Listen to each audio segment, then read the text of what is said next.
Welcome to Words of Our Fathers, where we take a look and recognize and remember those words that our forefathers used to say that are important.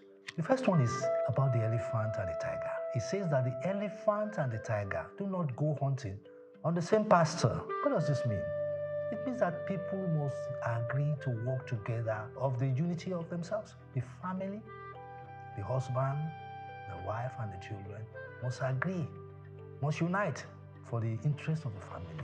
A friend must agree with his friend on what to do. In the state, the governor, as the executive, must work together in unity with the legislature and the judiciary, or else there will be chaos in the polity. In the company, the chief executive will not need to look down on his junior ones, but must carry them along as the company progresses. In our country, all of us, both young and old, male and female, must agree that this country must progress.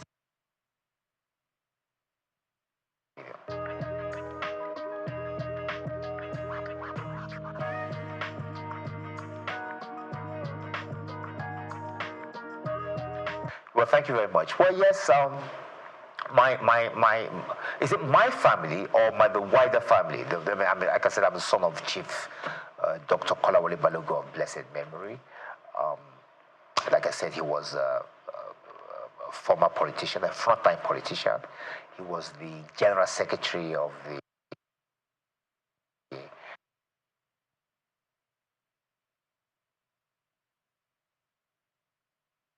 National Council of Nigeria and the Cameroons, later National Council of Nigerian Citizens.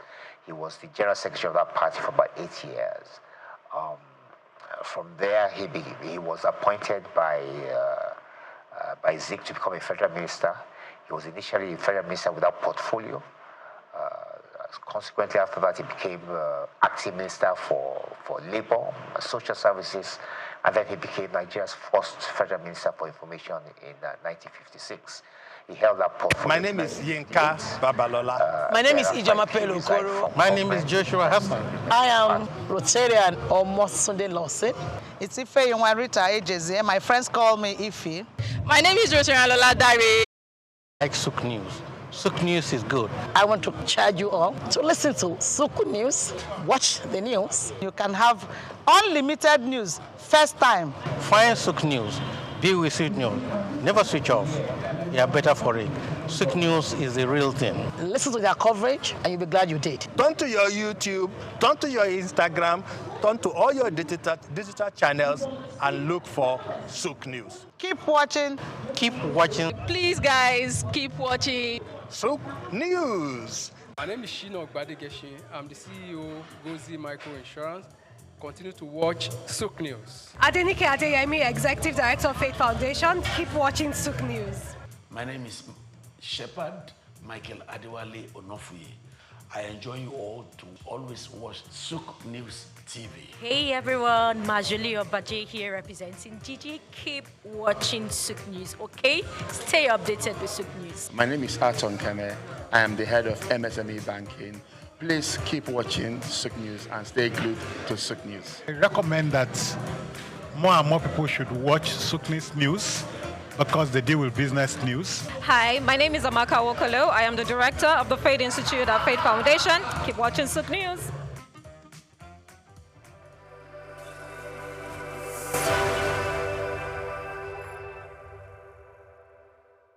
We've got just what you need right here at Femi Wash Media. Call it the Midas Touch, and you wouldn't be wrong.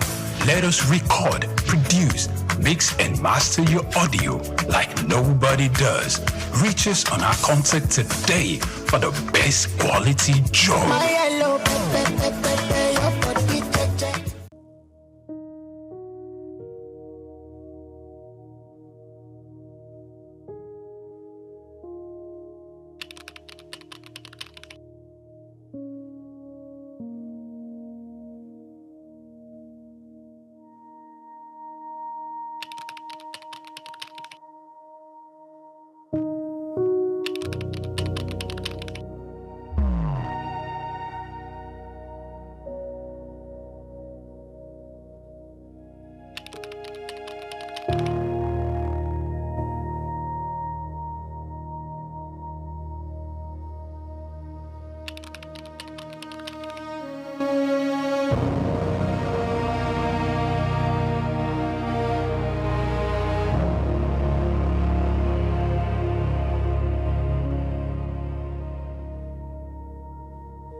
Housing infrastructure as a driver of economic growth. In virtually every nation, the discourse on economic growth often revolves around output, foreign investment, technology, and human capital development. Yet, one element that remains underexplored but profoundly fundamental is housing infrastructure. Housing is more than shelter. It is an economic commodity, a social stabilizer, and a catalyst for development. From job creation to stimulating demand in allied industries, and from serving as collateral for wealth creation to enabling urban renewal, housing infrastructure stands at the heart of sustainable economic advancement. At the core of modern economies, housing represents both a consumption good and an investment asset. For households, it is often the most valuable property they own. For governments, housing development is a visible marker of social responsibility, while for economies, it serves as a growth engine with multiplier effects across sectors. According to Bayo Olaoye, veteran journalist with SOUQ News Television, well-planned housing infrastructure is not just about erecting buildings. When integrated with urban planning, it prevents slum expansion, enhances livability, and boosts productivity. World Bank estimates show that the real estate and construction sector contributes between 7% and 14% of global GDP, depending on the region. In advanced economies, such as United States, housing-related activities, construction, real estate, mortgage finance, home improvement, and property services are major drivers of employment and wealth creation. In emerging economies like Nigeria, housing contributes about 3.1% of GDP, though with vast untapped potential. Its influence cuts across financial markets, labor absorption, raw material demand, and energy consumption patterns. One of the clearest pathways through which housing drives growth is job creation. Development requires diverse skilled and unskilled labor, from architects and engineers to masons, electricians, and artisans. The construction phase alone is labor-intensive and generates immediate employment. Beyond that, housing stimulates growth in allied sectors such as cement, steel, timber, and glass. Industries producing furniture, interior decor, and home appliances thrive as household spending increases, while financial institutions expand their mortgage and insurance portfolios. The International Labour Organization, ILO, estimates that each housing unit constructed generates between 5 and 7 jobs, depending on project complexity. In countries grappling with high youth unemployment, this represents a powerful avenue for labor absorption and poverty reduction. Furthermore, housing facilitates wealth accumulation and capital formation. Unlike consumer goods that depreciate, housing retains or increases in value. For many households, home ownership is the foundation of financial security and upward mobility. Housing assets also serve as collateral for credit, driving entrepreneurship and industrial growth. However, in many developing nations, underdeveloped housing finance systems limit credit access, stifling broader economic potential. Expanding housing infrastructure can therefore deepen financial systems, democratize wealth, and strengthen the foundation for inclusive growth. As the United Nations projects that nearly 70% of the global population will live in urban areas by 2050, nations like Nigeria must treat housing as a strategic tool for urban renewal and sustainable development. Cities with adequate housing attract investment, foster innovation, and enhance livability, while poor housing conditions breed overcrowding, insecurity, and economic inefficiency. In essence, housing infrastructure is not merely about buildings, it's about building economies. I'm Moyosore Adibi, SOUQ News TV.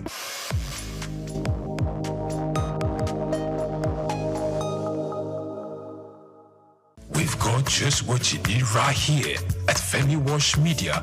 Call it the Midas Touch, and you wouldn't be wrong. Let us record, produce, mix, and master your audio like nobody does. Reach us on our contact today for the best quality job. I love cocoa because of my everyday cup of coffee.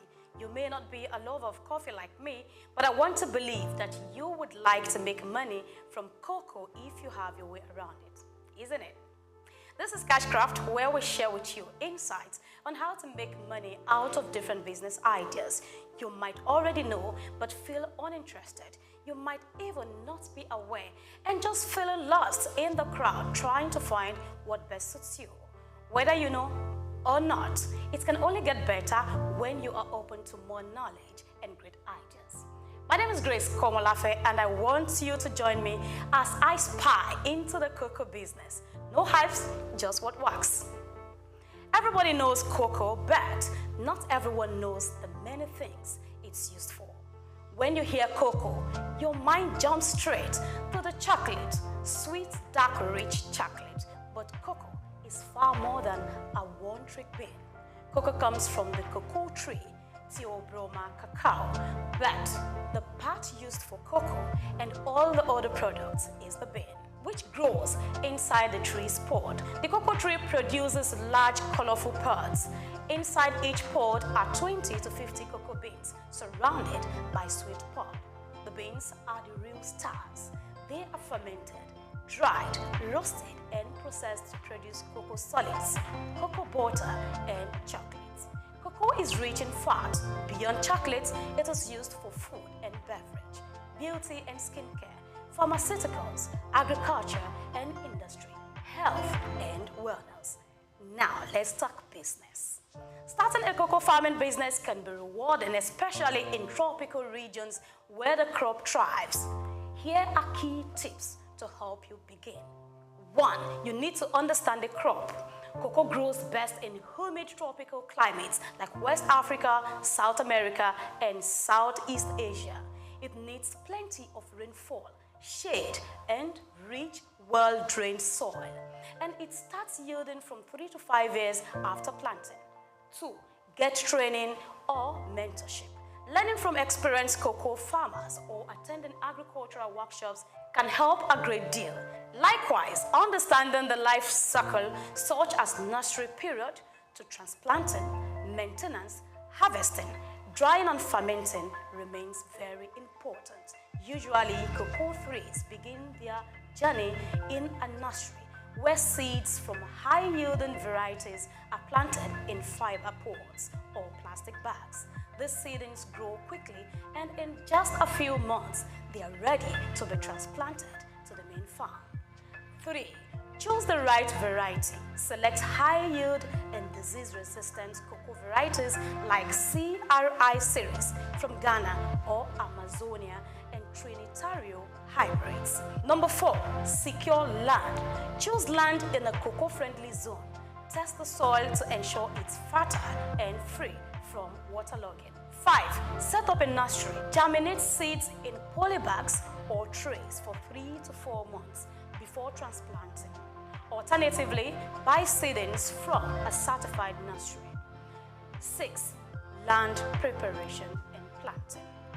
Clear the land and provide shade. Cocoa doesn't like direct sunlight. Space your cocoa trees 3 times 3 meters apart. Include shade trees like banana or plantain in the early years. We move to 7. Now, regular maintenance. Weeding, pruning, mulching, and pest disease control are crucial. So, apply manure or fertilizer as needed. Number 8 tips you need to know is harvest and post-harvest handling. Cocoa pods are ready when they turn yellow or orange. Harvest with care. Don't damage the tree. Ferment beans 5 to 7 days and dry them thoroughly for quality. And now it's time to make the cash. The number 9 tips is to market and sell. Connect with local cocoa buyers, processors, or cooperatives. Remember that quality beans fetch better prices. Hence, focus on good fermentation and drying. Lastly, I bring you the number 10 tip. Think long term. Cocoa is a long-term investment, so be ready for it. No complaints or over-agitation. Consider forming or joining a farmer cooperative for support and better access to resources. May I add that to begin a cocoa farming business, it is important to establish a comprehensive business plan. This plan should encompass key aspects such as the business description, product offerings, organizational structure, marketing strategies, competitive analysis, operational procedures, and financial details. These elements are crucial for laying a solid foundation to successfully launch and grow your cocoa farming venture. Kindly do a very detailed research to support the tips I just shared with you. So when you get in, you can come out with encouraging profits. Note, this is not a professional guide. It is just a heads up, a way to call your attention or pull you out of the lost crowd so you can begin to think differently and think business. Until I see you again, I am Grace Komalafe signing out on Cashcraft. My name is Shino Ogbadegeshi. I'm the CEO of Gozi Micro Insurance. Continue to watch SOUQ News. Adenike Adeyemi, Executive Director of Faith Foundation. Keep watching SOUQ News. My name is Shepherd Michael Adewale Onofuye. I enjoin you all to always watch SOUQ News TV. Hey everyone, Majuli Obaje here representing Gigi. Keep watching SOUQ News, okay? Stay updated with SOUQ News. My name is Aton Keme. I am the head of MSME banking. Please keep watching SOUQ News and stay glued to SOUQ News. I recommend that more and more people should watch SOUQ News because they deal with business news. Hi, my name is Amaka Wokolo. I am the director of the Faith Institute at Faith Foundation. Keep watching SOUQ News.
Drop makes a hole in a stone, not by force, but by consistent dripping.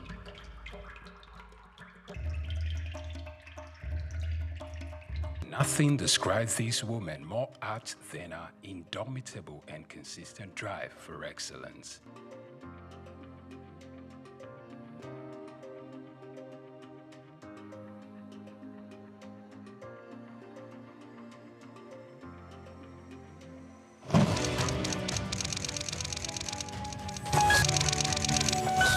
Born Bilikisu Abiodun Moturayo Omobalanle Adekola on December 24, 1962, into the family of Alhaji Abdulmoshood Adekola, the first grandson of the first Alhaji in the city of Ibadan, and a Cameroonian mother, Mrs. Hannah Aduke Adekola, in the ancient city of Ibadan, Oyo State. While her mother was still pregnant with her, left for England to further his education. And while she was pretty much young, her mother left the country to go join her husband to return while she was 8 years. Meanwhile, she was left to be cared for by her grandmother. She was registered in a private boarding primary school at the age of 4. My parents had me. My father went off to England to go to school before I was born. He left my mother pregnant with me. My mother had me, and before I was a year old, left to join her husband in England, and I was left with my grandmother. I grew up with my grandmother before my parents came back like 8 years after. Spent my first, from at age 4 or 5, I was sent into a boarding nursery school. I lived in boarding school at a very early age because my parents wanted to protect me from becoming a local Ibadan girl. and she usually attributes these to her early independence and wisdom.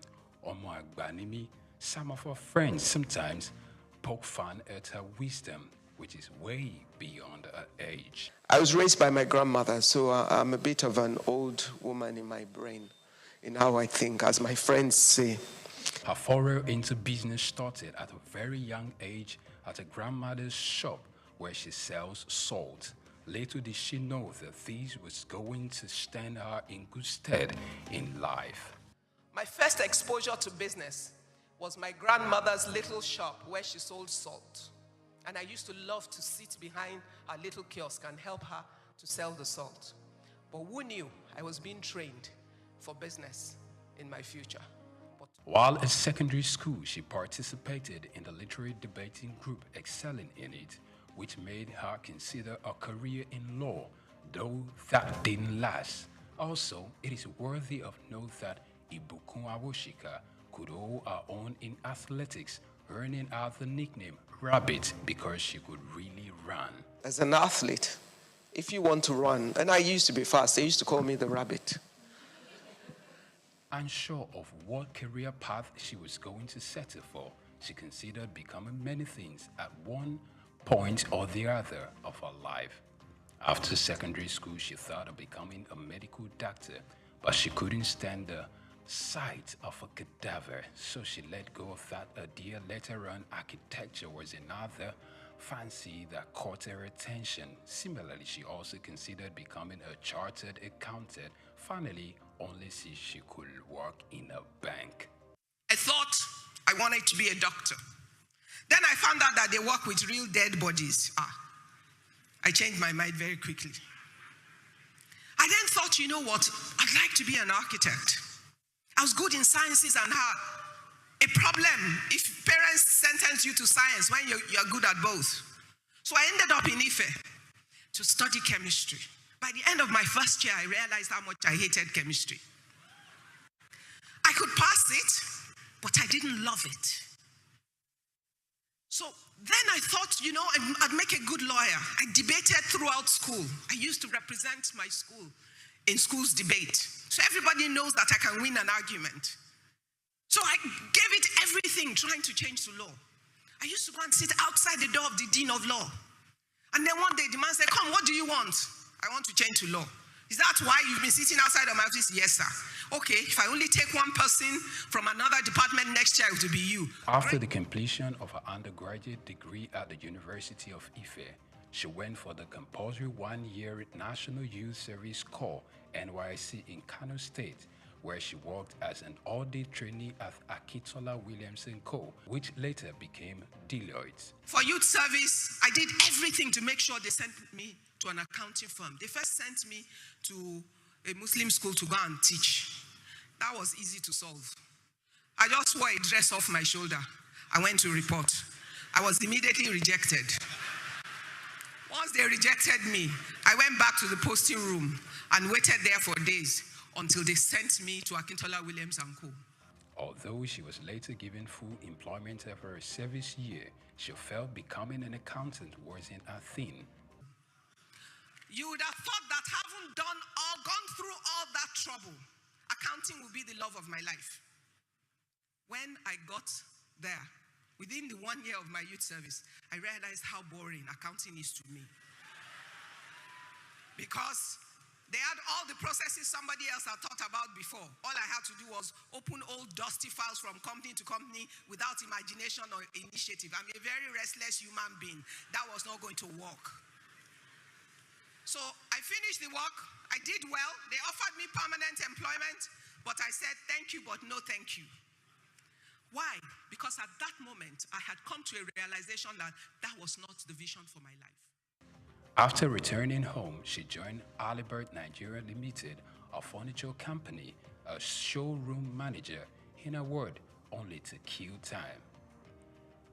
She only stayed for 3.5 months. She left to begin a furniture manufacturing company called Quibis Limited in 1989, just months before her 26th birthday.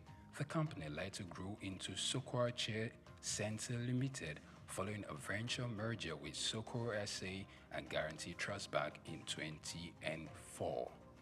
But the first job I could find 1 week after was in a furniture company. So I went there to kill time. My kill time project has resulted in 30 years of investment of my life in building a manufacturing group in furniture. So it was never the plan of my life. So some of you will accidentally find your purpose. One could only wonder what had led her not only to compete, but to thrive in a male-dominated terrain. With over 30 years in business, Ibukun Awoshika is a woman to reckon with, encouraging more women to participate in the business terrain. Her passion to see the girl child, not just to be educated, but much more, to learn to own our own value and trade with it when there is need for it. Her lifelong ambition is to see herself die empty. My biggest ambition in life is to die empty. Totally empty.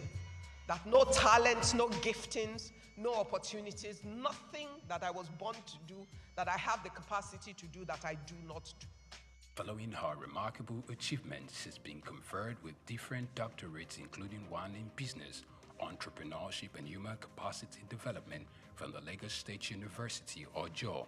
Similarly, she was given a honorary doctorate of business administration from the Obafemi Awolowo University and another from the Olabisi Onabanjo University, Agoiwoye, Ogun State. Apart from our entrepreneurial prowess, Ibukun Awoshika is an ordained minister of the gospel, a presenter, writer, and a TV host. The Bible tells us that let every man be what? A liar. And let who alone be true? Let God alone be true. She hosts a television program called Business His Way. Also, she acted in the 2020 Kunle Afolanyo movie titled Citation, which in addition to the book she had written, including Business His Way, The Girl Entrepreneur, The Girls in the Boardroom, and My Thoughts in Quotes. In 2004, she earned a certification in Business Administration and Management from the IESE Business School. She's also the chairperson of the Novel Nigeria Office for Philanthropy and Impact Investment.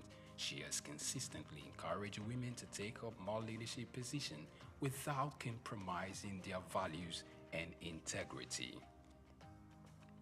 In 2005, she was appointed the MD CEO of SOUQ SA of France, GTB PLC, the Chair Center Limited, and some local investors after the ban of the importation of furniture by the federal government of Nigeria in 2004. Furthermore, it is noteworthy to note that she independently established another ultra-modern furniture facility, Furniture Manufacturers Mart in Ikeja, Lagos. In 2008, she was among 5 Nigerian entrepreneurs who appeared in the first African version of the Dragon's Den. Unlike a great deal of others who knew exactly what they wanted to do from the beginning, she admitted to accidentally finding purpose. Ibukun Awoshika is a member of the Nigerian Economic Summit Group, a member of the board of Nigerian Sovereign Wealth Fund, a former chairperson of the Board of Trustees of Women in Management, Business and Public Service, and a member of the IESC's International Advisory Board. Furthermore, she sits on the board of Digital Jewelry Limited and Cabri Nigeria PLC. Additionally, she's a fellow of the African Leadership Initiative and Aspen Global Leadership Network. History was made on the 7th day of September 2015. Following the resignation of Prince Ajibola Afonja, she became the first female chair of the First Bank of Nigeria in its 126 years of existence. Ibukun Awoshika's Octo-Nigerian father, Abdul Moshood Adekola, who was a great influence in her life, passed on the 20th April 2020 after serving the Lord as an usher at the Fountain of Life Church in Idupeju. He was a Muslim convert. He was converted few days before his 60th birthday. She got married on her 28th birthday to Abiodun Awoshika, who is the Chief Executive Officer of Excel Exploration and Production Company Limited, and they are blessed with 3 fine young men, Oludola, Olufishika, and Olamiposi. To celebrate a life of impact at 60, friends and mentees surprise Awoshika by building the Ibukun Awoshika Sports Center at our beloved secondary school, Methodist Girls High School, Yaba, Lagos. This project took about 6 months to complete and had some of our mentees like Tara Durutoye, Ndidi Okuano, Chichi Nwoko, and Bisola Runsewe. They marshaled it alongside a team of other successful people. She stands like Joshua upon the pinnacle of the Horeb, looking to command an army of a new generation of women entrepreneurs that wouldn't stop at anything to achieving their God-given dreams. For her, she believes that regardless of how illustrious a career is and how successful she could ever get in life, her family and husband remain the most important gift in her life. Ibukun Awoshika.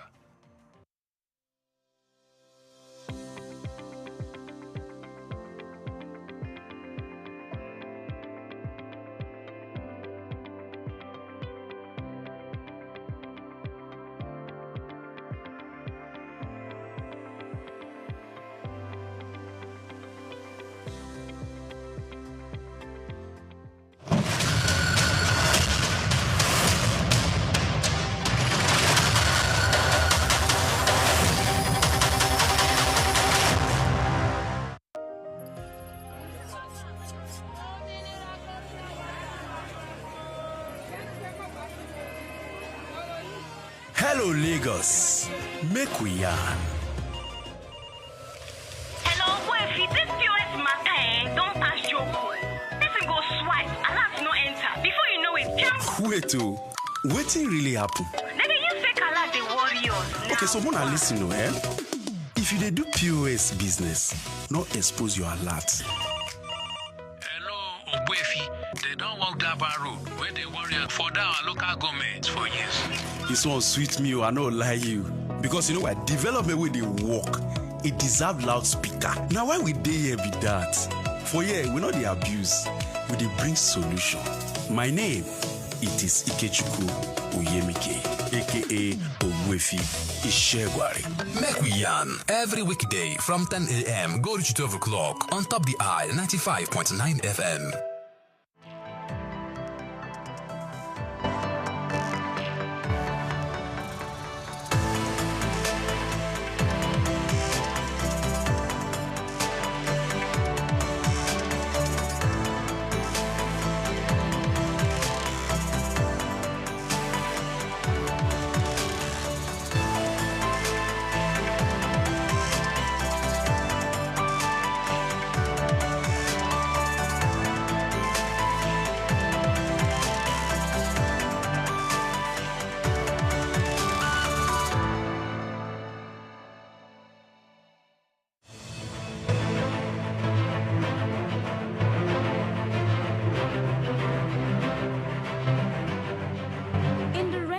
Achievements, goal setting, hard work, and dedication have been proven to be some of the elements towards success.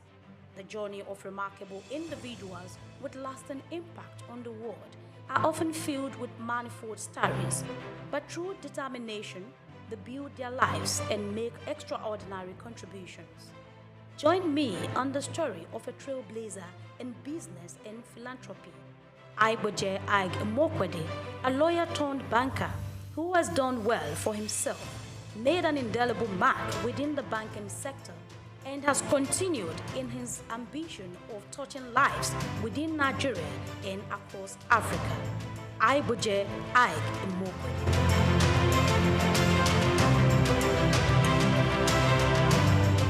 Within the Nigerian business space and philanthropy, few names resonate and are respected profoundly. Such is Aiboje Ag Mokwede.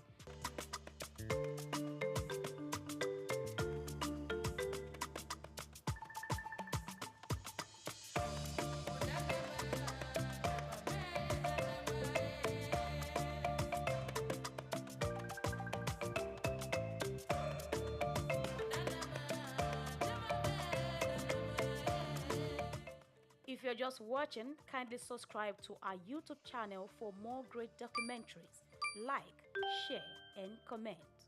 Known as a successful business mogul, banker, investor, and a philanthropist who cares about making difference, Ige Mokwede's story is one of hard work, creativity, and a desire to drive positive change across Africa. Born to civil service parents on September 24, 1966 in Ibadan, Oyo State, Nigeria, he hails from Sabongida Ora, Edo State. Iboje spent his formative years with his parents in Lagos, where he had his primary education at St. Saviour's School.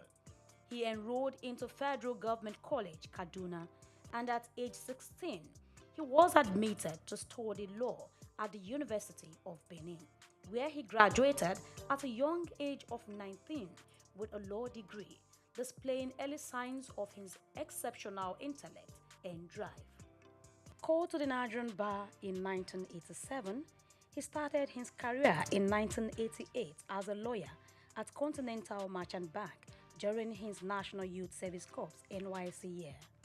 In 1991, he joined Guarantee Trust Bank PLC, GT Bank, where he rose to prominence as an executive director. His big moment came in 2002 when he led the acquisition of Access Bank, turning it from a small regional bank into a big player, a banking powerhouse in the industry.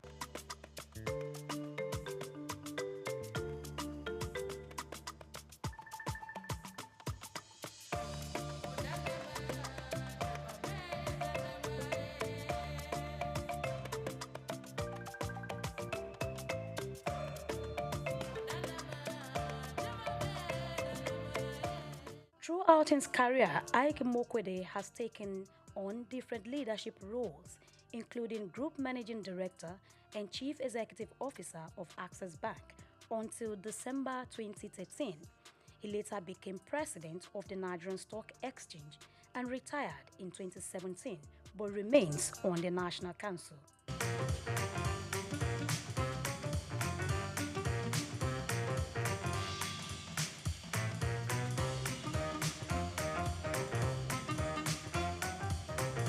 Bowing out of Access Bank, he was given a befitting send-off. No man or combination of men could transform what we met in Access Bank in 2002 into what would cause this type of people to come and celebrate today in his office. His foresight and managerial acumen have brought him chairmanship and directorial roles in prominent organizations such as African Finance Corporation, Associated Discount House Limited, Petrolon Energy, among others, thereby contributing greatly to their growth and sustainability.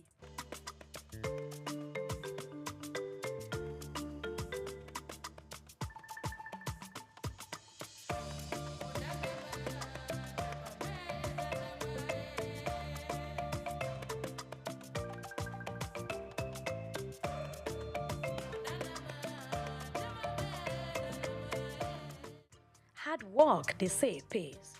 Igboje Ige Mokwede's hard work earned him many awards and honors. He received the National Productivity Order of Merit Award in 2009, conferred with Commander of the Order of the Niger CON in 2011 by the then President of Federal Republic of Nigeria, Goodluck Jonathan, during his administration for contributing to banking and finance.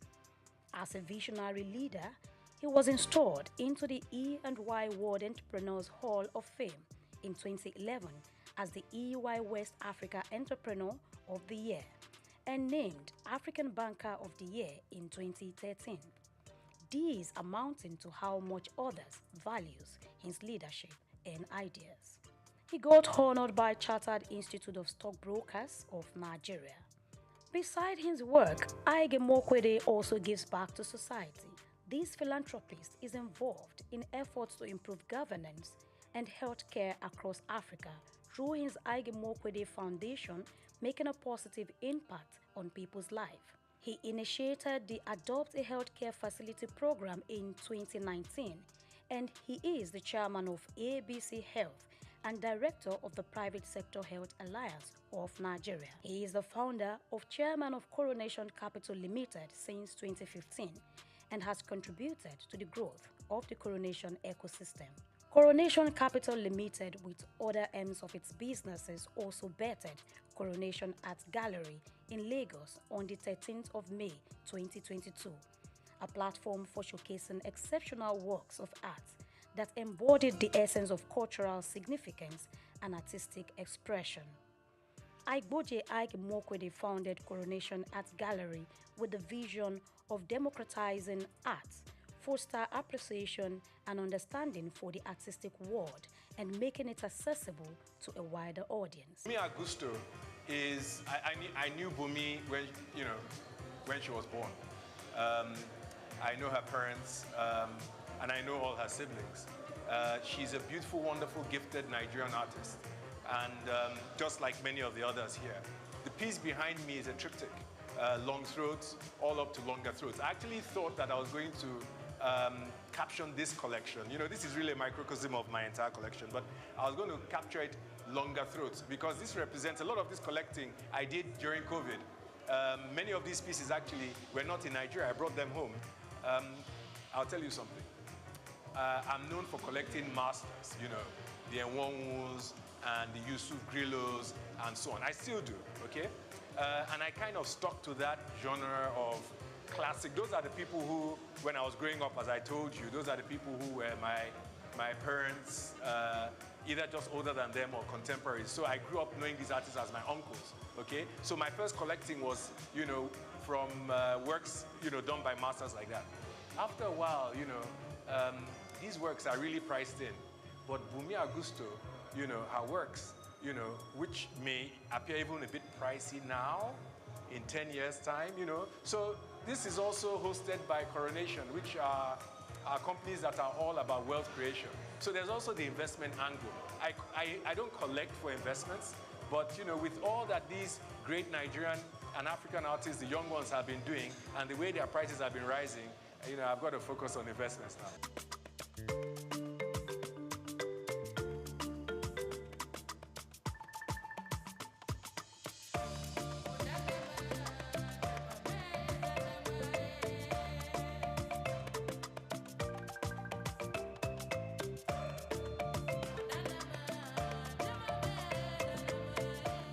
He collaborated with the Nigerian Civil Service to digitalize work processes and public service delivery in October 2021. Recognizing 43 public servants at the 2022 Civil Service Award ceremony on behalf of the Ige Mokwede Foundation with an encouragement of cash prize worth 500,000 naira for each awardees. It is my understanding that annually 43 public servants will be recognized in this fashion, and so with effect from the 2022 Civil Service Awards ceremony, on behalf of the Ige Mokwede Foundation, we will be putting an endowment with effect from this award session, whereby each awardee receives a cash prize of 500,000 naira.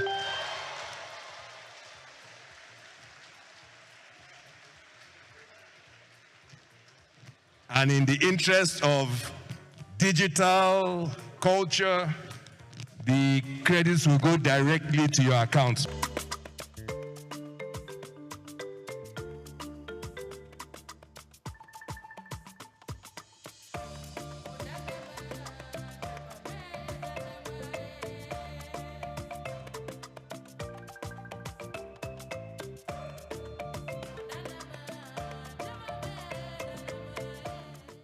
Among his many certifications, affiliations, and fellowships, Ige Mokwede holds Triumph MBA from the London School of Economics, New York University, and HEC Paris.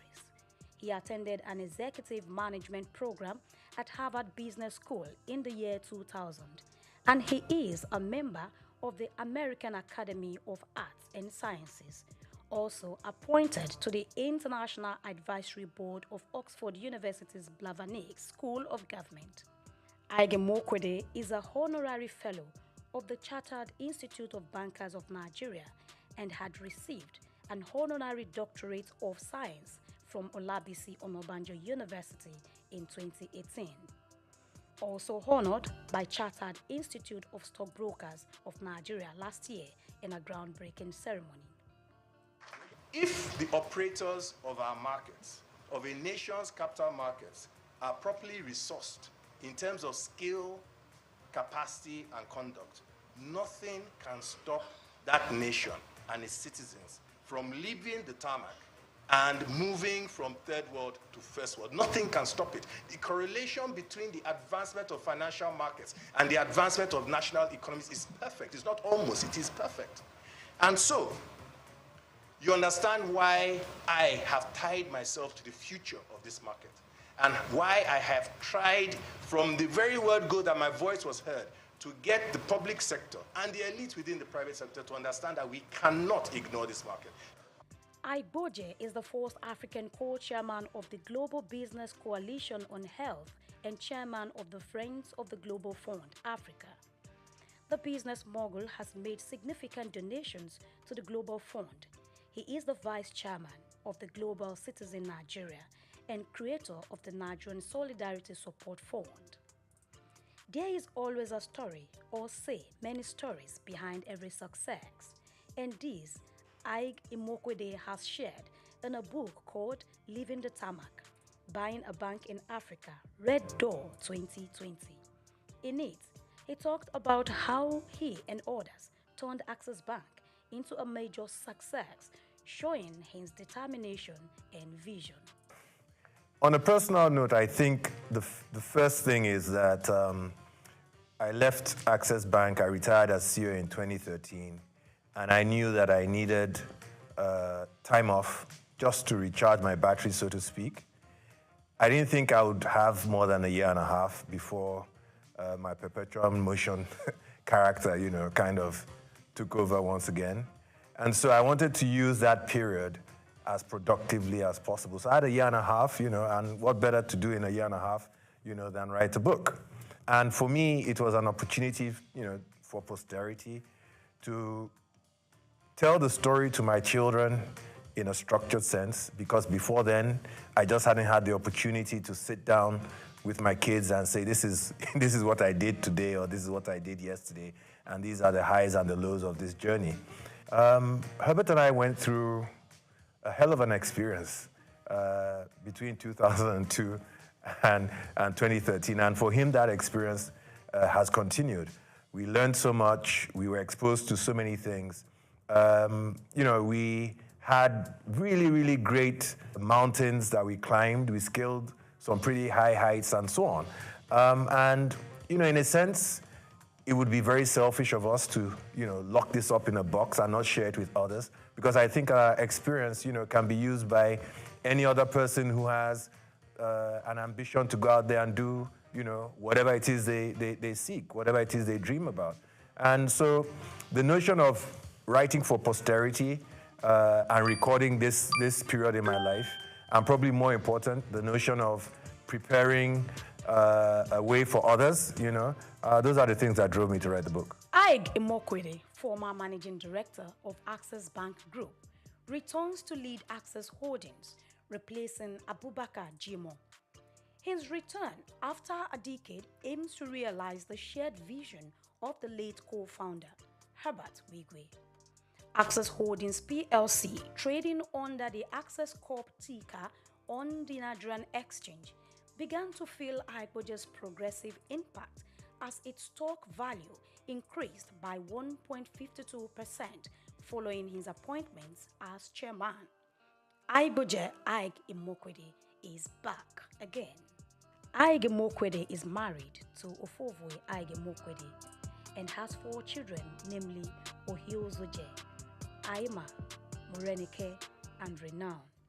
He has been able to balance his family life with his professional achievements, setting an example as a leader and role model to many. He is an ordained minister of the Promised Land Ministry. In the annals of Nigerian business history, his story stands out, showcasing the power of vision, perseverance, and giving back to the community. From his humble beginnings to global recognition, he inspires others to dream big and make a difference. His legacy remains as he continues to make strides in business and philanthropy.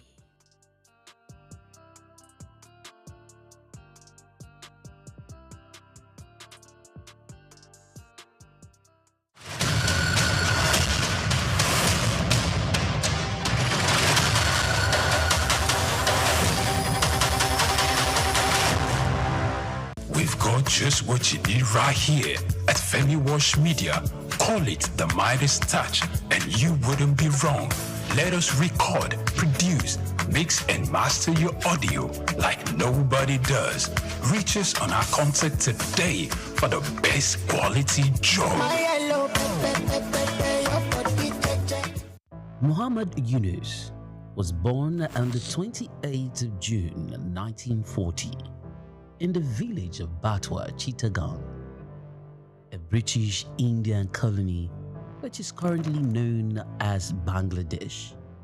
He attended Lama Bazar Primary and Secondary School in his village and passed the matriculation examination into Chittagong Collegiate School, where he ranked 16th out of 39,000 students. After his graduation in 1961, Yunus joined the Bureau of Economics as a research assistant and was later appointed lecturer of economics at the Chittagong College. During that time, he also set up a profitable packaging factory on the side. In 1965, he received a Fulbright scholarship to study in the United States, where he obtained his PhD in economics from the Vanderbilt University Graduate Program in Economic Development. Between 1969 and 1972, after his keen education excellence of apex heights and proportions in the United States, he returned home and was appointed professor of economics at the University of Chittagong. He was eventually appointed onto the board of directors to the United Nations Foundation, where he served for 33 years. When Bangladesh suffered a famine in 1974, Yunus felt he had to do something for the very poor. In his country, he founded the Grameen Bank.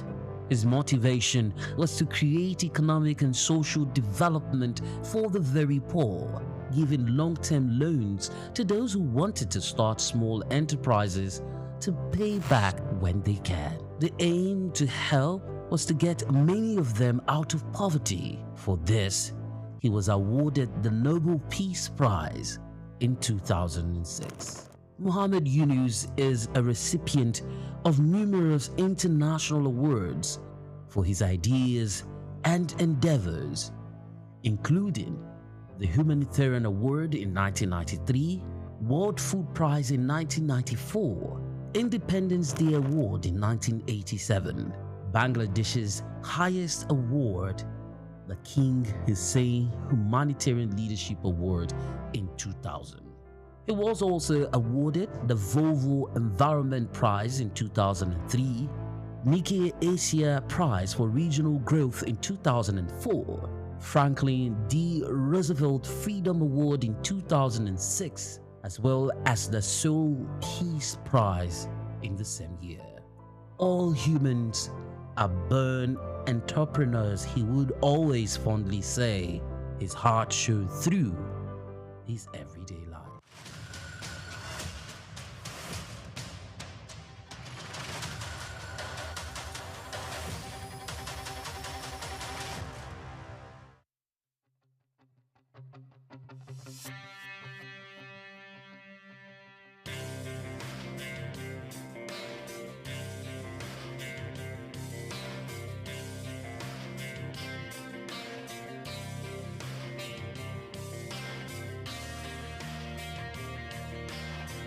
When you visit Lagos for the first time and Google fun or recreational places in the city, at the top of that list will be Freedom Park. Located in Lagos Island on Broad Street, Freedom Park over the years has become home to the Nigerian arts and the culture at large. From annual big shows like the Lagos Theatre Festival, celebration at the Lagos Poetry Festival, to local festivals that celebrate literature, music, and arts. Freedom Park is one of the most visited recreational sites in Lagos, for both local and tourist people alike. A place to mingle, unwind, or simply just have fun. Freedom Park, however, hasn't always been a place of fun and games. It has a history that dates to 1861, when Lagos was made a British colony. In 1885, Freedom Park was built as a fortified prison from imported bricks. It was referred to as Her Majesty's Broad Street Prison. Some prominent political prisoners were held in the prison, people such as Herbert Macaulay, Michael Imodu, and Obafemi Awolowo. In 1979, Her Majesty's Broad Street Prison was destroyed, reduced to a dumping ground. It was later rebuilt in the 1990s, celebrated in 2010, Nigeria's 50th Independence Day. Freedom Park still holds a bit of its history within its walls. In the museum, where there are pictures and artifacts. Some of the old prison facilities have been converted into leisure facilities that people visit and enjoy today.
Hello and welcome to SOUQ Quickie. I am Bolare. Let's take you around the world in 2 minutes. Here's what's moving money, markets, and power today. And today, it's investment strength, oil uncertainty, and global power moves. We'll begin in Nigeria, where there's a sudden leadership change in the energy sector. President Bola Ahmed Tinubu has removed Saidu Mohammed as head of the Nigerian Midstream and Downstream Petroleum Regulatory Authority, just 4 months after his appointment. It's a quick shake-up in a critical sector. Still in Nigeria, fuel prices are climbing again. Petrol is now nearing 1,400 naira per litre, as disruptions in the Strait of Hormuz tighten supply. With US-Iran talks still stalled, global pressures are feeding directly into local prices, and consumers are feeling it fast. Now to global oil politics. The planned exit of the United Arab Emirates from OPEC is raising concerns about weaker price control. For countries like Nigeria, that could mean more revenue uncertainty. And finally, the cost of war is becoming clearer. The United States says its conflict with Iran has already cost around $25 billion. A stark reminder that beyond politics and power, war comes at a very real price. And that's your global snapshot in minutes. Stay sharp, stay informed, because the world is not slowing down. Stay tuned for more updates on SOUQ Quickie. I am Bolare.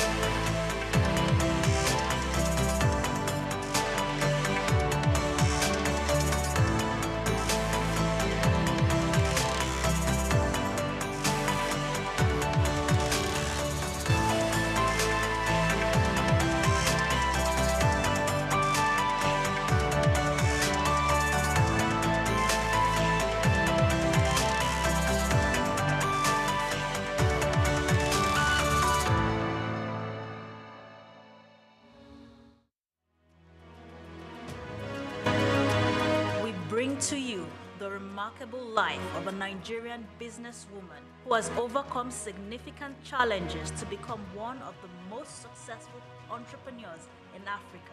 Let me tell you about the strength, resilience, and passion for success of a woman who journeyed into the male-dominated world of oil exploration and production.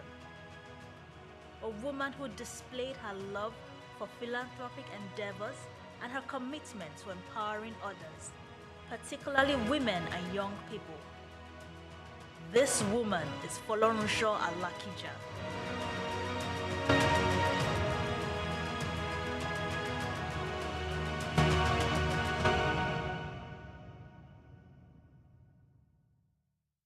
It takes only the brave, courageous, and smart-minded people to become rich and influential personalities in the world.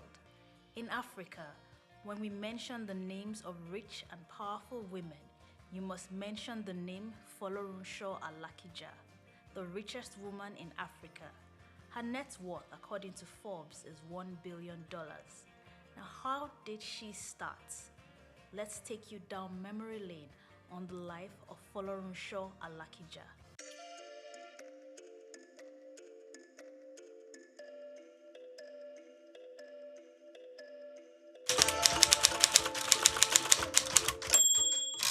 Folorunsho Alakija was born on Sunday, 15th July 1951 to Chief L.A. Ogbara, her father, and Mrs. Ogbara, her mother, who is a businesswoman. She was born into a polygamous family of 8 wives and 52 children. Her mother was the first wife, and she was the 8th child of her mother. Young Folorunsho grew up at her family house located at Ido Oluwo Street, Ikorodu, Lagos. She had her nursery education at Our Lady of Apostles Nursery School from 1955 to 1958, also in Lagos. At the age of 7, her parents enrolled her at a primary school in Wales called Dino Ben School for Girls in Wales. She was in that boarding school for 4 years before she returned to Nigeria.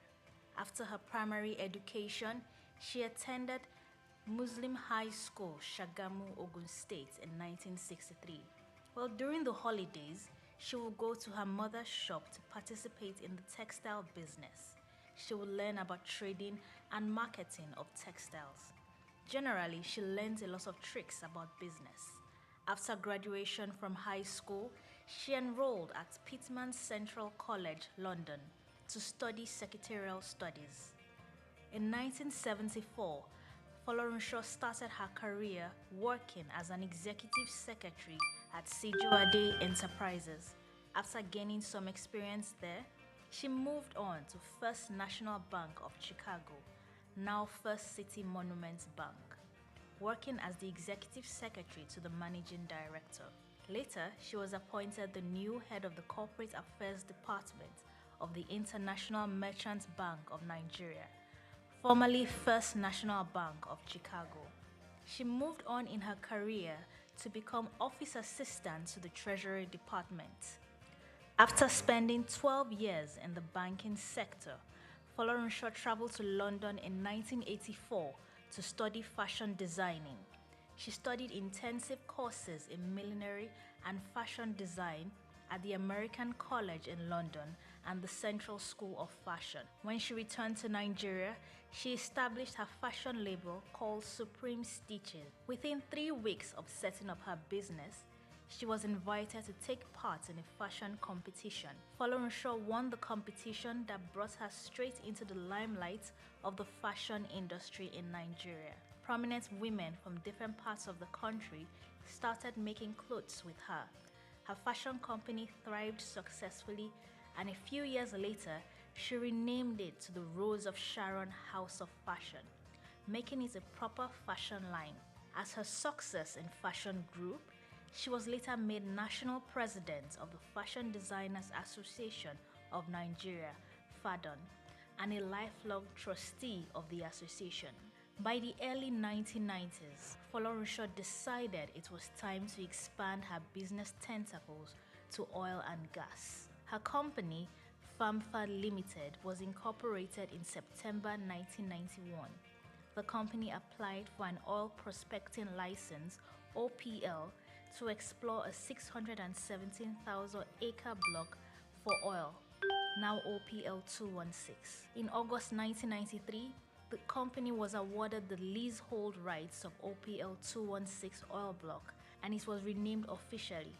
FAMFA Oil was changed to FAMFA Oil Limited. Its goal was to be the forefront of indigenous oil and gas exploration and production in Nigeria. Folorunsho got on board the exploration of a major deep water oil field located 1,500 meters off the Niger Delta, the Agbami field. She gained access by partnering with Star Deepwater Petroleum, a subsidiary of Texaco, through a joint venture agreement. FAMFA Oil Limited then appointed Star Deepwater Petroleum as its official technical advisor for the OPL 216 exploration license. The company received 40% of FAMFA's 100% stake, while the remaining 60% was retained by FAMFA and the Alakija family. It was discovered in 1998 by Shell. Star Deepwaters Limited, an affiliate to Chevron, functions as the operator of the field. Through her company, FAMFA, Folorunsho and other companies are oil benefactors of the Agbami field. The Agbami field was first discovered in 1998 but only became active in 2008. Its operations will last throughout 2024. After a majority of its vast reserves would have been extracted, she had to fight back against the government in court for laying claims to a 50% stake in her company. It was initially a 40% stake, but the government later returned for an additional 10%, claiming that the company generated a revenue of $10 million from the oil block. Folorunsho felt it was unfair because her company had worked hard, invested everything in the business.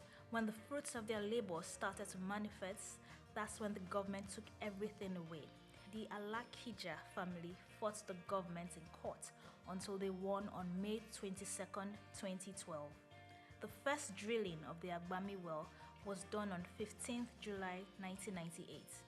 The exploratory well was about 4,700 feet underwater, which was the deepest depth in Nigeria at that time. From the license application to the point of the company's first strike, there was an interval of 17 years. Today, FAMFA Oil Limited is a leading oil and gas exploration company. Folorunsho Alakija has other businesses in property, real estate, and in printing. She owns Dayspring Property Development, a real estate company with investments in different parts of the world. She also owns Digital Reality Print Limited, a printing company and corporate services provider. And in the area of philanthropy, Folorunsho's success story would not be complete without mentioning how she wants to give back to society. She wants to help those in need. Hence, she started the Rose of Sharon Foundation, which was created in 2008. It is a registered faith-based NGO that has empowered widows and their families and orphans to be successful through education programs and scholarships up to the university level within the country, Nigeria. Through FAMFA Oil Limited, Folorunsho also hands out yearly scholarships to 9,000 medical and engineering students across the nation. The foundation has also donated a total of 21 chest clinics for the treatment of tuberculosis in 21 states across Nigeria, including the Niger Delta region and Lagos State. They have successfully donated 4 e-libraries and 2 school libraries to schools within the nation. In addition, she has a foundation created to empower women called Flourish Foundation. It encourages women in their different careers and provides grants for female entrepreneurs who want to start a business. Folorunsho is also a writer and has written a few books. For instance, one of the books titled The Cry of Widows and Orphans and The University of Marriage, and also the Folorunsho Alakija Speaks, to mention a few. Now, Folorunsho's personal life would not be complete in this article without mentioning her husband, Mr. Modupe Alakija. Folorunsho and Modupe got married in November 1976.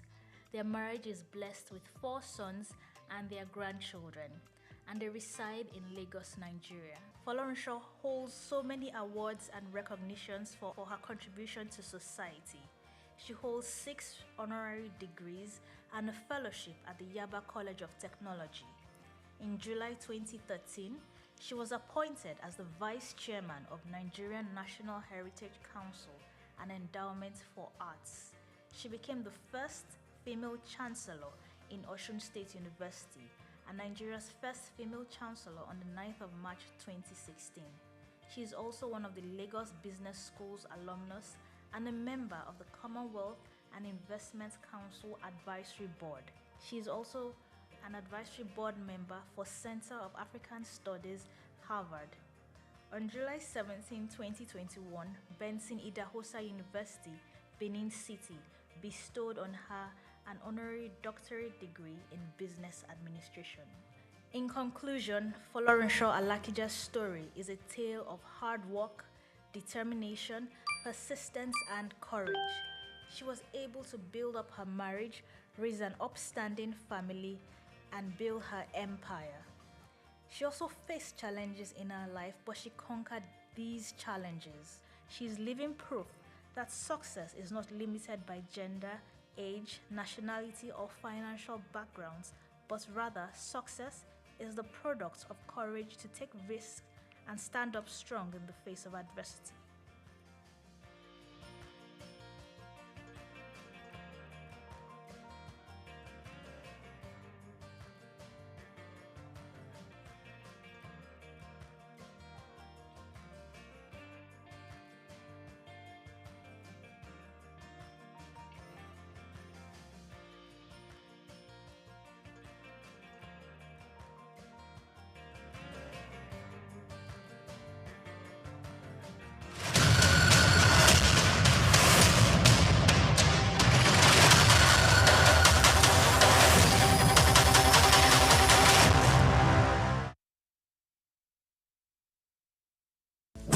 Just what you need right here at Femi Wash Media. Call it the Midas Touch and you wouldn't be wrong. Let us record, produce, mix and master your audio like nobody does. Reach us on our contact today for the best quality job.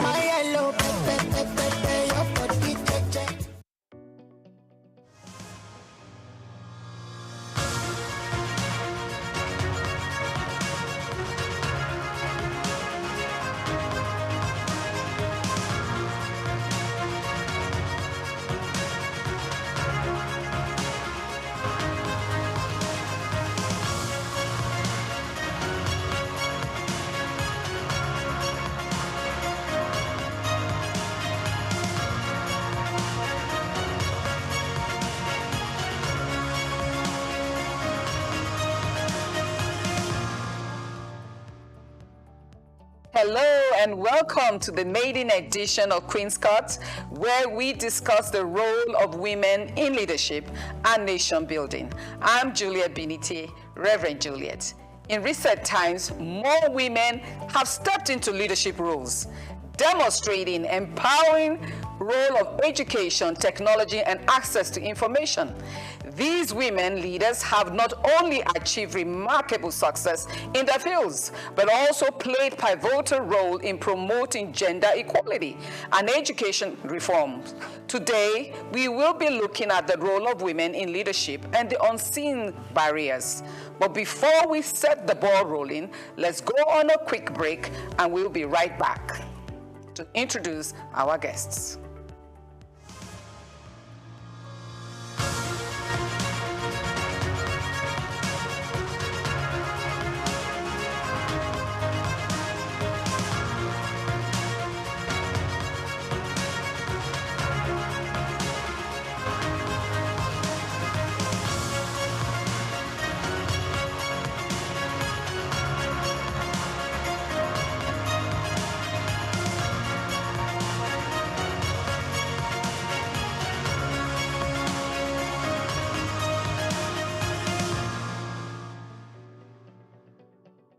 Welcome back. Women leaders already battling workplace stereotypes and seeking work-life balance found themselves shouldering more enormous responsibility in recent time. Hence, we will be looking at the role of women in leadership and the rising challenges.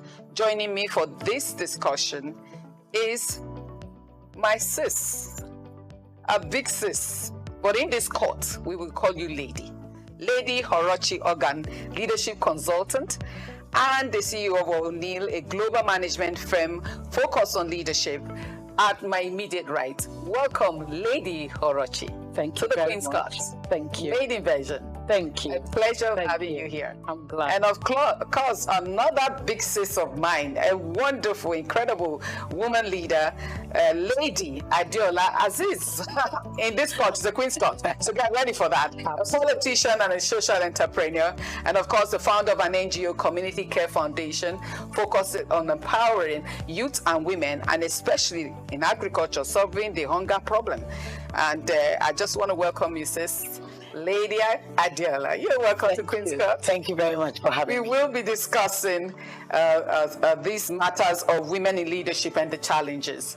Yeah. And today's discussion is going to be focused more on the ideological issues of these leadership issues. Because women and leadership is almost as if it's not something to go together. When you say women, it doesn't count leadership. So we want to have that discussion, understanding that women have been leading in the past. We have seen great women leaders. We have seen Queen Amina of Zaria. We have seen Funmilayo Ransom Kuti in the West. And we have seen Margaret Ekpo in the East. So even in Nigeria, we have women who have led and showed tremendous leadership. But they're also very minimal leaders all over, abysmal women in leadership in different spheres of influence. The banking sector is beginning to show up with great women as CEO at the top of the echelon of the bank. But however, do we have enough women who are going to occupy that seat the moment they leave? So this discussion is very important, especially to a new generation of women rising, with the issues of women leading both at home and at the city gate. That balance of things, we need to have that discussion. That's why it's important to have the discussion. I'm coming to you, Lady Adeola, and of course it's going to be the same, dovetail to that same area of discussion on these rural women. Because of the issues of mindset, culture, educational background, and the 9 yards of the philosophy of understanding that women are also leaders. How do we navigate, apart from education, training, let's say training, what is the intricate issues that you think is still limiting these women, even at the rural level? Let me give you an example. I was at a program where I needed to speak to some women. When they called me, I thought they were educated women, but I found out they were not, so I had to go into pidgin English a little bit.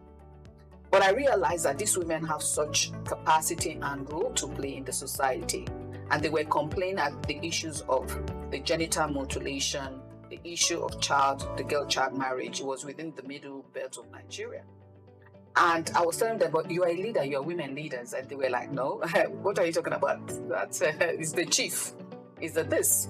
So how are we going to go about, especially the rural Africa, because we have over 20 million women entrepreneurs, SMEs, and it's fundamentally women. Producing, adding to the GDP per capita of Nigeria. Incredible when I saw that data. And yet we say we are not leading. Can you speak to that? And Lady Horochi also would add to that comment, because it's at the center of this discourse in its ideological and philosophical level. Because before we talk about specializing in areas of leadership, do we really want the men to still tell us to lead? Or can we just simply realize it? You see, when you're talking about what you just said at the rural level, right, we need to understand that, like you said, most of them are illiterate, and most of them are controlled and led by their chiefs, the ballers, their husbands, and all of that. I'll give you an example. During the local government election, we had to have a by-election in one of my wards. And there was a particular woman who was very active, widow, 6 children, she was under 23, and I said to her that, why don't you come and represent the ward, because we needed you to be there. Somebody asked, and she said yes. So I said, okay, we will support her, we will fund her, and all of that. Do you know that by the next day or 2 days later, when we reached her, we couldn't get her on the phone. And I actually paid somebody to go and look for her. Did something happen? What had happened was that her uncle, her late husband's brother, the ballers, and said, how dare she put herself forward? Or she said she didn't put herself forward, that it was Honorable Adiola Aziz who asked her because she saw the potential. She mobilized a lot for us. And she went into hiding. Can you imagine? Can you imagine that? So I now realize that what we need to do, we have to start the education from these male at that level who control these women. Excellent. During campaign, they're for you. They will do this, they'll support you, they say this is who we want. On the day of election, right? Their husbands, the ballers, they would have given all of them. All of you, this is the direction you go.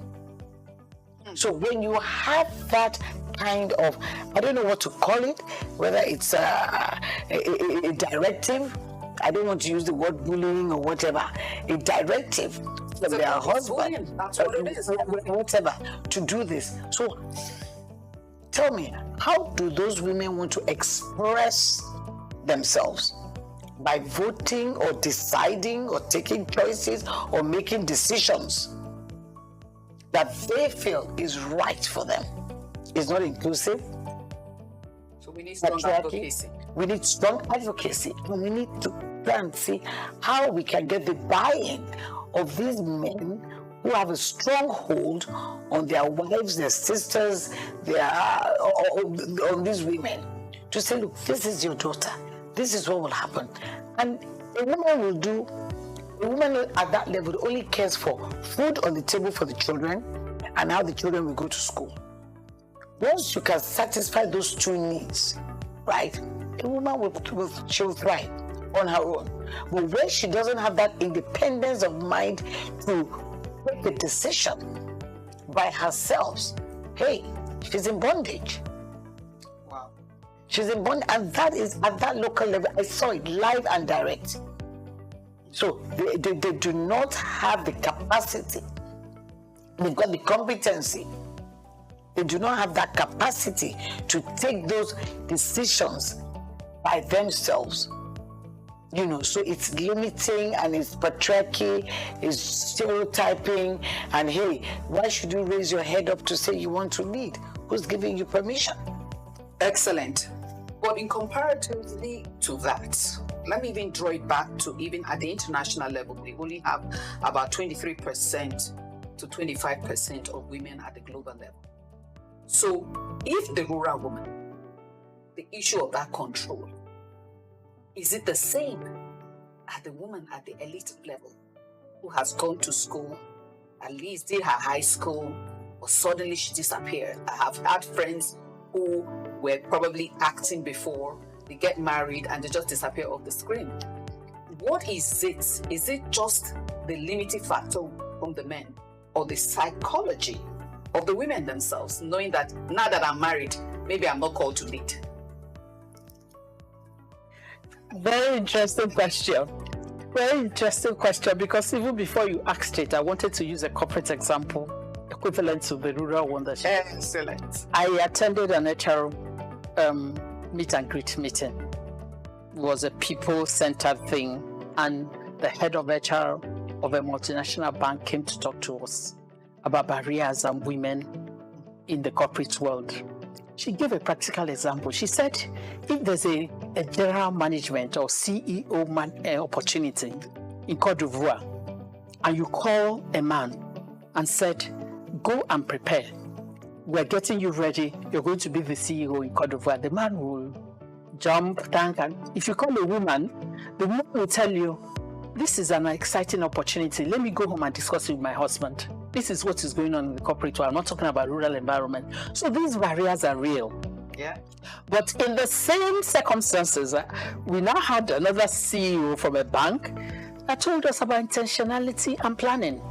She said she went into banking career and she was intentional. from word go that she was going to be at the top and nobody was going to limit her. It's not about feminism or women, whatever. She just had a relationship with her husband that helped her husband understand her and help her husband push her career. So she had a baby at the point they made her a chief executive officer for a bank in Ivory Coast or somewhere. She just, then there was not even GSM. She just planned, had 2 stable nannies, had a way of reaching out to them, you know, on a mini basis when she's doing her work. And she was able to do the assignment. She was able to take the position and enhance her career in the bank. At the point she was talking now, she was now CEO in Nigeria. So these barriers are real. And because I'm an SME person, when you mentioned SME, my body was shaking. I can imagine, yes. You see, so it's not an easy assignment, but if we're intentional, you need to reach out to them. It's a two-pronged approach. The first thing is that you need to sensitize the women. You need to get their buy-in. You know, you need to let them understand the benefits for them. It's not for me. You know, but you need to talk to them at their level. Speak vernacular. If you can't speak that vernacular, get somebody to interpret. Some of them do not. They understand pidgin English, I'm very good at that. When I get to my village, I start racking in Igbo language. What is important to me is communication. So you reach out to them at their level and try and sensitize them, create awareness. Let them. There's a paradigm shift that needs to happen. Let them begin. You break down the growth mindset in a simple way that will help them understand. That's the first step. Second step is to work with this huge, I don't know what to call them, husbands, chiefs, cousins, uncles, the male factor, you know, that is sitting over the female folk patriarchally, is to get them to understand. It's also a buy-in process, you know. Have conversations with them, help them to understand. When you get into a rural environment, you get to the valley. The valleys, I've seen people that were able to work and change an environment with the Oba. The Obas, recently, they're very literate. The valleys, even if they're not, they have understanding. If you get their buy-in, you just go out of your way, try and get their buy-in. Once you get their buy-in, it's easier to get the buy-in of all the other male figures in that environment. It is possible. I had listened to a senator that wanted to change something fundamentally from a history of influence, and it was genital mutilation. And she started, it was a Herculean task, but she was deliberate, she was planned. She started with the Oba of her village. Yes. She started with the Oba, continued having meetings until the Oba got the buy-in. Excellent. So when the Oba got the buy-in, she went to the youth.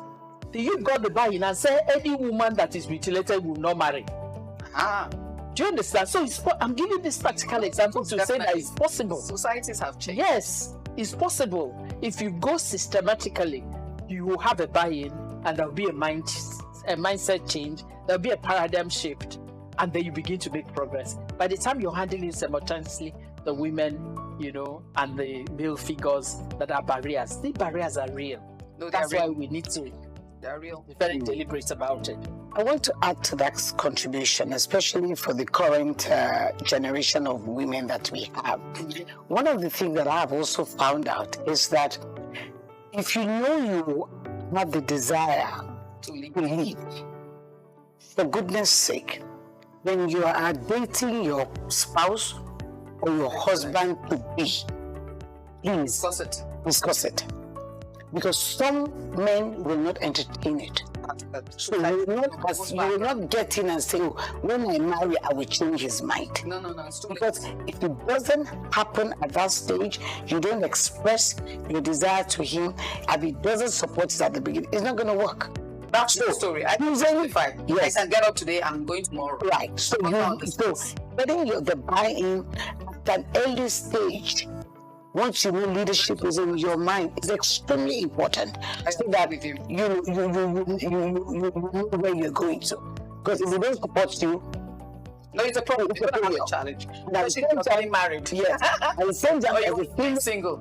Female politician again, if you go out there and you don't see your husband beside you once or twice, it's like, what is she? Is she here? You know the negativity that goes with it. I remember when I was contesting, I had to tell my husband at the early stages of my campaign, please be beside me. And they all definitely they enjoyed it. Excellent. You know, so it's important that they get the buy-in of their husband before the violence and the others and all of that. Can I add something? Before you add, just for us to begin to conclude something, because this is a proof of what you have said. Because the data shows that there was a organization that financially outperformed industry competitors have more women in leadership. That the more women are in leadership, the organization's competitiveness increases and improves. And I always tell men also, if your wife is a leader, is an improvement to your social capital, is an improvement to your financial capital. As we wind down this discussion that is a continuum, it continues, because it's a very broad discussion. And we now see the reason why the discussion should happen, because the women quotient in the leadership role beside whether it's the husband or other men, is quite low. We still have them in all spheres of influence. We're having that challenge. So you can make your conclusive point of what will it take for us to increase the quotient as we wrap this up. Starting from her as she concludes her points, then also dovetail to that question. My last words as we conclude. Yes. I was going to say that when it comes to marriage, I'm not deviating. I think that conversation should happen whether you want to be a leader or not. Yes. You need to let, as a human, because you need to let your husband, get your husband consent from the beginning to support you to be the best versions of your life. That's it. You need to. That's your HR speaking. Yes. You need to get your husband to support you to be, you are his helpmeet. You're there to help him to be the best versions of his life, but it's a partnership. You should also make a commitment to help you to be the best versions of your life. Precisely. And so if you have that balance at the beginning, it's easier to manage things. It's easier to manage things, you know, when you're in the marriage. And these are my last words. I keep coming back to, you know, people plan and organize. You know, we need to be very strategic. Yes. We need to deal with the critical mass. We need to encourage the leaders. We need to have a dialogue on this. This is not just your outfit. Excellent. Science and environment. We don't come together as a team. That's what we're doing. This is not a talk show. Definitely. I'm a solution bearer. I'm here to solve problems. That's why I came on the program.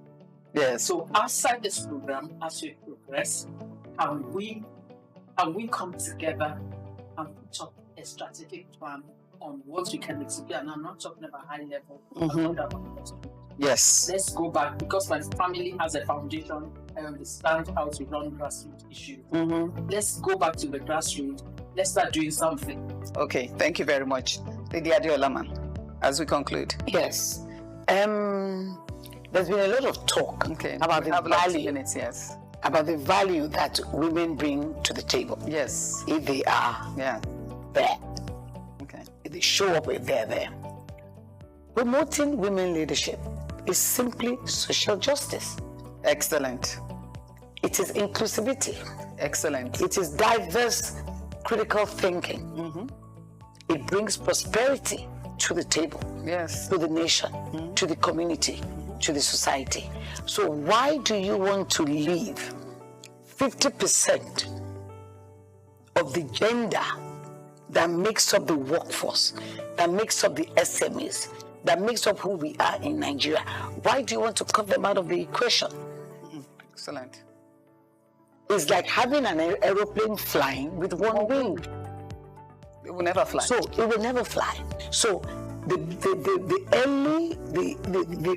earlier we start to realize that women leadership is a must, it's a task that we must face, embrace, be intentional, and ensure that anything that comes in our way, for those of us who are there, we advocate, lead.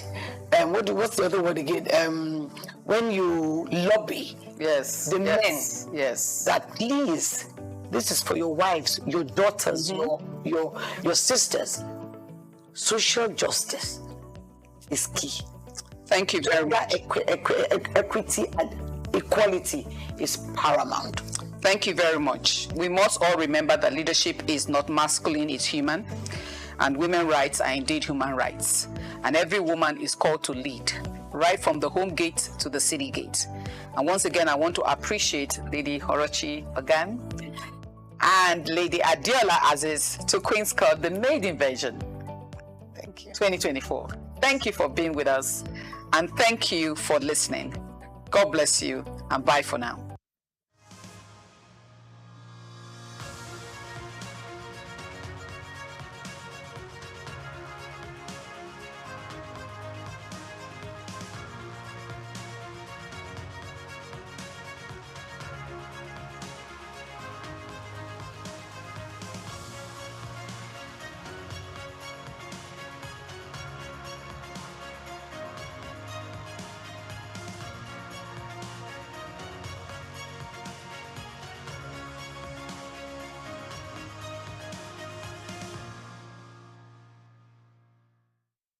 Today is an important day in the lives of every woman all over the world.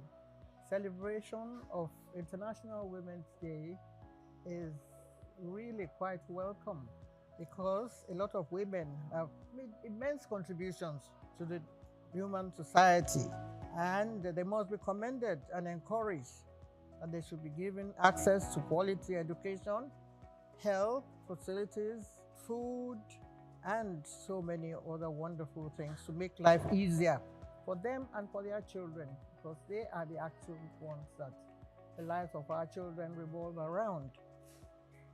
Must make life comfortable for every woman, and we should remember the efforts and sacrifices made by leaders who have fought over the years for gender equality.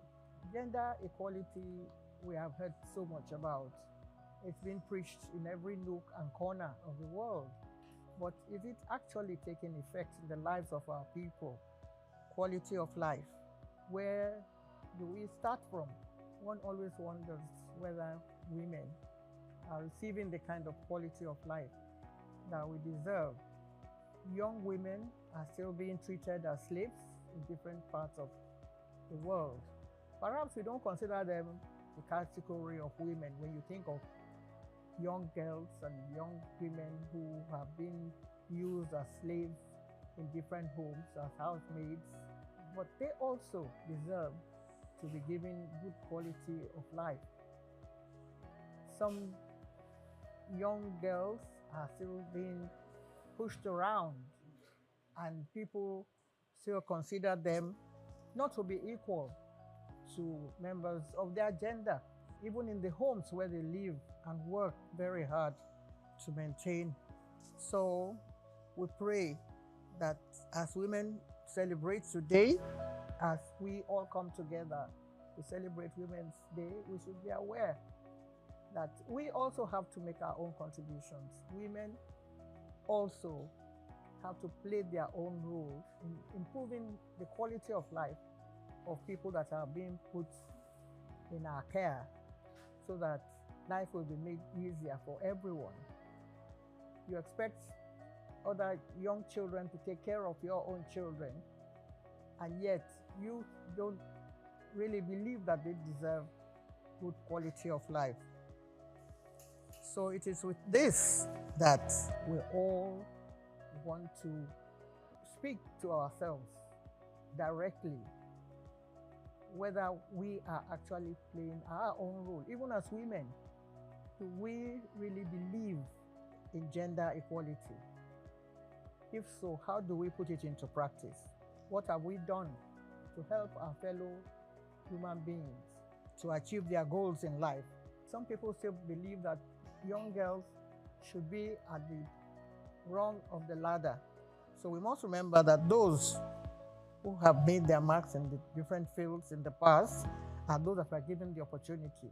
So please let us find within ourselves, deep in our hearts, the roles that we ourselves have played. If we have reached the top of the ladder, do we kick that ladder off so that others don't climb and get to the same level with us?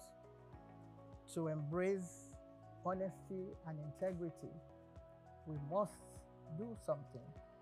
And this is the day that has been set aside for all women all over the world, whether you are in Nigeria or in Ghana or in China.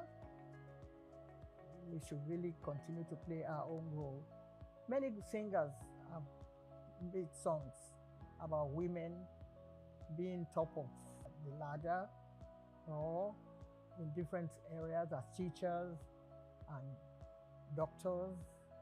But it's very difficult for a woman to compose a song about a woman getting there. It's only men. If we go back into the records, you will discover that it's only men. And I can mention one or two of the names without promoting the music of the bands or whoever it is that have done their own little bits. It's men that sing the praises of women. Women hardly sing the praises of one another.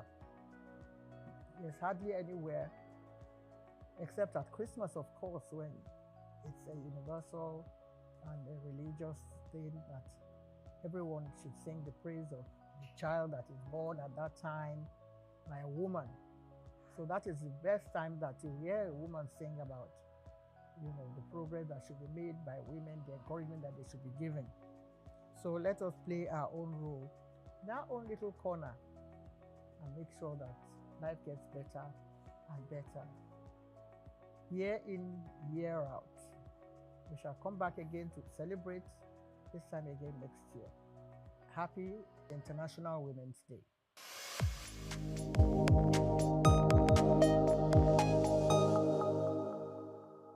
My name is Shino Ogbadegeshin. I'm the CEO of Gozi Micro Insurance.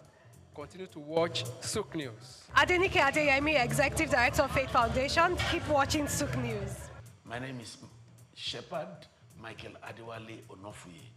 I enjoy you all to always watch SOUQ News TV. Hey everyone, Majuli Obaje here representing Gigi. Keep watching SOUQ News, okay? Stay updated with SOUQ News. My name is Aton Kene. I am the head of MSME Banking. Please keep watching SOUQ News and stay glued to SOUQ News. I recommend that more and more people should watch SOUQ News because they deal with business news. Hi, my name is Amaka Wokolo. I am the director of the Faith Institute at Faith Foundation. Keep watching SOUQ News.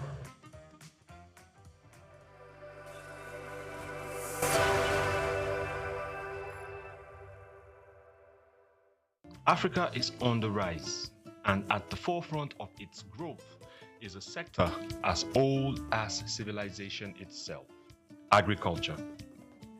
Once marked by subsistence farming and challenges with food security, agriculture in Africa is now experiencing a powerful transformation. From the fertile lands of Nigeria to the tea fields of Kenya, agriculture is driving economic growth and lifting millions out of poverty. African governments and internal investors are taking notice, pouring in resources to support smallholder farmers and expand sustainable farming practices. Digital innovation is playing a major role in this transformation. Mobile apps provide farmers with crucial information on weather, market prices, and crop management. These digital tools are empowering farmers to make informed decisions, increase their yield, and get fair prices for their produce. Now I know when it rains, I can plan my planting better, and I know where to sell my crops for a good price.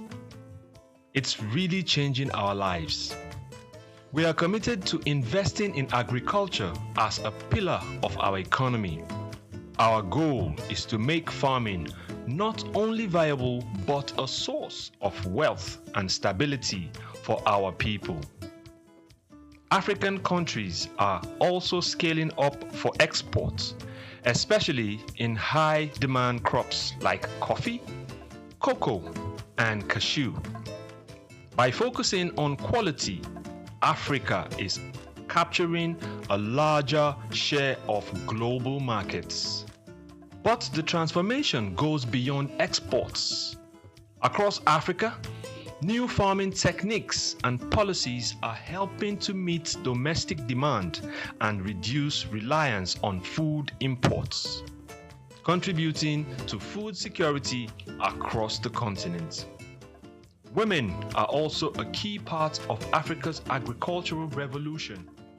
They make up a significant portion of the agricultural workforce, and initiatives are empowering women farmers with resources and training to enhance productivity.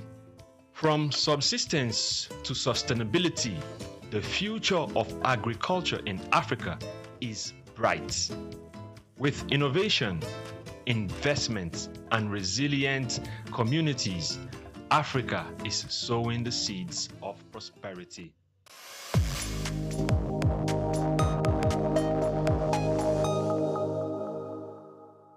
Dr. SOUQ A. Adedeji, whose leadership has significantly transformed Nigeria's tax administration, is a distinguished first-class graduate in accounting from the prestigious Obafemi Awolowo University, Ile-Ife, and he currently serves as the chairman of the Federal Inland Revenue Service, FIRS.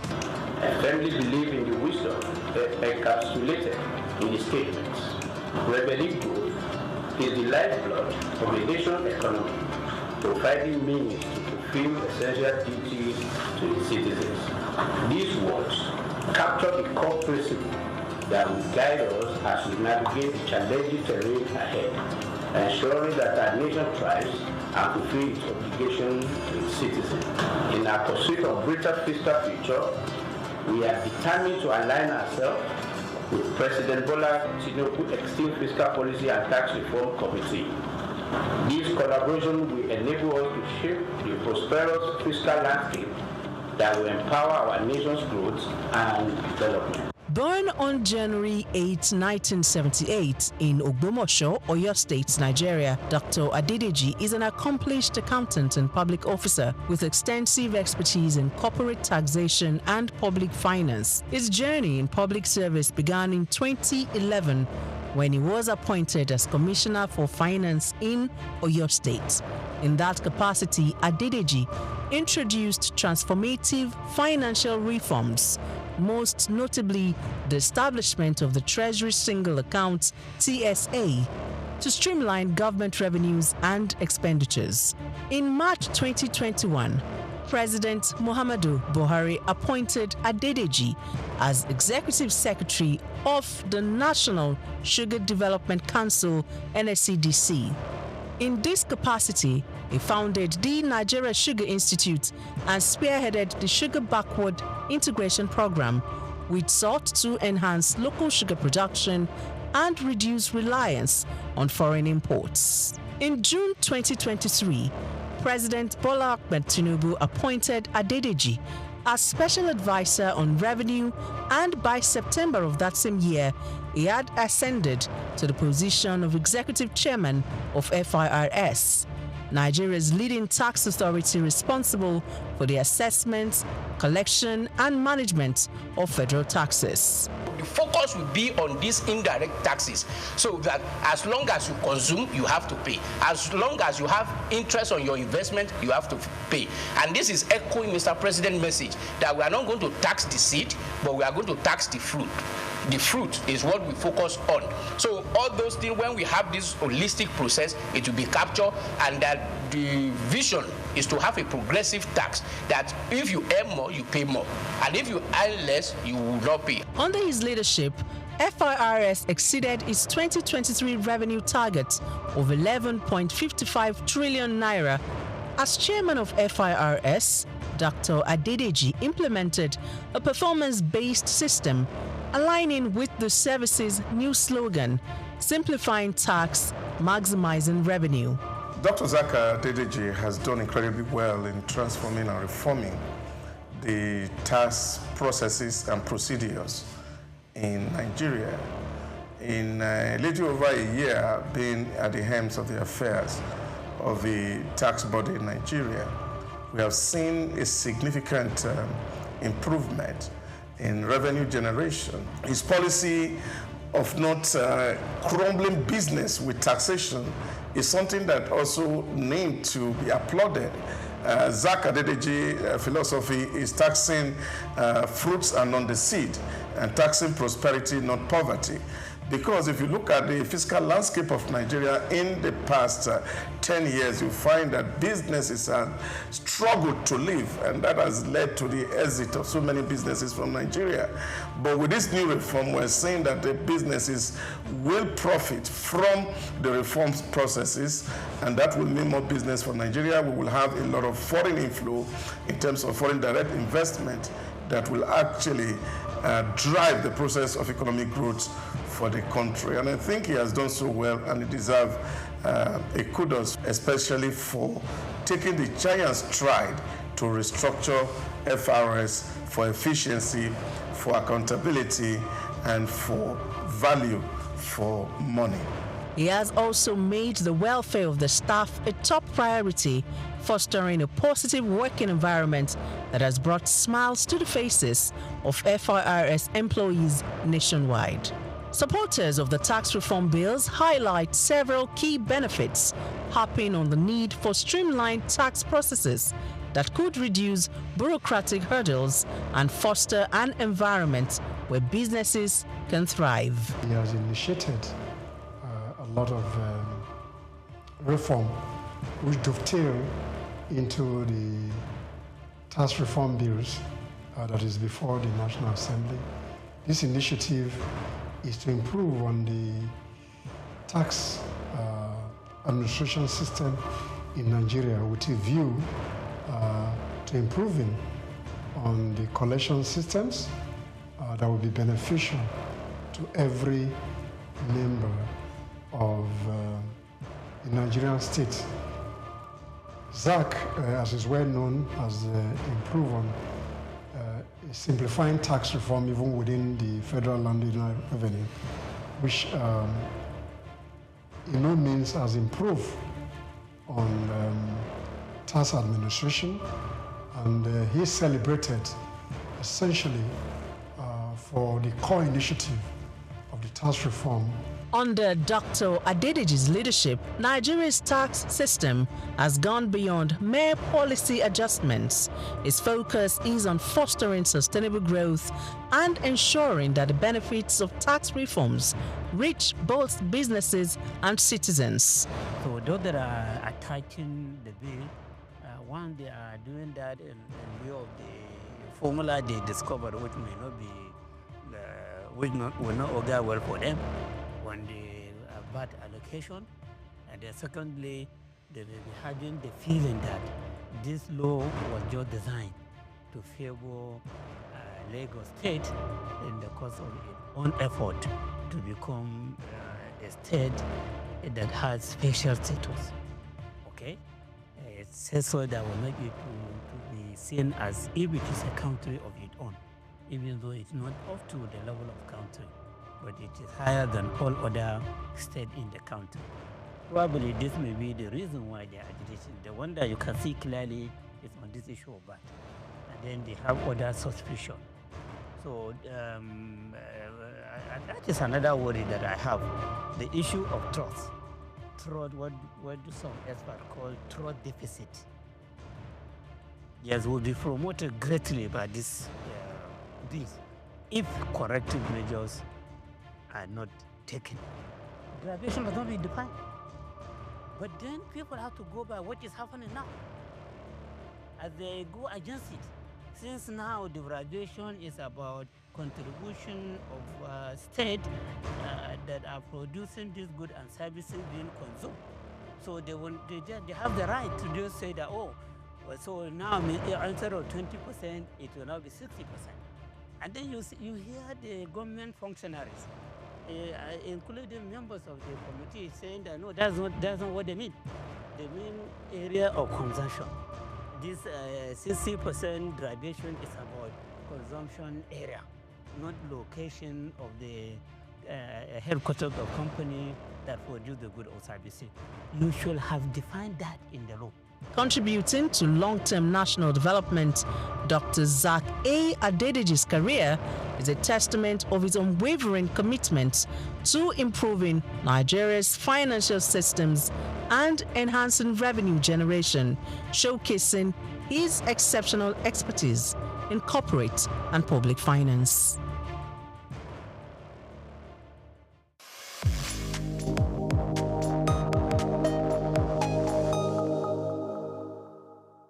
Woman, the powerhouse of every home. She makes a continuous, deliberate effort to nurture and secure her family. Before anyone else is awake, she is. Before she eats, they do. Before she rests, she makes sure tomorrow is possible. In homes across the country, hunger is silent, but a woman's sacrifice is not. She walks the land, carries the weight, stretches every meal, yet when food is scarce, she is the force to go without. Food insecurity is not just an economic crisis, it is a gendered one. As a woman, I've had to reduce my food portion in order for the food to go round. You know, when I'm serving food,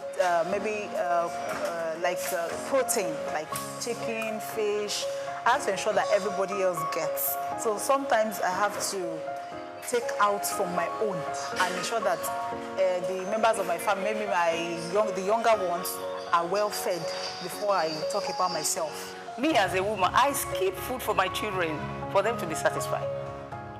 When food is not going round, you just have to manage ourselves. Like maybe you just one plate, you just have to short it to half, so everybody can take something and eat. It has not been easy because everything has been expensive now. Maybe when I go to market now, I take 50,000 to the market. When I got there, I see that this thing is expensive. I will have to buy maybe one plate I want to buy. I will just have to short the money that okay, let me buy half pints of rice, half pints of beans, everything half pints. If it's like your loved ones, something like that, if you see the way there is not enough food, so you just need to step outside your own and give them your own to eat, something like that. Normally, I used to buy my food from big supermarkets. Let's say go to the mall to buy food stores. But because of the high prices in baking everything, so I prefer going to the local market. So I go to the local market instead of the mall these days. Food shortage and hiking price of food has affected my family in the sense that all the things that we used to buy before, the price of all this food stuff have gone up, and it's becoming more increasingly difficult to buy what we used to buy at the same price. So definitely we have to cut off a lot of options from our meals. So we are kind of repeating the same meals we've been doing that for a while now. Globally, women experience food insecurity at higher rates than men. According to research, 31.9% of women face moderate to severe food insecurity in 2021, compared to 27.6% of men. Despite making up nearly half of the agricultural workforce, women earn only a fraction of the land they cultivate. They produce, cook, and sell food, but in many homes, they often eat last. When food prices soar, they cut their own portions first, and when resources are scarce, their health and nutrition are sacrificed. There is sometimes I will just say this food can't be enough for everybody. So me and the father, we won't be able to eat. The children will just have to take the food. Okay. There are times I sacrifice my food for my husband. Yes. because it's the head of the house. Before we take like 3 square meal, but now for the children to be satisfied, the parents have to, just keep maybe dinner for them to have their 3 square meal.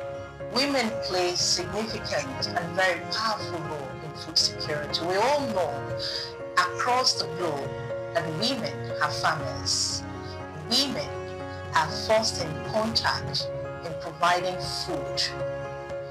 But what has stopped them from progressing, what has stopped them from earning from their labor, it is because they are not recognized, they are not supported financially, and so these are the challenges that they face. Millions of women fight an unseen battle, balancing hunger, health, and survival. They are farmers without land, providers without enough to give, pillars of strength in a world that often looks away. Yet, if given equal access to resources, women farmers could increase global GDP by $1 trillion and significantly reduce hunger. This is not just about hunger, it is about power. Who has it, who doesn't, and who pays the price? These are the challenges we go through as women. Just to put food on the table for the family, we have to be as a strong women. When food is too expensive or unavailable, what I do is just, I make do with what I have. And then when it's too expensive, I try to go to the market where food stuff are sold at cheaper prices. I try to go to markets where food stuff is sold in bulk, and we can get them for a cheaper price. Without policies, without laws, without codes of conduct, I like to call it, you cannot achieve. They form the structure within which we should operate. But unfortunately, in our country, policies to a very large extent do not mean anything because they are not followed through. We call on every stakeholders, we call on government to provide the financial powerhouse for them to adequately enlarge the food security within our country and outside of our country. Policies exist, interventions happen, but while they work, women must be at the center of food security planning, not just on the margins. As the world acknowledges the strength and struggles of women, the call to action is clear. Invest in women farmers, prioritize women in food policies, end gender disparity in food access. When women thrive, community flourish, and progress accelerates. Happy International Women's Day. Grace Komalafe, SOUQ News Television.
Well, I would say now he's gotten the job.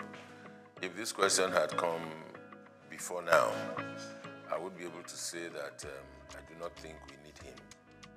But he's there now, so all we need to do is see what best he can do or what best we can do to support him to succeed. Now, going by his previous records, going by all that he's achieved in sports, ordinarily one wouldn't have said he's the best for the Super Eagles at this time. But here we are. Decision makers have made their decisions. They've taken the decisions. We can only talk, but they already have their way. Well, I think his assessment will start when he starts playing games. He's not had any game with Nigeria, so we can't assess him. But going by his previous records, I don't think he would have been the best for Nigeria at this time. Not against other homegrown indigenous coaches who have had better records within and outside Nigeria. On a scale of 1 to 10, I don't think Shele will fit in at any point. But of course, having him been appointed, all we need to do is give support and see the best that we can get from him being Nigerians. And of course, at all times, irrespective of whatever decisions are taken, we want Nigeria to excel. Because in Nigeria's excellence, we are proud. In Nigeria's excellence, those of us that are in the media and sporting media, to be precise, we can do business. If Nigeria is not winning, the biggest brand for Nigeria is the Super Eagles, sports-wise.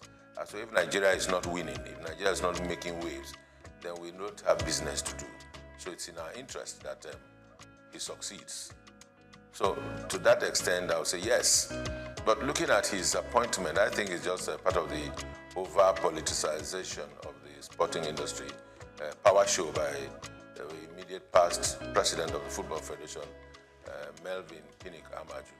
Having failed in his 2 terms, continues to transverse the terrain to show he still has power. And of course, he brought Shele. And of course, Gusau, the incumbent president of the Football Federation, has to listen to his master. So his master's voice, that's what we're experiencing.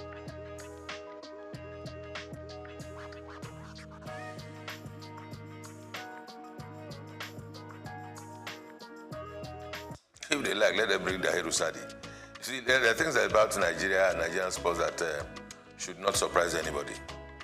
Politics are played everywhere, and balancing of acts are played everywhere. Federal character everywhere. And the federal character thing is just all very pretentious things they do. Definitely not for the interest of Nigeria. Just to show that, okay, we've taken somebody from the south, or we've taken one from the west, or we are now taking from the north. Who will take in the north? Let's bring Ahmed Musa. He's calm. He'll be able to talk to the players. What is he going to say to the players? He's past his prime a long time ago. So it's all politics and not in the interest of the nation. I can tell you that. But for Chele going around Europe, yes, he has to. Because everywhere you go, to be the chief coach of the Nigerian national team, senior national team, can be a huge task. Because every day you have Nigerian boys showing up in big leagues, in small clubs, in championship clubs, even around the country. You find players everywhere. Nigeria, I think today, if we are not exporting oil, I think we are exporting footballers to everywhere, even those that are born abroad. You can imagine this young boy at Arsenal, 17, Ethnan Waneri, and there's Anokoli, there's Ndidi, both at Leicester City.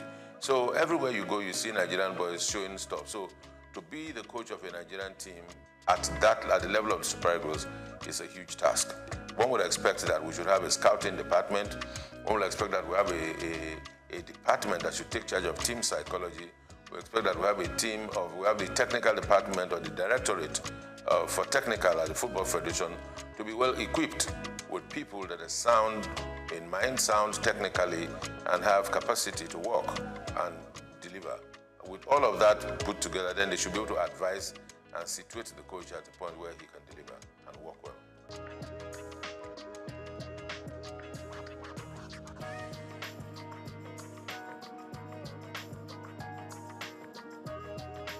Well, you see, I said yes, because I've been one of those that have always been clamoring that there's need to have a National Sports Commission. Now, having a National Sports Commission that is populated or that is headed by politicians, it's neither here nor there. It may not take us anywhere. We need to separate our sport. Yes, sports you cannot do away with politics at some level. But in terms of the administration, in terms of the management, in terms of the execution, there's need to be able to separate sports and politics. In the days where we held sway in sports, where the National Sports Commission functioned effectively, all of those that occupied the position as Director General, as directors in the then National Sports Commission, were professionals. If you recall from the days of Abraham Odia, Awotro Eleya, and of course Isaac Akioye, that laid the structure and foundation for a proper National Sports Commission just after the All-Africa Games, was a thoroughbred professional from the University of Ife. And there are other such professionals all about this country. And you need to ask, if we are not able to seek and give these people jobs and give them tasks to deliver, we always will go look for political loyalists to put in positions so that they answer to us. Politics is just, to me these days, it's more like a window for public relations for political parties and individuals that are into politics to express themselves, or maybe also at the same time also reward loyalists. That's what we find. So in terms of the technicalities on administration and management of sports, in its true sense, we're still very far from it.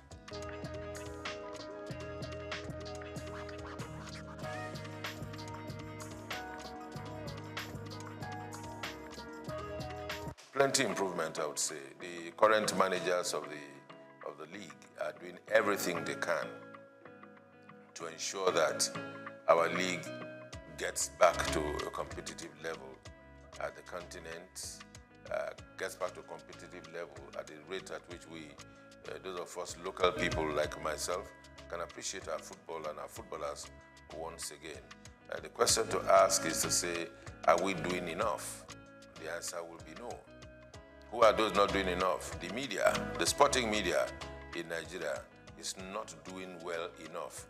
Would I say sporting media? Yes. And also the bigger media is not doing well enough. And because we are not doing well enough, that's why our league is still where it is. We would have gone further than this. The other aspect of it is government. Government across the states. Football business is supposed to be good business. Football business is supposed to be run by private individuals and clubs. There's nothing wrong to say that the people of a particular state cannot run a football club in conjunction with other private individuals who will be stakeholders and are interested in the promotion of sport and football in the sense that we're talking about it now. But what we have is that we have state governments owning football teams, and those that are administering the football teams are SA this, SA that have been appointed as a reward, that have been appointed because they are loyal, that have been appointed because they can talk a little bit about foreign leagues. Somebody can talk about the league, talk about the La Liga and the EPL, and that qualifies him to be SA in charge of sports in some states of the federation. And these are the bunch of persons, or the group of persons, who are running our football around the country. So, who runs the clubs, the texture of the clubs, what names the clubs are bearing, what history behind the clubs, and those are the things that tells you that the states are not doing enough, the Football Federation not doing enough, but I think largely the media, check out our sports programs. All you find are talking heads, talking about who scored the best goal in the world, who scored the best goal in Europe, who scored the best goal in England and all that. That's what we find. You hardly will see shows, package shows about the best goals of the Nigerian league over the past weekend. The best goals, the best dribbles, how many passes, proper statistics, because the media is not doing enough. The sporting media, that is journalists, that are practitioners, they are not doing enough because they are not tasking themselves. They just go on the internet, download one or two things, watch and everything. All you know is you take, as a content creator in sports, you need to just take a shot of the goal that, the assist that Nwaneri gave or Merino scored a goal for Arsenal, and you superimpose yourself and you talk over it, and that's content, and you post it, and there are likes and there are followers, and that's it, what we do. But you do not have individuals going to places to take content. All around Lagos, that's we look at as we are now, all around Nigeria, sports is going on every day. As a practitioner myself, in those days when I used to be the street reporter, we covered football from everywhere. From Abeson, from Bagada, from Volkswagen, down on Ojo, Abeta, anywhere. All of those places, and boys are still playing football. You go to Evans Square, boys are still playing football. Go to Lafayette, they're still playing football. Go to Alakoro, you still see boxing. So all of these sports are still going on. But where are the journalists that will cover these events and bring them to the fore and package them? The journalists are not ready to do that job. Even those that are ready are not funded.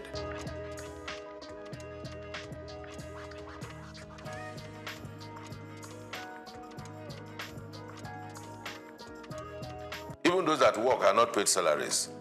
So everybody is just finding the easy way out, cutting corners and doing their best. Now for our league and our sports to grow, there has to be heavy investment in the media. Because everything you see about the EPL, the La Liga, you take the EPL and analyze it, you see a variety of shows all about the weekend games, the weekend wrap, the best goals, the best flops, the referee angle, even the advertising and marketing. Because when all of this are put in a fray, then people can relate to it. People can leverage on it. Brands can come and give sponsorship. But we are not able to attract sponsorship because there's nothing for the brands to take away. Because if you give brands value, they will attach to it. And it never used to be so. Before 2006, the La Liga was not popular. The EPL was not popular. The Champions League was not popular. What were Nigerians watching? Because the media itself sold out. By investing, Nigerian media organizations came together, put money together, and went to buy rights of the EPL and started broadcasting it on Nigerian television for the consumption of Nigerians so they can make cheap money. From telcos and from the brewing industry, they made more money for themselves. I mean, the media houses, rather than invest in the local league. Then they will tell them, who will watch Nigerian league? I mean, those are the questions they asked at the time. Some of us that were able to find courage, we found courage and we asked them, why would we be doing this? But of course, we were not many enough for our voices to be heard. And that's why we're here. We are where we are. So it's not far when we lost it. Can we redeem ourselves? Yes, we can, if we want to. But it will take a whole lot of courage. It will take a whole lot of work. It will take a whole lot of commitment. God help us.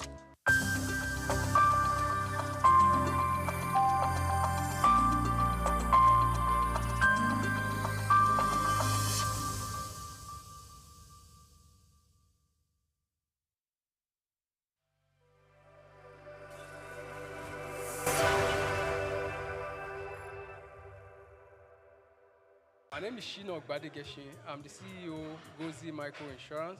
Continue to watch SOUQ News. Adenike Adeyemi, Executive Director of Faith Foundation. Keep watching SOUQ News. My name is Shepherd Michael Adewale Onofuye. I enjoy you all to always watch SOUQ News TV. Hey everyone, Majuli Obaje here representing Gigi. Keep watching SOUQ News, okay? Stay updated with SOUQ News. My name is Aton Kene. I am the head of MSME Banking. Please keep watching SOUQ News and stay glued to SOUQ News. I recommend that more and more people should watch SOUQ News because they deal with business news. Hi, my name is Amaka Wokolo. I am the director of the Faith Institute at Faith Foundation. Keep watching SOUQ News.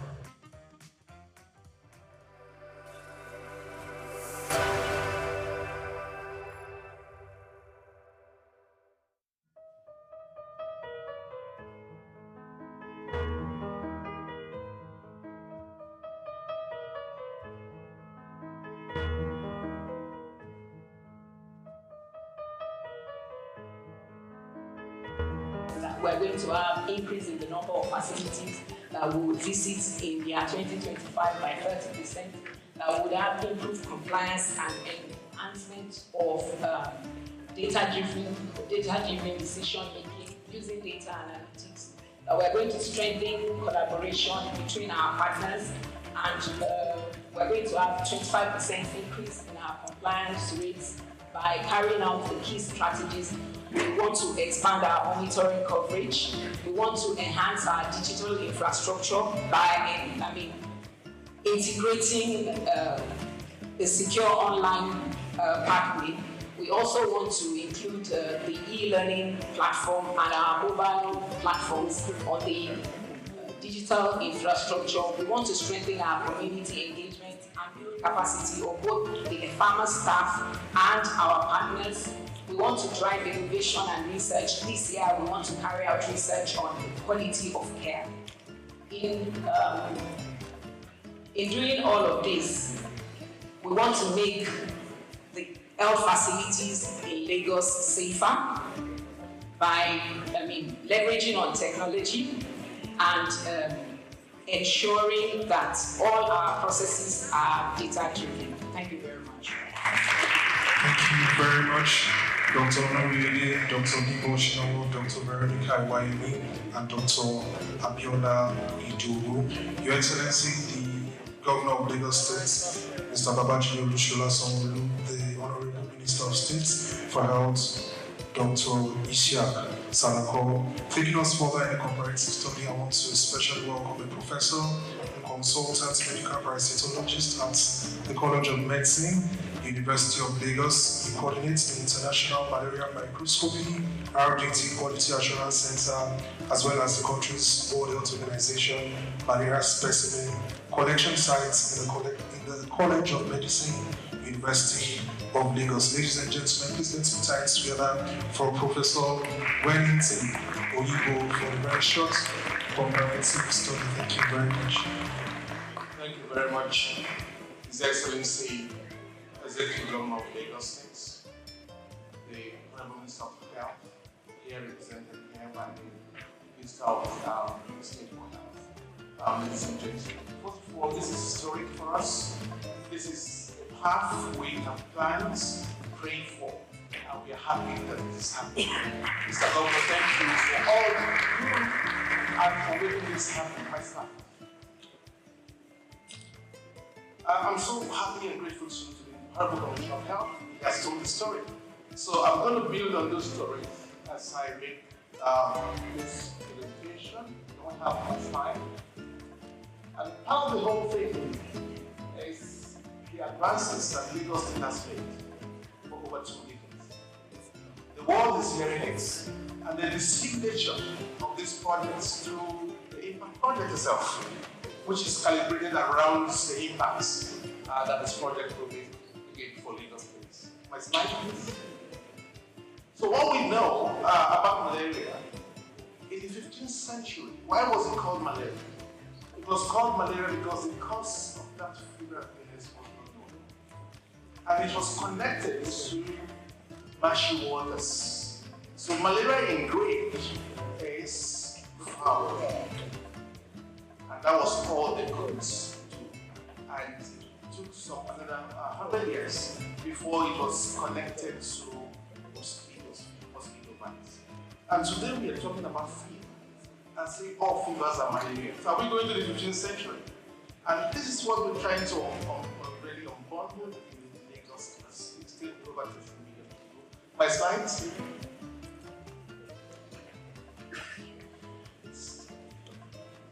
So if fever is still malaria, we go back to the 15th century. And then, of course, for evidence base, meant that we will have to quickly provide the evidence. Can I have the slide up? Yes. So the horrible complaint of school is out from here.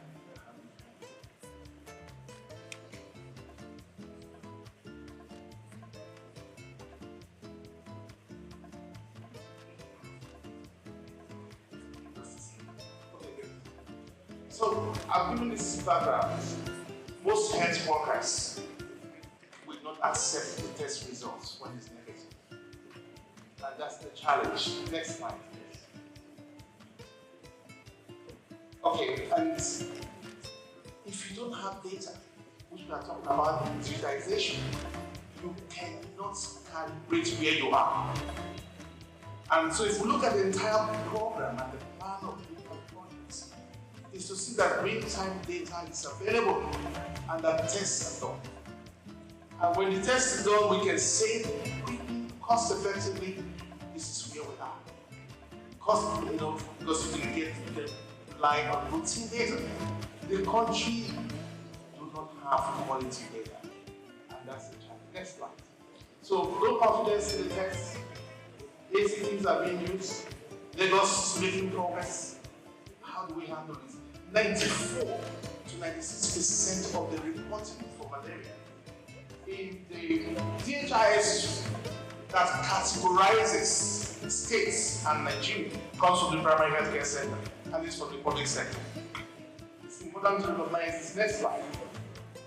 And we're bringing this on board because we provide the quality platform for quality diagnosis at the College of Medicine. Next slide. And we do all of this carefully to ensure that these tests are good to be used for urine. Next slide. And what is learned? Please just keep on going on the slide because I'll just look through them. There are changes in Nigeria in terms of malaria epidemiology. Next slide. And then we see from the 2021 malaria indicator survey where Lagos is. Next slide. And you can see where we are here at 2.6%. Hopeful. And next slide. Good progress.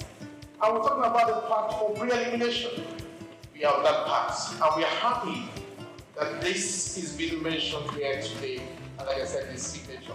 And in line with the stratification strategy and subnational tailoring by WHO. So we are quite on course on this. Next slide.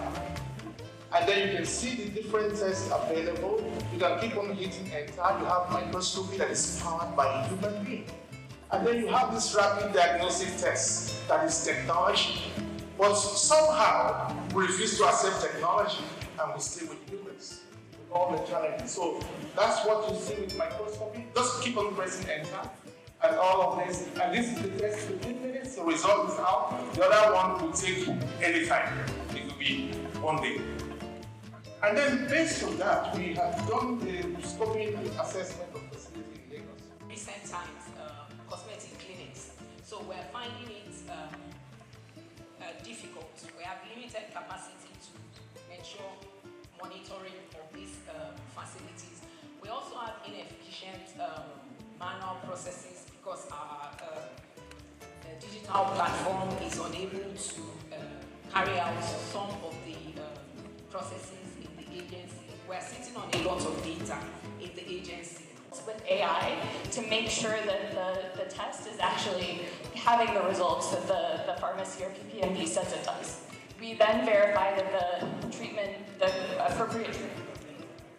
And then in the impact program, we to the public health system for malaria-negative patients to ensure that they're getting the proper diagnosis that they need and have a better understanding of what other febrile illnesses patients might have. Next slide, please.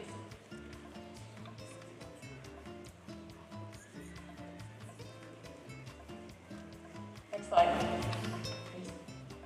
Okay, so I'll just talk briefly about all of the other partners that are working on this as well.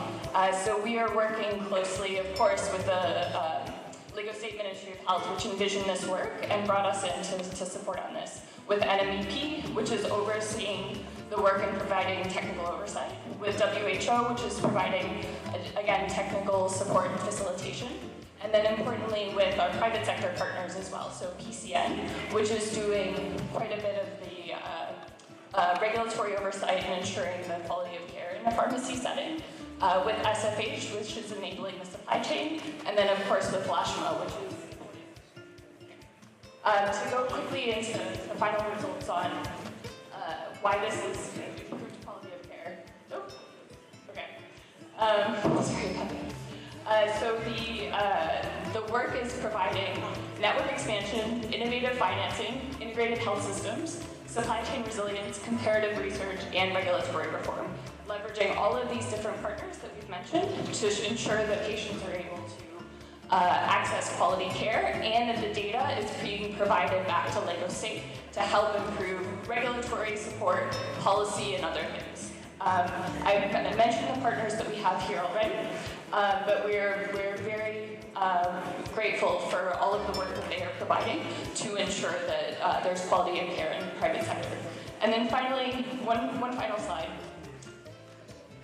To reinforce what Dr. Wellington said earlier, the work that is being done is also to be supporting with testing, understanding the difference between rapid tests and microscopy, to support on policy reform to ensure that rapid tests are always done before treatment for malaria in Lagos State. Thank you all so much, and we're very excited to be a part of this.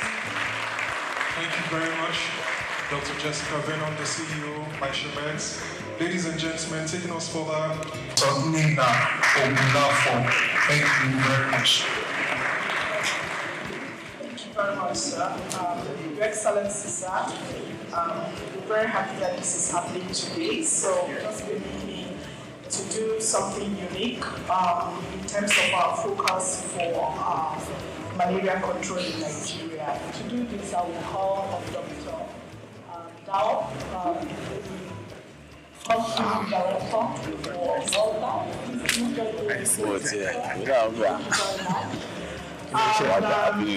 We're going to have the Honorable Minister being tested for malaria. Honorable Minister, thank you very much.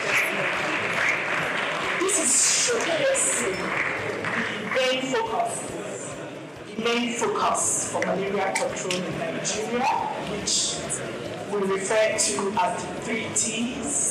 Your Excellency, the first T stands for tests. We cannot overemphasize or we cannot underscore the importance of that. The second T, sir, is for treatment.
Cannot have His Excellency and the Minister of Health standing for long, so once we take their samples, we're going to have them seated again.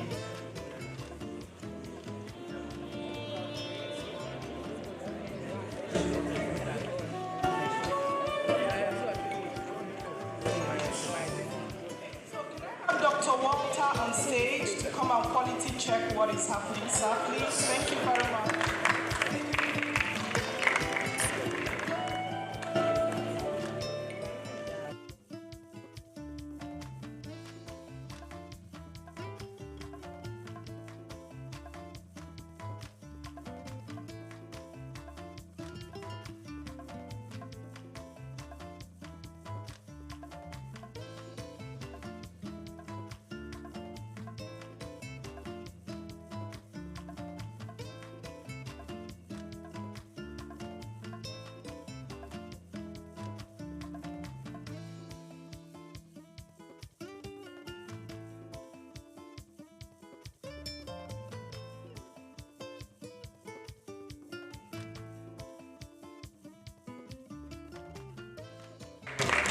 We are witnessing leadership by example. Leadership by example. by Mr. Governor, Mr. Babajide Olusola Sanwo-Olu, as well as the Honorable Minister of State for Health, Dr. Salako. Please, let's appreciate them. That is the way to go for every one of us all. Thank you very much, Your Excellencies. So again, this is the way to go for malaria control program in Nigeria. The pre-elimination in Nigeria could commence in phases. We could commence pre-elimination in Nigeria in phases. Thank you, Your Excellencies. Thank you. So back to the fourth bullet on my slide. Your Excellencies, pre-elimination in Nigeria could be commenced in phases. It could start with the states, Lagos State, for example, and we could go geopolitical zones. So I was sitting with my sister, the Commissioner of Health from Ogun State. So the fever for pre-elimination have started. So I also want to say that it stands on Lagos State to make sure that this pathway for pre-elimination is properly done.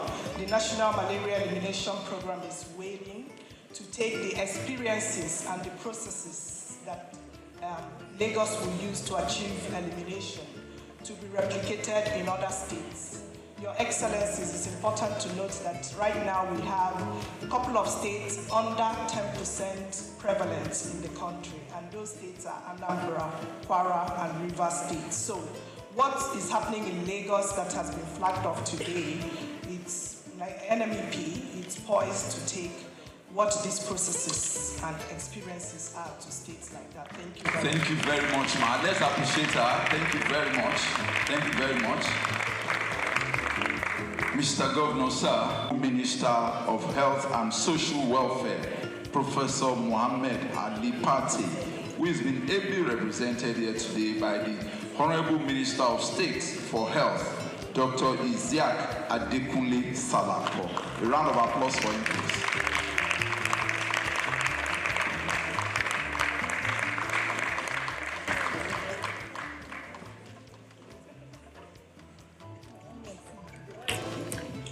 Your Excellency,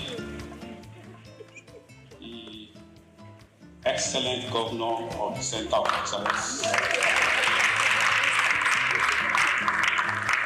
Mr. Babajide Olusola Sanwo-Olu.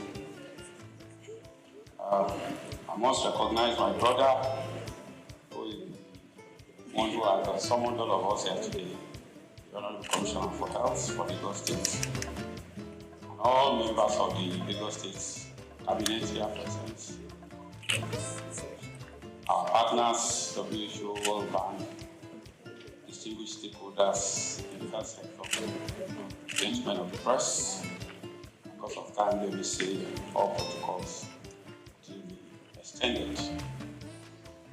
We cannot keep the governor for malaria alone. He has to attend to water, to road, several other things, so I will shorten my speech, but I must say that today I'm wearing two caps. You may not see it physically. Standing in for myself, and also standing in for my brother, the Coordinating Minister for Health and Social Welfare, Professor Pate, who is unable to attend because of other assignments. I am most delighted to be at this auspicious occasion of the launch of the pathway to malaria pre-elimination and digitization program in the Center of Excellence, Lagos State, led by His Excellency the Governor, Mr. Babajide Sanwo-Olu. I recall that Lagos State pioneered intensive malaria case management in the early 2000s through the Eco-Free Malaria Initiative, under the leadership of now our President, President Bola Ahmed Tinubu, then Governor. I am most delighted to be here today to be part of another pioneer initiative, now under Governor Babatunde Sanwo-Olu, as Lagos State takes the lead in the agenda to end malaria by 2030. Your Excellency, the Federal Minister of Health and Social Welfare is elated with with this giant stride, which aims to improve malaria diagnosis, case management, and accurate tracking of cases through the integration of digital health solutions in the form of real-time electronic reporting systems, all targeted at further reduction in the burden of malaria and its eventual elimination from our land. This momentous project will not only set a track for malaria elimination in Lagos State, but in Nigeria at large, thereby once again making Lagos State a trailblazer. I want to emphasize that this project is in line with the renewed hope agenda of President Bola Ahmed Tinubu and the renewed vigor for the Federal Ministry of Health and Social Welfare on the rethinking malaria concept that was launched in April 2024 and is aimed at fast-tracking the malaria elimination goal through strategic shifts. We have continued to make progress in this regard, and the inauguration of the advisory on malaria elimination in Nigeria, AMEN, the development of pragmatic costed plan of action, the expansion of permanent healthcare facilities, training of frontline health workers, and the initiation of domestication of affordable medicine facilities for malaria to make malaria treatment more affordable are all testament to the progress we are making. Your Excellency, distinguished ladies and gentlemen, the Ministry is taking these steps in order to reverse the undesirable trend of being the highest burden malaria endemic country globally, accounting for 37% and 31% of cases and deaths, respectively. I am confident that the Lagos State possesses the needed attributes that can help drive Nigeria to malaria elimination through such case-setting initiatives like this program.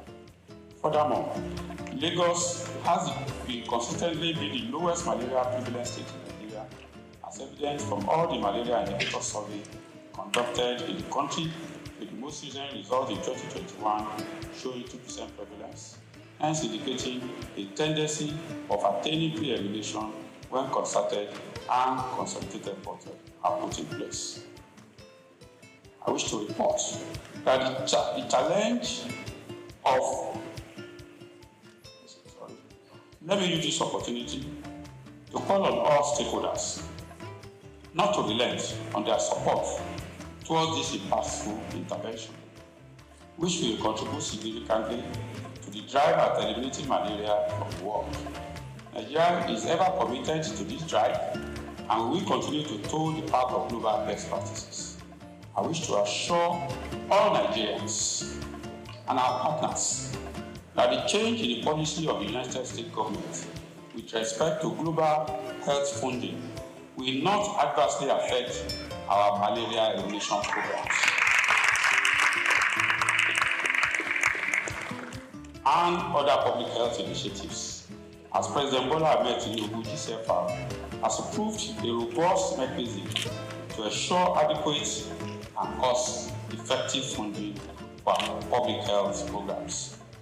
I call on all state governments to join hands with the federal government to ensure that our country becomes self-sustaining in the funding of our public health programs.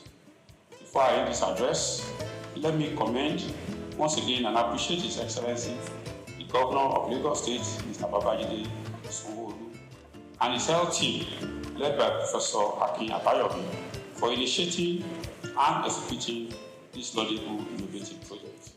I wish to also sincerely appreciate all the partners, World Bank, WHO, all the implementers, especially for providing the needed human resources, technical support, and the funding for the implementation of this initiative. I wish all of us a successful launch of this impactful project as a springboard for the elimination of malaria from our country. Thank you, and God bless the federal government.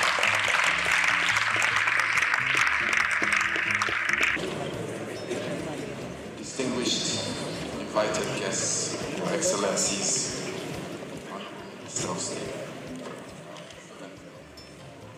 have your results.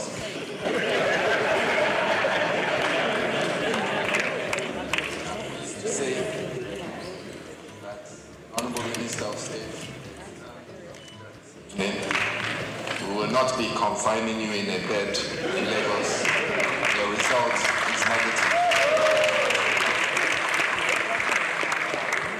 Indeed, when patients go to clinics and the doctors tell you that they've performed the test, it is your responsibility as a patient to see the test.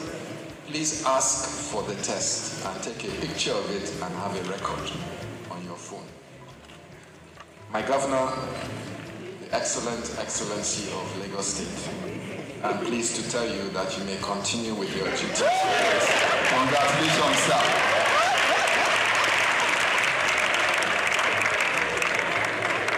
Your test is negative, in line with the low prevalence of malaria in Lagos as well.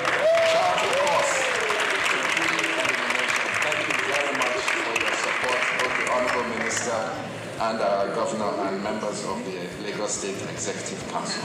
Mr. Governor, if you would like to approach the podium to give your keynote and to launch a pathway to malaria elimination in Lagos.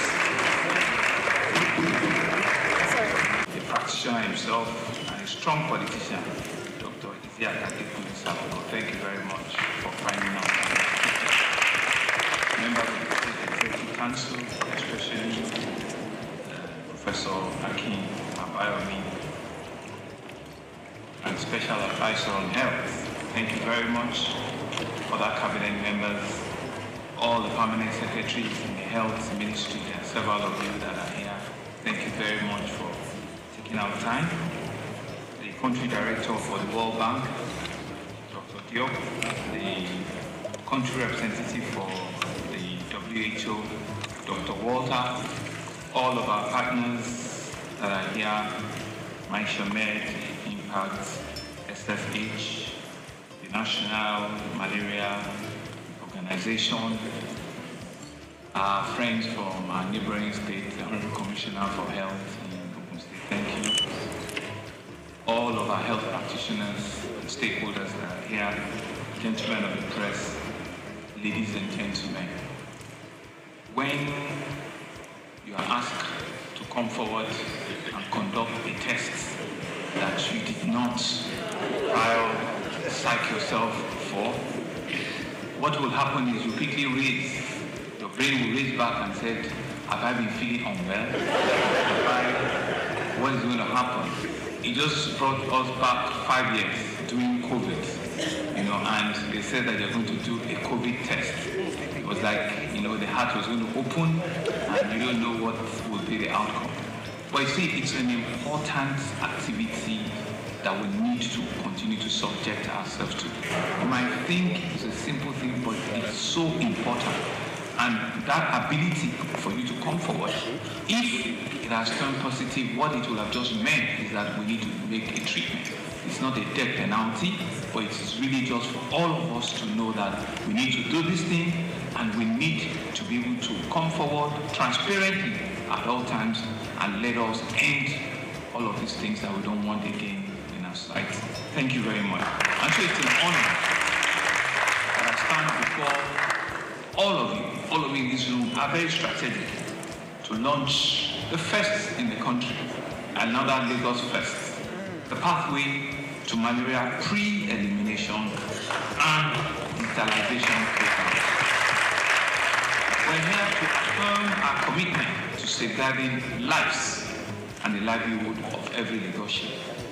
Malaria is more than a disease. It's a socio-economic burden that has held back individuals, it has held back families and communities for such a long time.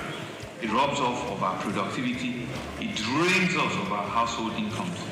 And for many households in Lagos, especially those modest earners, malaria, the name it alone brings shivers. It reduces their earning and reduces their ability to continue to earn more for their family. And so this financial strain often affects families and a lot of times causes heartbreaks and the rest of it. But we're here to put a stop or to even bring a voice to the step at which we want to eliminate that completely. It has affected school children from going to school, it has affected businesses, it We have seen a whole lot of absenteeism and a lot of challenges in our society for several decades. But today, we had to change all of that narrative. The eradication of malaria is not just a good health news. It is indeed an economic imperative. It's a good news that all of us must beat our chest and be able to carry, if there's a P, that we need to have, a pre-elimination, the campaign for it, we need to have it and we need to be able to dot it everywhere. We know from statistics how much malaria has cost our GDP, billions and billions of dollars. Imagine what Lagos could achieve with a lot of resources if we're able to eliminate all of this. We no longer have to choose between survival and opportunity. Imagine a Lagos where every child can attend school uninterrupted because of ill health, or an adult can contribute fully to the economy. And one thing that is instructive was the demonstration of the slide by Professor Campbell, and I saw others as well. I can see that Prof already has a side job. Animation and cartooning is a job that he can conveniently retire into. And the narratives were very clear. But the message was very, very transparently done. And all of us, in one form or the other, are guilty of this. You feel unwell, you think you have a fever, the next thing is you are diagnosing yourself with malaria. Very easy. Just give me injection. Just give me this tablet. I know what it is. We are all, self-diagnosing ourselves and self-telling ourselves that that is what it can only be and that is what it is. So just give us. But we can see that with knowledge and with communication, a lot of all of those negative things we can rewrite them. And so this program represents a hope rooted on innovation, collaboration, and determination by leveraging digital tools that will ensure that every malaria case is tracked in real time. This is digital. Long are those days when you need to take a whole full blood from your body to just do a simple malaria test. I was asking for my bottle of Martina because those days when they take your blood test, you must replenish it with a bottle of Martina. But you can see that with just a small prick, and in no time you can actually. That's what digital life, has done. And so it has helped us by strengthening partnership with the private sector. We will expand access for quality care. It will help communities to have the knowledge and resources. It will build a culture of preventing that leaves no one behind. And that's a message we need to come out of from here. All of us sitting in this room must immediately turn ourselves into an advocate, into a cheerleader, to be able to carry this message forward, to be able to tell everybody that needs to know. Go into our communities, pass on this message that this pre-elimination launch program has started, and it's for all of us to see, to buy into it, and to work with it. The benefit of eradicating malaria goes beyond just health. The malaria-free Lagos, and indeed in future, the malaria-free Nigeria, it's achievable in our time. And we've all put our minds to it, it's something that could be done. We believe that if we can eliminate it, it will increase productivity, it will improve educational outcomes from our children, it will reduce considerably our health costs. It would also enhance quality of life. All of these points speaks to a better livability standards in all indices. And so this vision, though ambitious, I believe is achievable. It requires, therefore, all of us, government agencies, healthcare practitioners, healthcare providers, community leaders, development partners, and indeed all citizens to work together with an unwavering resolve. Success will not come overnight, but will be sustained effort and collaborative action. We will prevail. You saw the slides that a farmer and the lady on malaria and the lady on immunization. You saw the statistics between January and February, what the run rate should be. Yes, we could say that, this is just March, but we need to be able to double those numbers. We need to push those numbers to be able to achieve the 2025 target. You need to be able to push and achieve, because there's no magic to it. If your target is 2 million and at the end of February we are still doing less than 200,000, you are doing far less. So you need to double, your spike shoots. You need to work harder, twice as fast, twice as much for you to achieve the 2025 record. And Doctor told us, Prof told us from WHO that it's 2025. They are going to close the envelope. Hello? Yes, they said they are going to close it. And there's a 20. Where is it? I thought it was. They're going to close it. Our target is that we have to take that $20 million. We have to do everything to make sure that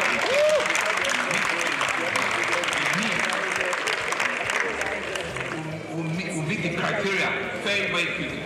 Because if it's something that we all say we want to do, then everybody must be on the same page. I want to commend the farmer and all the ladies that came forward transparently to show us those data. And what we need to do is we don't need to wait in October before we now cry. We need to be able to track this thing on a month-on-month basis. So I want to thank all of you. I want to thank our partners, the World Health Organization, the World Bank, the National Malaria Elimination Program. Our community pharmacists are here. All of our pharmaceutical associations are here. Thank you very much. Our various private and public hospitals, and all of you that are here for your valuable support and making this initiative possible. Of course, permit me to thank in absentia our very hardworking Honorable Minister of Health and Social Welfare, Professor Mohammed Alipate. Our best regards and our best wishes to him. We know all of the things that he has brought about in his tenure as the Honorable Minister of Health. We wish him well.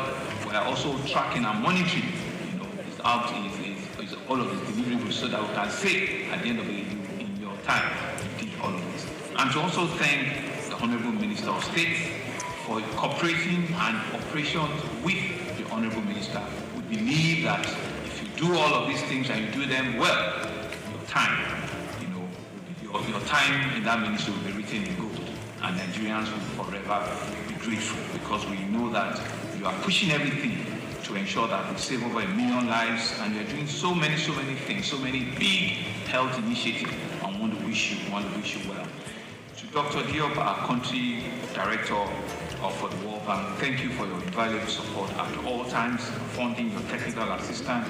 We believe it will continue to catalyze our health initiative. To our country director on the Bill and Melinda Gates Foundation, Mr. Uche, whose organization's investment has been pivotal to malaria control. We say thank you.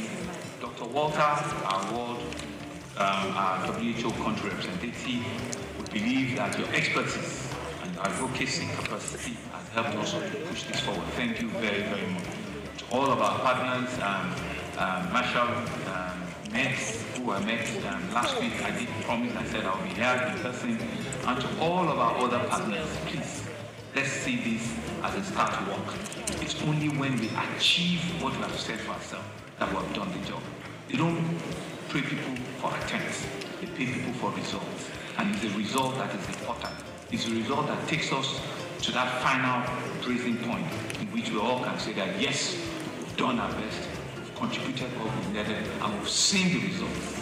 I believe that we have everything to make it work. We believe we have all it takes to eliminate malaria completely in Lagos State. I want to congratulate our own Ministry of Health. Congratulating ourselves is telling you that you have a lot more to do, Prof, and all of you. But I will be watching, and I will do everything to continue to encourage you. And as a demonstration of that encouragement, I was whispering to Prof that I will also do something different. I will be promoting Dr. Idu as a permanent secretary.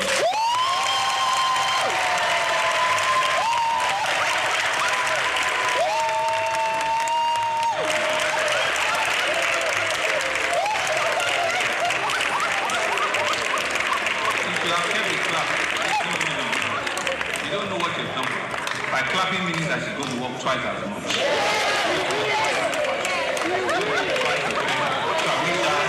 All the very hard work she's doing. To my fellow Lagosians, the fight belongs to each of us. Let us embrace a preventive measure by eliminating mosquitoes, adapt, test before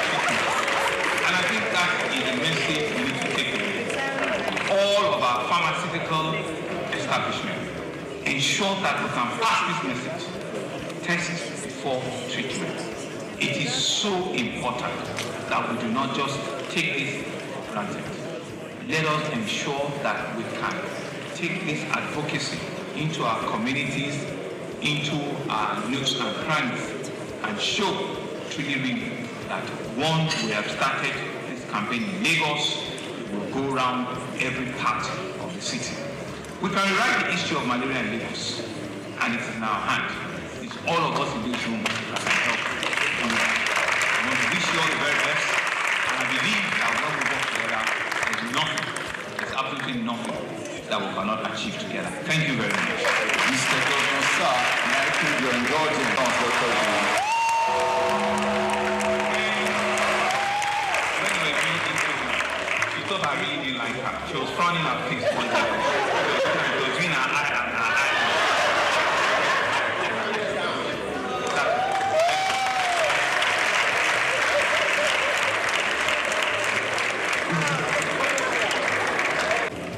This pre-examination launch of malaria from Lagos State.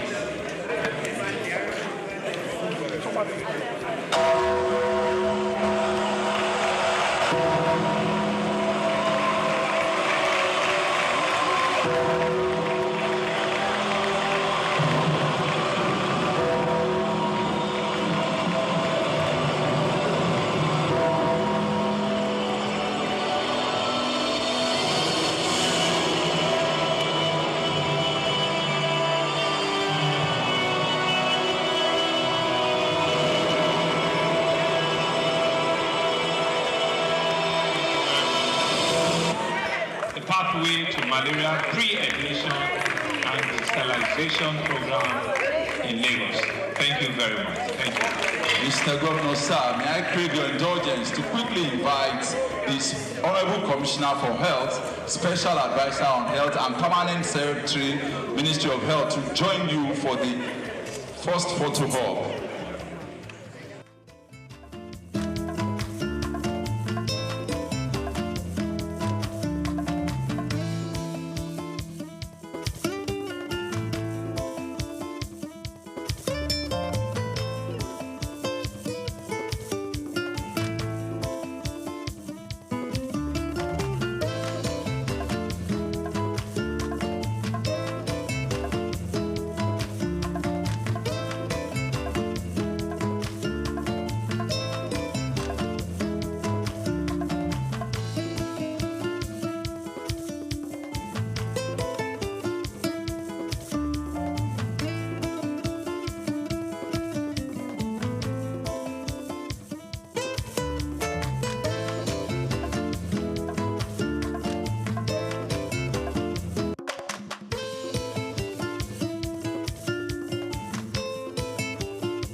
And as soon as we are done, also we are inviting all the permanent secretaries in Lagos State to join the executive governor, actors from the Federal Ministry of Health, all the directors that have accompanied the Minister of State for Health, all the directors in the Federal Ministry.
The world of business is one filled with men and women willing to dine with risk. And when we seek African business shapers, we see individuals who have denied self to build conglomerates. From controlling over 90% of diesel trade in Nigeria, to almost throwing in the towel, then getting on the Forbes list, we present Olufemi Peter Otedola.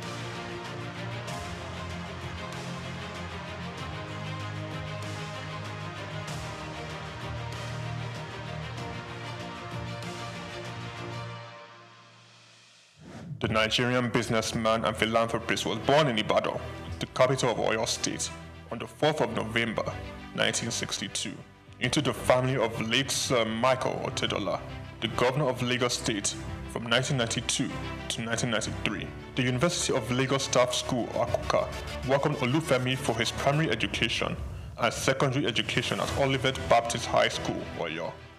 Olufemi proceeded to Obafemi Awolowo University, Ife, for his first degree, graduated and joined the family printing press business, working hard and gaining experience. Femi Otedola ventured out starting Center Force Limited. The company focused on finance, investment, and trading. The oil and gas sector was Femi Otedola's next port of call.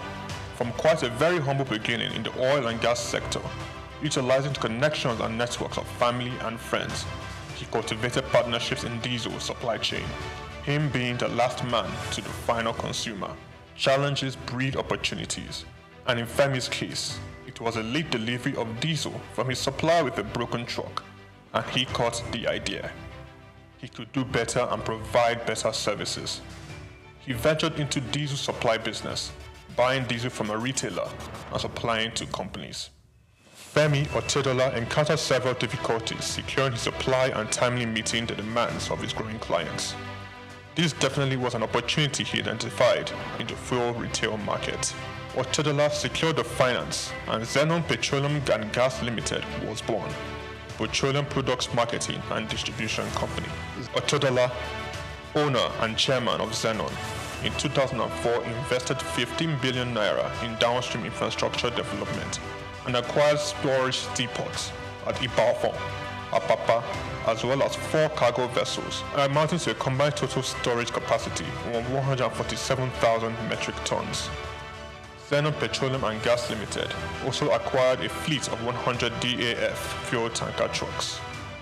By 2005, Zenon controlled a major share of the Nigerian diesel market, supplying fuel to most of the major manufacturers in the country, including Dangote Group, Cadbury, Coca-Cola, Nigerian Breweries, MTN, Unilever, Nestle, and Guinness.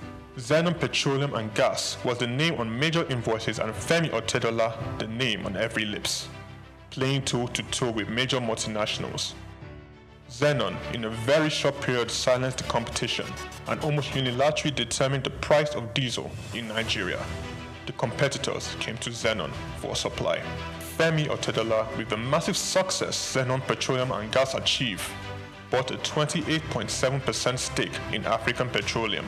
Otedola branched into the financial sector and aggressively stocked up the shares of leading financial houses. He became a top shareholder in Zenith Bank, United Bank for Africa, and the largest importer of diesel in Nigeria. He acquired major shares of Africa's Finance Corporation, Mobile Oil Nigeria Limited, Chevron Texaco, and Visa Phone. Otedola has his hands deep in real estate investments, including an acquisition in February 2007 by Zenon of Sterling House in Victoria Island, Lagos from the federal government. Lagos, London, Dubai, Monaco all have the signatures of FO Property Limited. He was appointed chairman of the Transcorp Hilton Hotel Abuja and tasked with driving its expansion and upgraded to a 7-star facility. Otedola has served as a member of the Nigerian Investment Promotion Council since 2004, was appointed by President Goodluck Jonathan to Nigeria's National Economic and Management Team. Otedola is Chief Executive and President of the Seaforth Shipping Company Limited and was at one point Nigeria's largest ship owner after extending control over the distribution of diesel products. One of his ships, a flat-bottom bunker vessel with a storage capacity of 16,000 metric tons, was the first of its kind in Africa. In January 2006, Otedola was appointed a non-executive director of Transnational Corporation of Nigeria PLC, a multi-sectoral conglomerate established in 2004 by then President Olusegun Obasanjo to respond to market opportunities requiring heavy capital investment in Nigeria and across sub-Saharan Africa. He held this post until February 2011. Otedola was appointed chairman and chief executive of African Petroleum in 2007 through the acquisition of controlling stake in the business. Following Otedola's entry into the company, African Petroleum share price rose sharply, increasing the market capitalization from 36 billion to 217 billion naira in 6 months. In March 2009, Otedola became the second Nigerian after Aliko Dangote to appear on the Forbes list of dollar-denominated billionaires with an estimated net worth of $1.2 billion. Otedola announced a move to upgrade African Petroleum's liquefied petroleum gas storage terminals in Lagos, Kano, and Port Harcourt in October 2009. Harsh economic conditions necessitated by the slump in the oil prices and credit squeeze of 2008-09 led African Petroleum to record a loss in 2009. With the world oil price crash came difficult moments for Zenon and Otedola. He was very close to complete bankruptcy. I said to myself, I was not going to have friends and enemies. I was going to have only competitors. I had two options: commit suicide or weather the storm. African Petroleum, rebranded in December 2010, changed its name to Fort Oil PLC. Otedola paid his near $1 billion debt and invested in the financial industry, making him a top shareholder in Zenith Bank and United Bank for Africa. Otedola restructured the business, focusing on technology and improved corporate governance. And in 2012, Fort Oil returned to profit. Otedola financed 57% of Fort Oil subsidiary, Amperion Limited, which acquired the 414 megawatt Geregu power plant for $232 million in 2013. Fort Oil improved financial position and diversification into power generation resulted in a 1,321% rise in the share price. The first half of 2014 saw the company's pre-tax profit more than double year on year to 4.1 billion naira. Revenue growth for the whole year was 33%. Fort Oil sold 70% of its equity to Swiss commodity trader Mercurial Energy Group in September 2015, giving Fort access to global commodity markets. The deal was thought to have given Otedola an estimated $200 million. In 2019, Femi Otedola sold Fort Oil PLC and announced plans to change focus from oil to power with his company, Geregu Power PLC. Geregu Power PLC became the first power generation company to list on Nigerian Stock Exchange, demonstrating to stakeholders in the sector how they can fix financing and make profits sustainably. The company's market capitalization is now 726.75 billion naira, and the share price now 290.7 naira from the 2.5 billion shares that were listed at 100 naira each. Otedola, the chairman of Geregu Power, sold down a Geregu stake to bring on institutional investors. In October 2021, Femi Otedola was announced as the single largest shareholder of First Bank PLC. FBN Holdings, the parent company of First Bank Limited, witnessed a commendable 437.9 billion naira surge in market capitalization. FBN Holdings appointed billionaire Femi Otedola as the new chairman of its board of directors, effective January 31st, 2024. Femi Otedola has had its share of controversies. Zenon was among the number of companies named in an alleged fuel subsidy scam report. This was followed by a case against Farouk Lawan for bribery. Otedola has also lost in the ever-evolving competing space of business acquisitions. Transcorp and Huheli Power Plant are two notable projects he closely bidded and lost. Femi Otedola philanthropy is quite remarkable. Otedola made a 300 million naira donation to the completion of the National Ecumenical Center in Abuja. In 2007, he gave 200 million to the State Security Trust Fund in a drive to reduce crime in Lagos. Donated 100 million naira to the Otedola College of Primary Education in Egbe. In 2008, he donated 80 million to the Faculty of Agriculture at the University of Port Harcourt. Femi Otedola pledged and redeemed $25,000 to the Super Eagles in the match against Algeria in 2019 AFCON.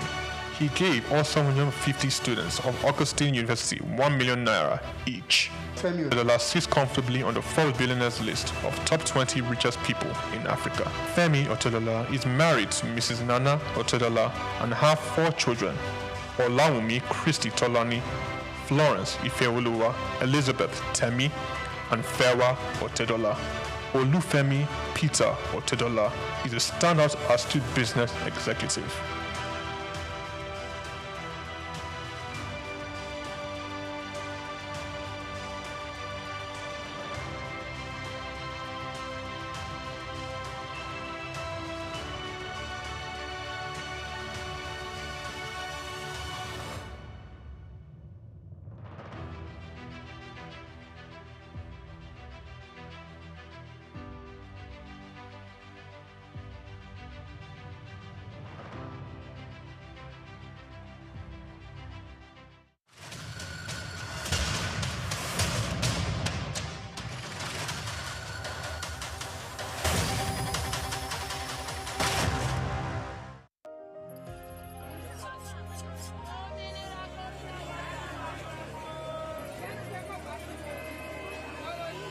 Hello Lagos, make we yarn. Hello, boy, if this POS matter, don't pass your call. Person go swipe, alert no enter. Before you know it, jump. Wait, wetin really happen? Maybe you fake alert the warriors. Okay, so wanna listen to If you dey do POS business, no expose your alert. Hello, Obuefi. They don't walk that road where they warriors for our local government for years. This one sweet me, I no lie you. Because you know what? Development where they work, it deserve loudspeaker. Now why we dey here be that? For here, we know the abuse, we dey bring solution. My name, it is Ikechukwu Oyemike, aka Obuefi Ishegwari. Make we yarn every weekday from 10 a.m. go to 12 o'clock on Top the Eye 95.9 FM.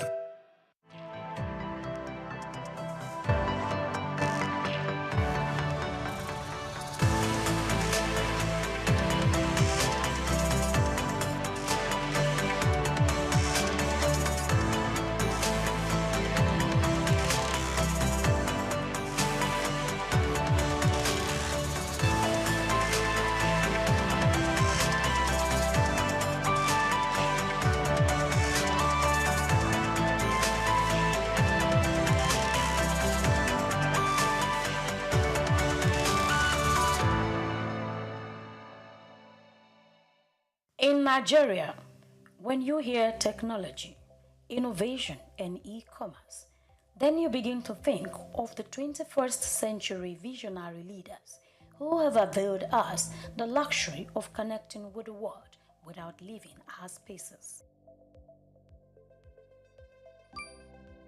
Nigeria, alongside some other developing countries, has occupied the tech space, networking and making a brilliant impact around the world, all thanks to people like LSK. I am Grace Komolafe. Join me on the Corporate Maverick as we unveil the journey of a foresighted leader who foresaw the transformation of technology decades ago. The year 2001, known as the third millennium, stands out for some individuals. It was thought like every other regular year to some people, as they express the excitement that comes with experiencing a new millennium. While many carry on with the feeling of entering the 21st century, some visionary individuals saw it as a strategic period to bet their thought-provoking plans and business goals. Among these visionary leaders and innovators is Leo Stan Eke, founder of SOUQ Technology, bringing this tech-oriented company to life in 2001. How much do you know about this tech and business-driven giant? Who is Leo Stan Eke?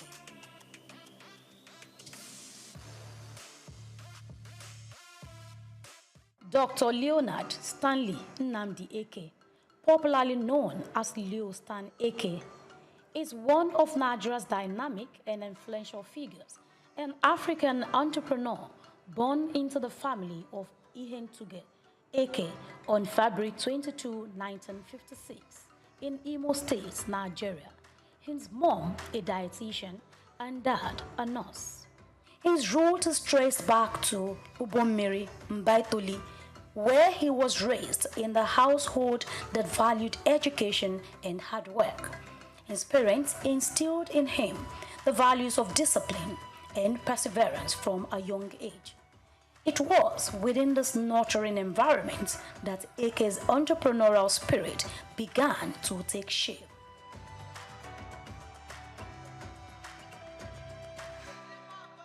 Like many visionaries, Dr. Eke's journey to success was paved with academic excellence.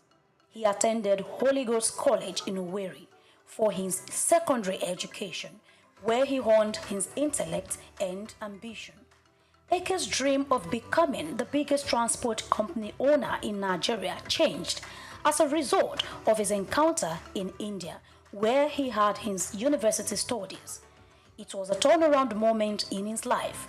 In India, he pursued a Bachelor of Science degree in economics from Punjab University, and the exposure to India's vibrant economy left an indelible mark on him and then tilted towards more realistic business ideas. This led him to get full involvement into ICT. So I'm a very good testimony of an African who started from nothing, okay, and got somewhere, not there, right? Okay, so in summary, I came in here first of all to the University of Nottingham, or Nottingham University. I was in Cork City University, where I was doing computer science, and I wanted to specialize in user interface as a postgraduate course. Okay, and the system, which I'm sure still exists in the UK, that you have university counselors who observe you in classes and direct you properly. And the thought, since I was going back to Africa, there were no computers. And if I got there, I could be frustrated for another 32 years. So they discussed with my parents, and they wanted to know if I could stay in the UK and continue computer science. I said, no, I was going back to Nigeria. I have passion to change the country, and by extension, the continent. He later went on to earn a Master of Science in Risk Management from the Exton University of Nottingham, England, further enhancing his acumen in the field. With his tech startups dating back to the 80s, Eke can be put in the bracket of visionaries who saw that ICT would define the world in no distant time. His ICT Solutions company commenced operation in 1989, focusing on desktop publishing and computer graphics. Over the last 3 decades, the company extended operations from Lagos to Port Harcourt and Abuja, implementing several ICT projects across the oil and gas, telecoms, manufacturing, and public sectors. I started small, like any other entrepreneur you read today.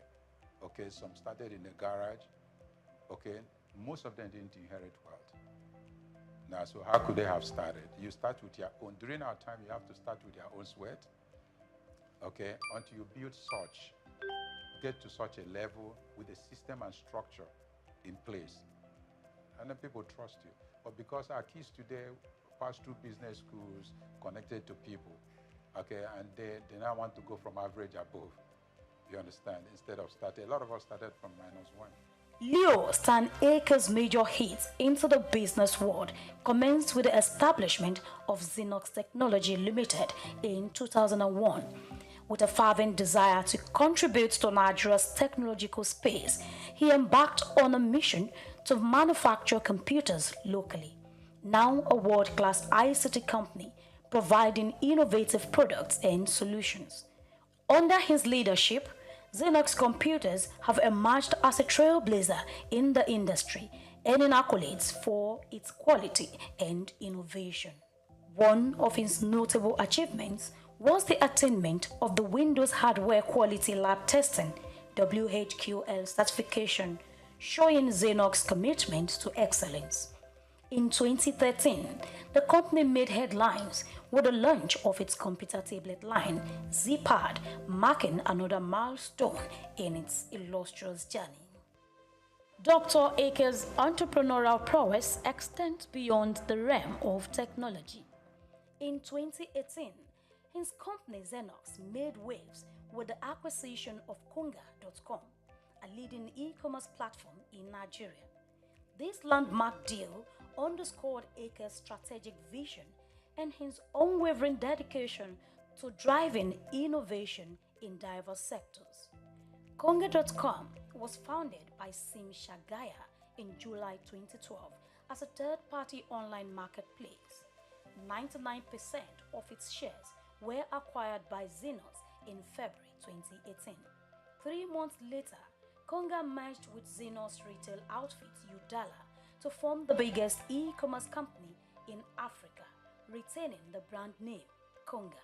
Leonard Stanley Ake also founded BuyRightAfrica.com Limited in 2008, at a time when credit card and e-payment infrastructures were still strange to many Nigerians.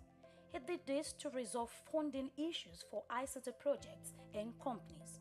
He partnered with international financiers to help Africans acquire technology and compete globally. Some other of his establishments are Technology Distribution Limited, Tax Direct Limited, and iTech Solutions. He is involved in ICT Brokers and ICT Connect. Okay, but mine had a call. I had a call on the tech sector, and I've been consistent. And if you remember, my first step was to deal with the doubting Thomases, the media people. And it was like an evangelism. If you prove your worth to press people, to media people, because these are the critics of our time, then they follow you. You get to your destination faster. So when I did the whole media houses, transitioning them to digital economy through digital processing, through from typesetting to desktop publishing, computer graphics, okay, and multimedia. Then they started spreading the news. But again, we had to enhance that profile to the corporate world so that people can run offices with data analytics to guide them on advice, projections, okay, and where they're headed to. And then even our election. Okay, so today there would have been crisis in the economy if elections don't have facts and figures. And we did that with the DDC, and then did authentication with a card reader. If you've come this far, kindly like, comment, and share. Throughout Ake's career, he remained committed to empowering others and fostering socio-economic development. His philanthropic endeavors and advocacy for youth empowerment reflect his belief in the transformative power of entrepreneurship. He launched the Computerized Nigeria project in August 2000, thereby encouraging development and the use of computers. He also launched the Can I scheme, providing affordable laptops to young Nigerians with a repayment plan of 24 months window. Ake's foundation furthers his charitable efforts, supporting various causes with different donations across the country. Now, I see entrepreneurs trying to live big. Are you with me? Yeah. I see entrepreneurs trying to show off. You must have incubation period. Every successful entrepreneurs are seen to be stingy because they know the value of every dollar spent. But they use the same money to sustain the society. Okay, so I just want to advise Nigerians here. I see a lot of you startups now selling debt. It means technically you are leaving the company. And if I'm an investor, I watch your lifestyle. First of all, I see an entrepreneur, Nigerian entrepreneur. He hasn't started, he has an expensive car. Entrepreneurs, startups don't drive the best cars. They hide until they emerge. He was bestowed with the Icon of Hope Award by former President Olusegun Obasanjo on October 1, 2002. He also got Nigerian Science and Technology Achievers of the Year 2003 and Officer of the Order of the Federal Republic of Nigeria, OFR, in 2004. Ake is also a member of the Nigerian Economic Summit Group and holds a life membership Nigeria Institute of International Affairs. He also holds an honorary doctorate in business administration from Imo State University, Owerri, Federal University of Agriculture, Makurdi, Federal University of Technology, Owerri, and the University of Jos. He is a fellow of the Lagos State Polytechnic, Lagos, Federal Polytechnic, Ida, and Federal Polytechnic, Nekede, Imo State. Leadership is big crisis in the third world. Big subject to discuss. I don't have a complete answer, but as an entrepreneur, I can create platforms for you to decide who should be your leader. But my interest is that I'm excited with this 21st century, because this is the only century God did not create any person to be poor. In the past, many were called and few were chosen. In 21st century, many are called and many will be chosen. But you have to decide if you want to be one of those to be chosen. Leonard Stanley Nnamdi Eke is married to Chioma Eke, the CEO of Technology Distributions Limited, TD Africa, and together they have raised 3 sons and 2 daughters who are doing well in their respective fields of endeavors, just like their parents. As Dr. Leonard Stanley Nnamdi Eke continues to chart new territories and inspire future generations, it speaks to the limitless potential of the African entrepreneurial spirit. With his visionary leadership and unwavering resolve, Dr. Eke embodies the essence of innovation and resilience, creating indelible marks on Nigeria's business in Africa and humanity. Leonard Stanley Nnamdi Eke.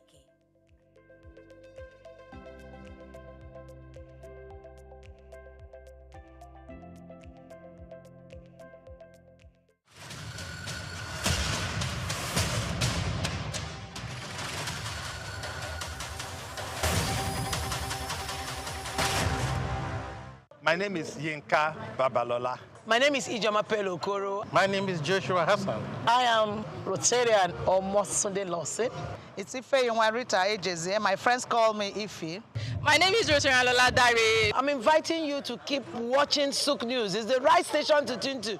I like SOUQ News. SOUQ News is good. I want to charge you all to listen to SOUQ News, watch the news. You can have unlimited news, first time. Find SOUQ News. Be with SOUQ News. Never switch off. You are better for it.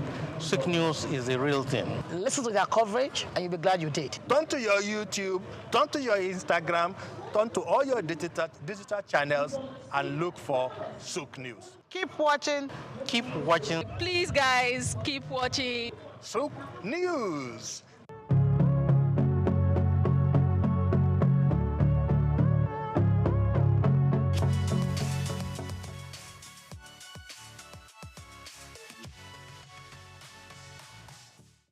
Okay, as you know, my name is Babatunde Jala Ipega. I shortened it. That was part of my journey to Baba Jala Ipega. I was born here in Lagos, just a stone throw away from here in actually Lagos Hospital here. And I was expelled from school. I went to Corona Ikoyi at the age of 6. My teacher, who I found to be quite unjust at the time, made us all stand, and I remember this, even though it's like 50, almost 45 years ago.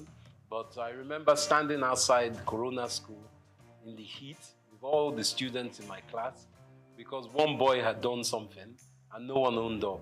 So I found that quite unjust that all of us had to suffer. So I picked up a stone and I threw that stone at my headmistress's glass and it broke her window. She told my parents, and my parents weren't very happy, of course, but they realized that I wasn't meant to be in school like that here. So the teacher actually asked me to leave, and my parents took me to England. They said, take this child to England. We can't control this child here. He's a wild fellow. So as soon as I got to England, I went to Tunbridge Wells in Kent. I went to school there, and it was the most cold experience I've ever had in my life. I was 6.5 going to 7, and I went to boarding school at that age. And I think that woke me up in life straight away, that even in comfort, you still have steel. And by that I mean that everyone would think, oh, you are lucky, you went to England at 6, 7. But I was very young. I was put in a dormitory with children from England, from Japan, from Saudi Arabia. We were all very young. There was a lot of crying in the dormitory, 12 boys, 6 on each side. And the room was very cold. I remember the cold. But one other thing I got to learn was rugby. And through my life, rugby and learning to deal with my condition and environment has instilled a strength in me. And as we know in Nigeria, you have a lot of things that happen that are out of your control, but you have to find a way to evolve and adapt. And I think from the age of 6, 7, I was very lucky to have that. I went to the oldest school in the world called King's Canterbury, started by St. Augustine in 598 AD. This was the secondary school I went to. And my life seemed pretty, what they say, gold-leafed at the time. Everyone's like, you enjoy, you're in Nigeria, you're in London. I learned to speak Spanish. Unfortunately, I lost my Yoruba, but I'm trying to get that back. I learned to speak Spanish and French. But at the age of 17, my father had a stroke. And he was working too hard, obviously.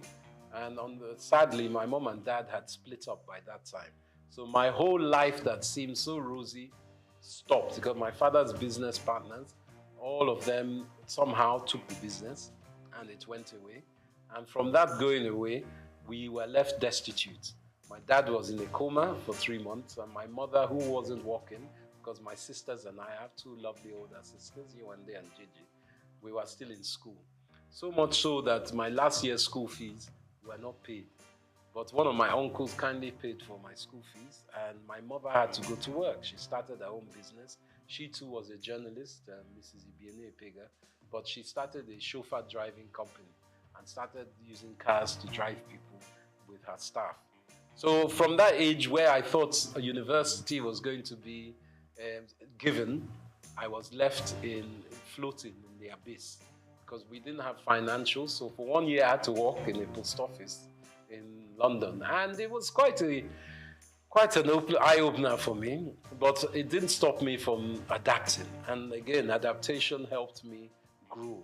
So from being in a very wealthy family as a young man, coming to the age of 17 to become an adolescent, a grown-up, I realized that nothing is given. My father sadly was in a stroke, and when he had that stroke, he became semi-paralyzed. For another 30 years, he was semi-paralyzed. But my mother died quite soon after that time in a car crash on the road to Warri, because my Okrika side and Warri side is where my mom was from, even though my father was Ijebu. So my mother died at the age of, when I was 21, which was 20 actually, when I was starting university. And my father was semi-paralyzed. So I became the father of the family, even though my sisters were older and far more intelligent than me. But being the man, I had to take control of a lot of things. And I think that's what really gave me the tenacity to understand that I really need to be someone who doesn't just walk in one field. I need to spread my risk. From my university, I did mathematical economics and Spanish. I was able to go to University, Queen Mary College, London University. And from there, I finished. As I said, I worked again. So I worked before I went to uni, and then I worked afterwards. And for me, life is about collaboration, communication, and tenacity. And I think those were my first 21 years.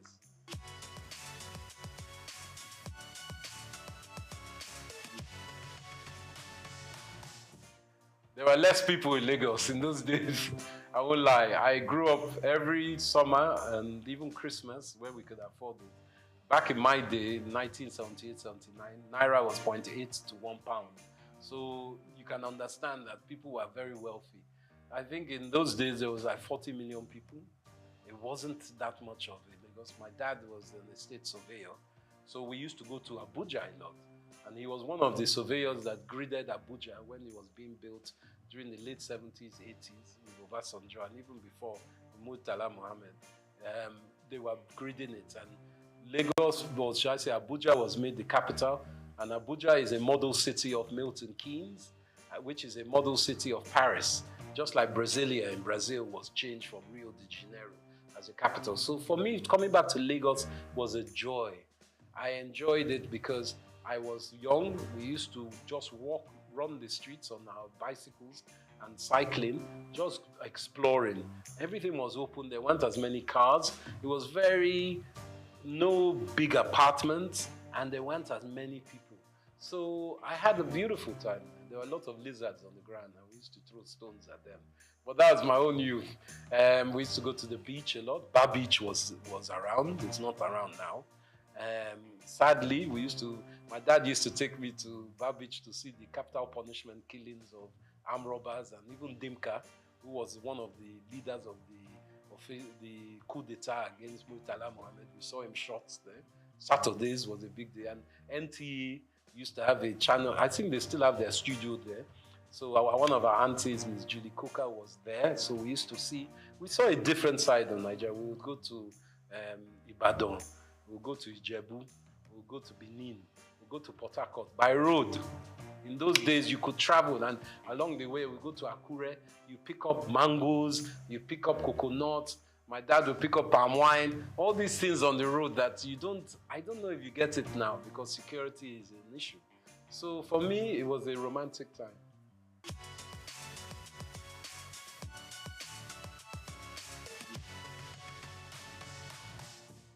I think fashion, evolving through Nigeria, has started as a siloed industry.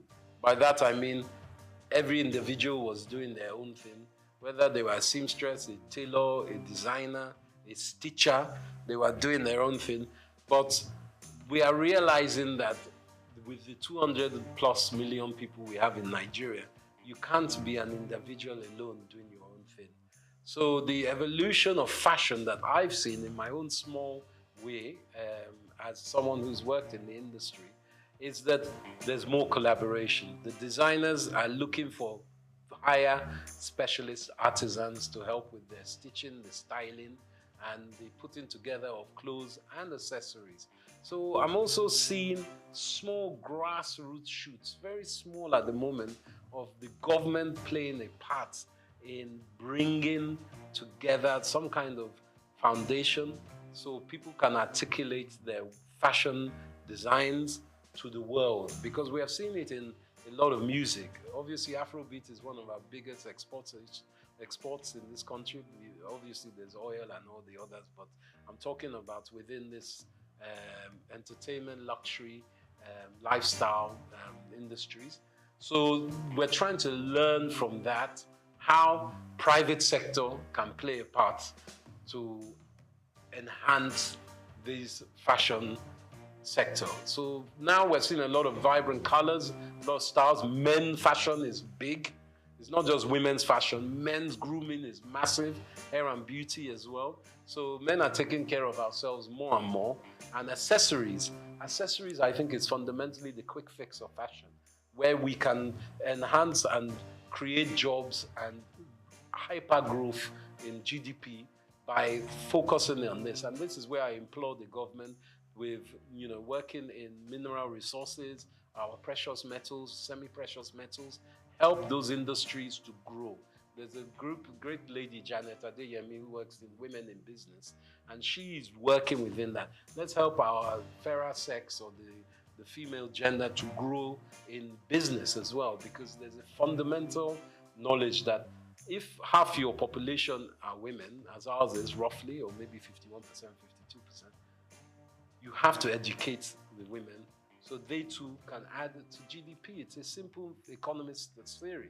You can't leave them out of it because it's very important. And these industries in fashion are enhanced by women, and we need to push that forward.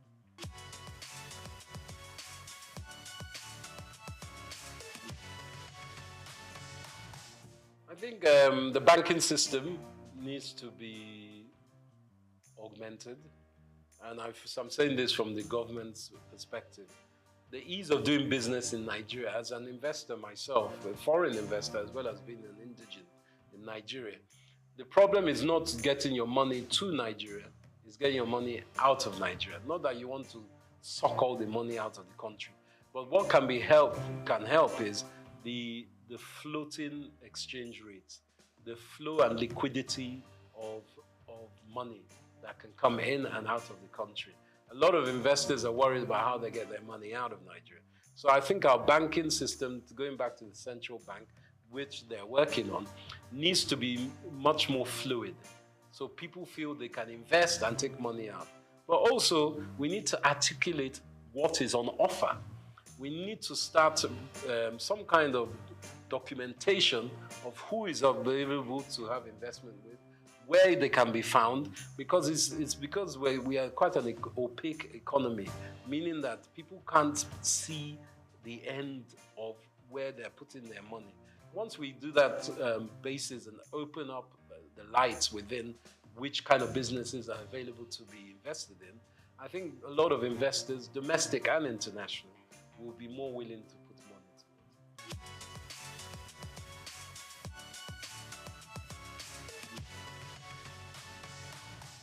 I think content creation for me has been an evolution. I started as an ex-banker, as I said. I used to trade futures and options in Barclays Bank. I was on the Life Exchange, trading bonds, and I found that wasn't my life.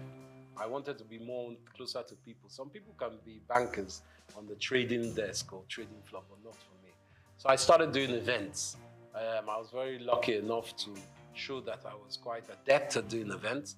So a big company called Richemont, they owned Cartier, Dunhill, Hackett.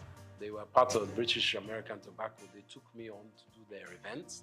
So I was doing a lot of polo matches, a lot of Christmas parties, a lot of brand activation events in England. So for me, I got a lot of content knowledge from that. Different styles, people, different countries.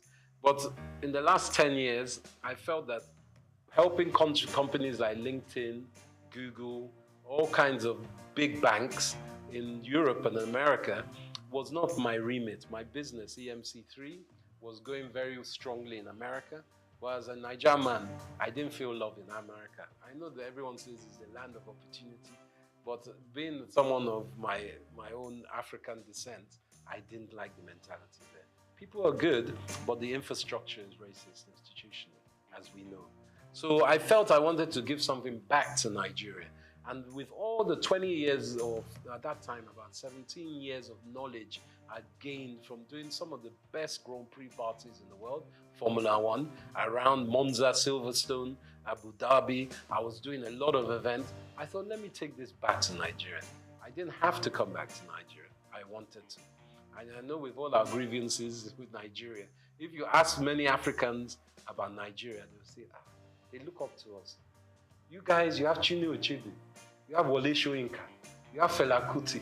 What's your problem? You have Chimamanda Adichie. What's your problem? So we have to take ownership and say, yeah, we do have all these people. We have Afrobeats, whether it's Burna Boy, Davido, the Venus Bushfires, all these different people that are exported. Let us look inside and say, wow, we do have a lot. So I wanted, as a content creator, to show Nigeria in all the different sectors that we do have a lot. And that's why with the marketing and communications company that I've started, my own company, I felt I could touch so many sectors. And finance, as I mentioned, I work with banks. Also government, Nigerian Investment Promotion Commission, a very great entity. I work in fashion, with brand labels and people across the board. There are great shops like Alara here that also promote African fashion and African business. And did you know even Leventis does a lot of research, Nigerian bottling company, to help this country. And do you know Nigeria was blowing glass 1,000 years, almost 1,000 years before Europe knew glass blowing. And it's been found in Oyo State only recently. So it's very important that architecturally, we take ownership of our country. The NOC civilization that has been in the mid to, I think it's above Abuja, near Benue, and even Niger River, above those basins, that has a lot of artifacts and a lot of archaeological excavation potential. But we've allowed that just to linger. People have stolen a lot of our artifacts. You know, Nigeria was known for Benin bronzes. We were the best smelters of iron before people were smelting iron. So these are things we have to take stock of. And me as a content creator, I bring all that information together and I make sure that people acknowledge it and are aware of it. So then that will uplift us all.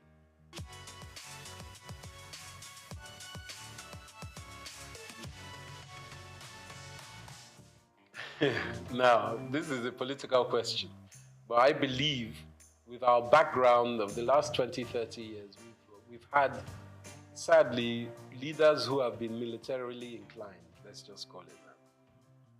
And as we know, military people, they don't like educated people because educated people will ask questions. So we have had what we call a dismemberment of education in Nigeria for the last 35 years. And that has played an endemic part in retarding the gross domestic productivity of our country because our youth and even people up to my age and older have not had the infrastructure, middle-class education that is needed for a country to grow. You look at the Industrial Revolution in the 19th century in Europe, especially in Britain, and you look how they were expanded by merchants and artisans and specific skilled workers. Apprenticeships were big, education was huge. There was what they call a noblesse obligée, a nobility obligation that people who are rich give back to institutions, not to church, to institutions that will help education. And that is where I think we've had a disconnect. Education was lacking. So for me, the way that we can help, it takes time. This new government is in. They are trying to implement the 8-point agenda, which is a good agenda. But everyone's looking for results now. Nigeria has been in a very bad state. There's global downturn. Obviously, cost of living is so high as it has been for a while. Nigeria is exacerbated, but in Europe, cost of living is high. There are some stupid wars going on around the world that has meant oil prices have skyrocketed. And you know, with the rocketing of oil, everything goes up price-wise. So Nigeria needs to reevaluate education and apprenticeship. I believe even in fashion industry especially, apprenticeship is very important. Whether it's weaving, designing, marketing, online, whatever it is, factories, you need apprenticeship. And that's the quick fix of education. But education is fundamental to everything. Education of men and women, or girls and boys, both. Let's be honest, we need both sides of our genders to work together. You know, Yoruba, we've always been what we call a dual binary kind of culture. We've always thought of male and female as one, and it's very important. Even in our names, Taiwo and Kehinde, you won't know if it's male or female. So we have to really educate ourselves that we can work together. And I think our women are our future. I can't even emphasize that more. And education is key. But it takes time.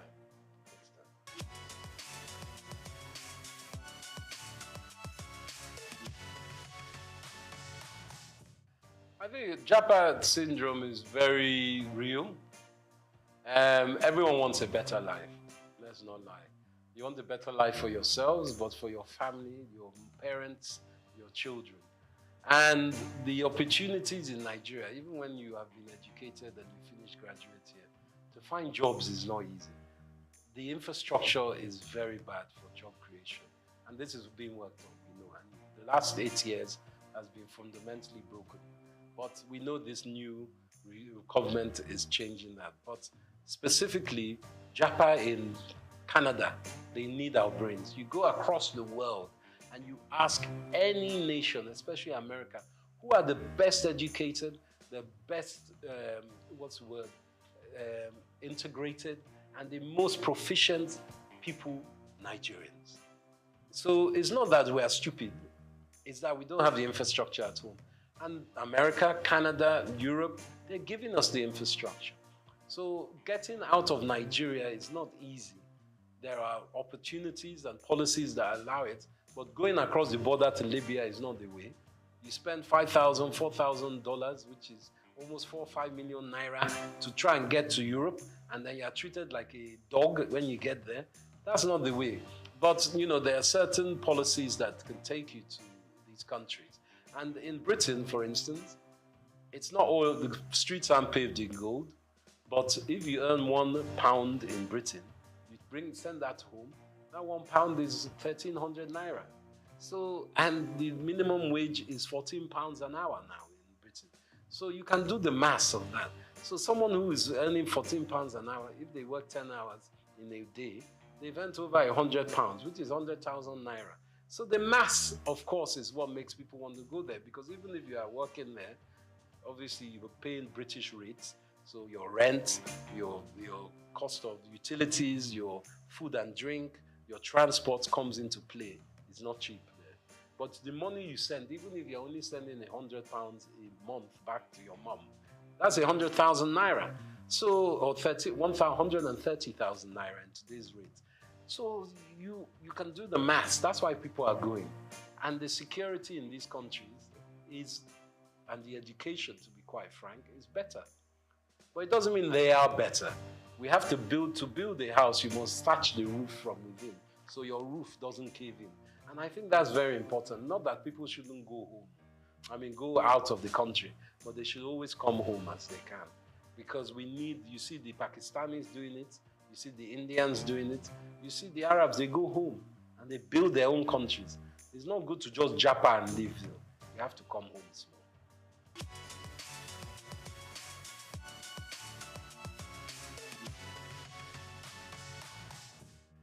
I think my success is down to, as much as I can say a success, because it's still a book that is not finished and the stories are still unwritten, is a tenacity of hard work. It's very important that people understand that it takes a lifetime to look like an overnight success. It doesn't just come. What I'm still doing, I'm not the most successful in my business, but I love my business. And if you can find something that you love and you can make money out of, then you're in heaven on earth, to be quite frank.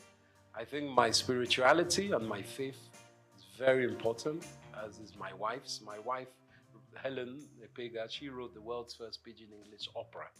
And we've been staging it here in London. We played in Cape Town, in Nairobi, and in Lagos, sorry. And we've staged it in London. We're at the Royal Albert Hall next year. I'm executive producer of that.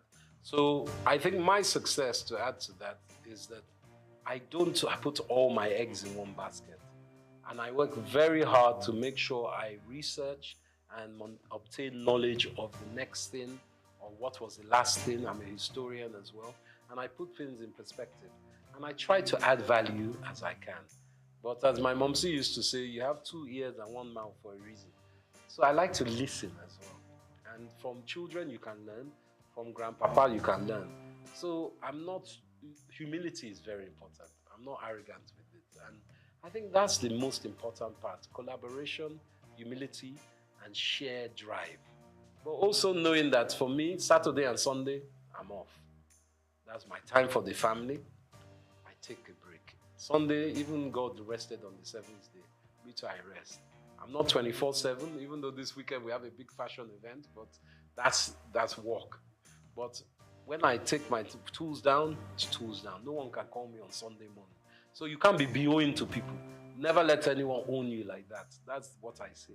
Someone calling you on Sunday morning, obviously in journalism, in film, there's a different projects. I'm not saying every time, but just be aware of yourself and your mental health. That's the most important.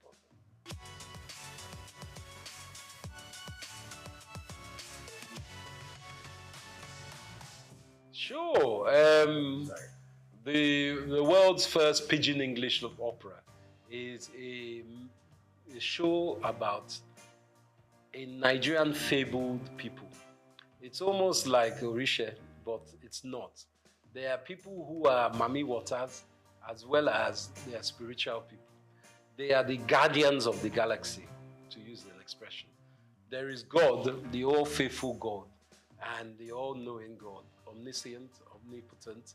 But below that, there are all these almost demigods that look after, let's say, this sector of the universe. And these people are singers. They sing opera. But they sing it with Pidgin English. And you know, Pidgin is a language that is known by most Nigerians, but it's a language that people shun and say, it's a bad language. But they speak Pidgin in Hawaii, they speak Pidgin in China, they speak Pidgin, Old English Cockney is Pidgin.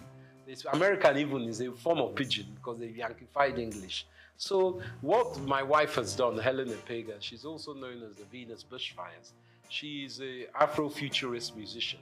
She composes songs. So she put together this compilation, which is a Pidgin English opera musical. And it's a show that lasts for about 45 minutes or an hour and a half. It depends if you're doing the short version or long version. So we have tenors, we have sopranos, we have violinists, we have kura player, and my wife plays something called the hang, which is like 2 tortoise shell steel drums that sound like a harp. And she plays that, and she sings. She's the main protagonist in this. And it's a drama about all these people that have come, the many people who are meant to look after the planet, but they lose their voice.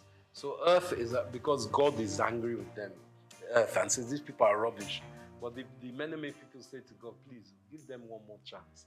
They're not that bad. I know they're fighting, there's lots of wars, but give them another chance. So the lead Kanate of these many people has to go to the Venus Bushfire, which is the heavenly celestial place, to bring the voice back, to sing Earth back into harmony. So it's a drama, and it kind of plays on our old cultural awareness in Africa and heritage of Nigeria of there are other beings. And you must have faith in your ancestors as well as in the God. And the deities, as we know in Yoruba, I think there are 7 deities. And these are very important cultural awareness that we try to give to children as well.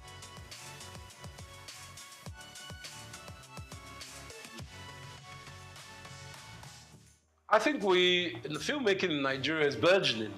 AFRIF, the African Film Festival, International Film Festival, is on now, which is a great show. I helped incept in 2010, many years ago. We had it in Port Harcourt. It was Governor Rotimi Amici that started that campaign, but it's going on very strongly now. Nollywood, as we call it, is being noticed by the international market, whether it's Netflix or Hollywood. I would like to tell you something, actually, which is, I haven't divulged this for many years. My great uncle, whose name is Pa Orlando Martins, God rest his soul, was one of the first African actors in Hollywood. He acted in the 30s with people like Ronald Reagan, Katharine Hepburn, and Bob Hope.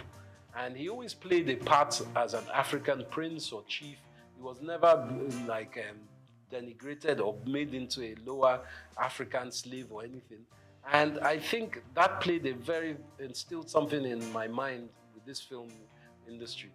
I think it's very important that Nigeria, as it is, we have some great actors like Wale Ojo and Ramsey Noah. They are playing part in producing their own shows. And it's very important. Like in America, you obviously have people like Mel Gibson, Robert De Niro, who have produced their own films as well. That Nigerians are not just actors or technicians, they are also producers and directors. It's very important that we have that link within our industry. And we make friends and we forge relationships, not just with Hollywood. There's Bollywood, the Indian industry, and there's also China, because China's film industry is massive. Technically, I think just as big as Hollywood. So we must look to ourselves in Africa as well. There's some great film makers from Zimbabwe, South Africa, Ghana, and I think collaboration is, I always use collaboration because I would not be here without collaboration. Obviously, my wife, you collaborate with your spouse, but also my businesses. I have very good English business partner, Israeli business partner. I've started a new business. I collaborate with all kinds of industries and different sectors. So for film industry, I think it's important that we push our heritage forward because people want to know about Nigeria. They love, in Africa, they love Nollywood stories, and that's a fact. And we can expand by using distribution. Distribution is key. Netflix, all the Hollywood film houses, negotiate with them. Even if you don't get the best price for this show, make sure you check your contract, make sure you get it for your next film. So I think that's important, distribution.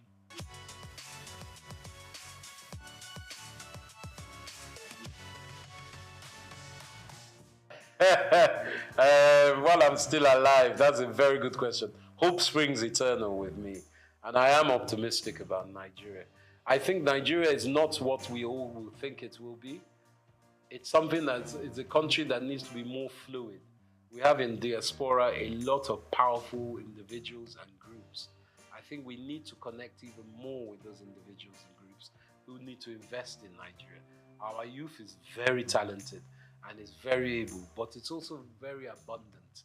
So we need to find a way to link up education, apprenticeship to these youth to give them something that is productive to work in. And that means expanding your mind as parents. It's not just doctors, lawyers, bankers that we need.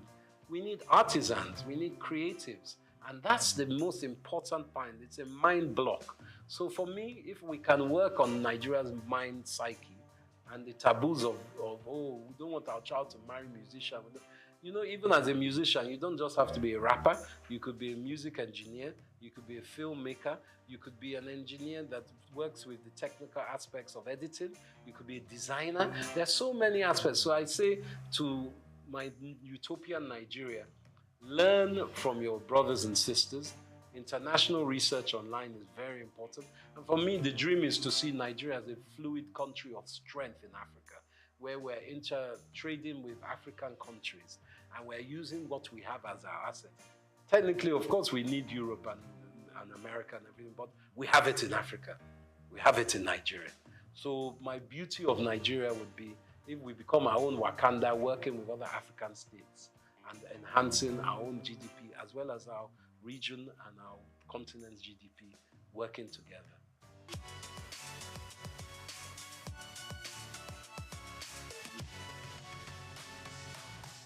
Gosh, my favorite, what's the first one? Food. As you can see, I like my food. I like a mixture, actually.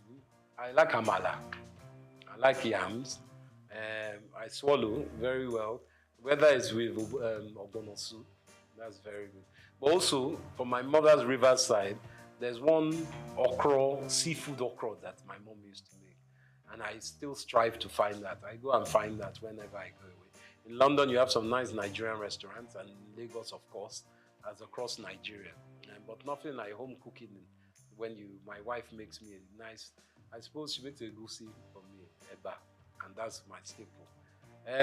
My best music, I love Afrobeats, of course, but predominantly, I'm a Fela man. Ebenezer Obey. I like the old styles. And I also like Zaire music. There's high life that comes across Africa. But to be lied to say I don't like Jimi Hendrix. I like Jimi Hendrix. He's a guitarist, a Native American, African-American guitarist. I love his kind of music.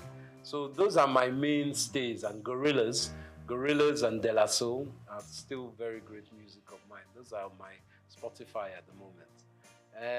What was the other question?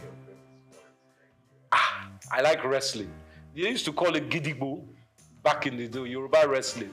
I used to love that. I haven't seen that much lately, but I like Nigerian wrestling. Obviously, we play good football. We're great footballers as well, globally. But you said Nigerian sports. Polo, Nigeria. I like Nigerian polo as well.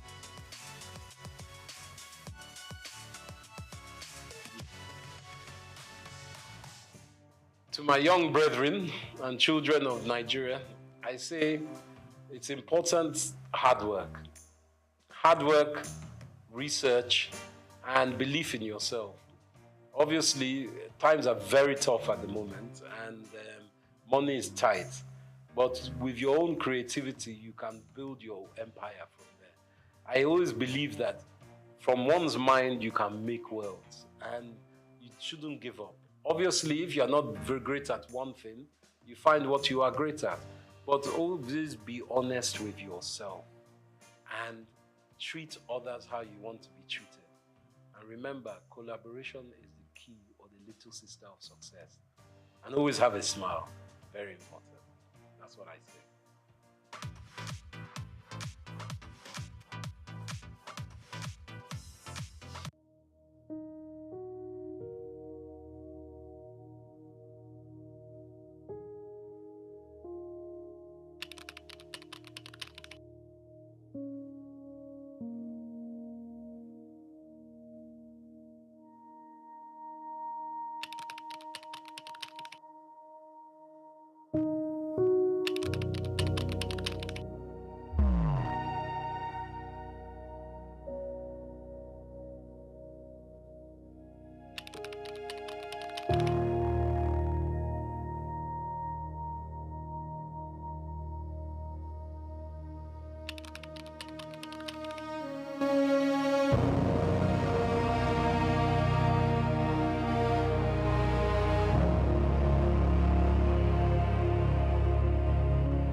Ojude Oba is the annual social cultural festival with the splendor and grandeur of the Ijebus on display at Ijebu-Ode, the capital city of Ijebuland. It is a nexus of cultural and sartorial elegance, social grace, and evocative dance steps that has attracted indigenous as well as local and foreign tourists over the years. It is a celebration of the enduring age-grade system called Regbe Regbe, platform of cultural identity and unity of the Ijebus, including those in the diaspora. From its origin in the 1880s as an Islamic faithful Salah message and visit to the Awujale of Ijebuland, the Ojude Oba Festival has transformed into an all-indigenous celebration filled with fun and laughter. I shall be looking at the economic and tourist attractions and potentials of this festival in view of its increasing global patronage and attention it is receiving right now. Credit for the transformative feats of social engineering concerning the Ojude Oba Festival must go to His Royal Majesty Oba Sikiru Kayode Adetono Ogbagba II, since ascending the throne of his forefathers in 1960. It is a case of an iconic traditional ruler creating an iconic legacy. This year's edition of Ojude Oba Festival was estimated to have attracted over 2 million people and several more millions of a global audience. The social media was agog in transmitting the grandeur of the occasion. As is usual, Ijebu-Ode experienced vehicular and human traffic gridlock, especially in the city center, where the Palace of the Awujale and the Palace Annex hosting the event are located. It is a measure of the economic derivative of the celebration of Ojude Oba that all hotels in Ijebu-Ode and environs were fully booked from Saturday, June 15, 2024 through to June 28 to Wednesday 19th, the day after. Food and drinks vendors also made boom sales, catering for the teeming patrons at the celebration. At the venue of the celebration, opposite the palace, the Awujale was resplendent in the majesty of his royal regalia, supported by other traditional rulers in Ijebuland, with Governor Dapo Abiodun of Ogun State, also an Ijebu, adorned in a desired native dress of sunshine colors that stood him out as a sartorial connoisseur. But then, in all good things, there are few contrary people sold to skepticism and negativism. The 2024 Ojude Oba Festival attracted such people who erroneously and mischievously described it as a fashion jamboree of no consequence to the welfare of the hosts and the environment. These skeptics and critics wondered why the Regbe-Regbes should not offer scholarships, build health centers, and construct roads and boreholes. Some people even dismissed the Regbe-Regbes outing at Ojude Oba Festival as a wasteful fashion extravaganza. In their anger, they wondered what a hell is this Ojude Oba Festival? What an empty hype. The coordinator of the 2024 Ojude Oba Festival, Chief Fasi Yusuf, told journalists that the Regbe-Regbe had not only been feeding the people and educated the youths, as it were, but have also been providing infrastructural facilities. He described the Regbe-Regbes as interventionist development agents, citing such instances of their interventions to include the 20 million naira renovation of the male surgical ward at the State Hospital in Ijebu-Ode, renovation of Nigerian Police Area Command Ekpeba, Ijebu-Ode, and building of police posts in different parts of the city.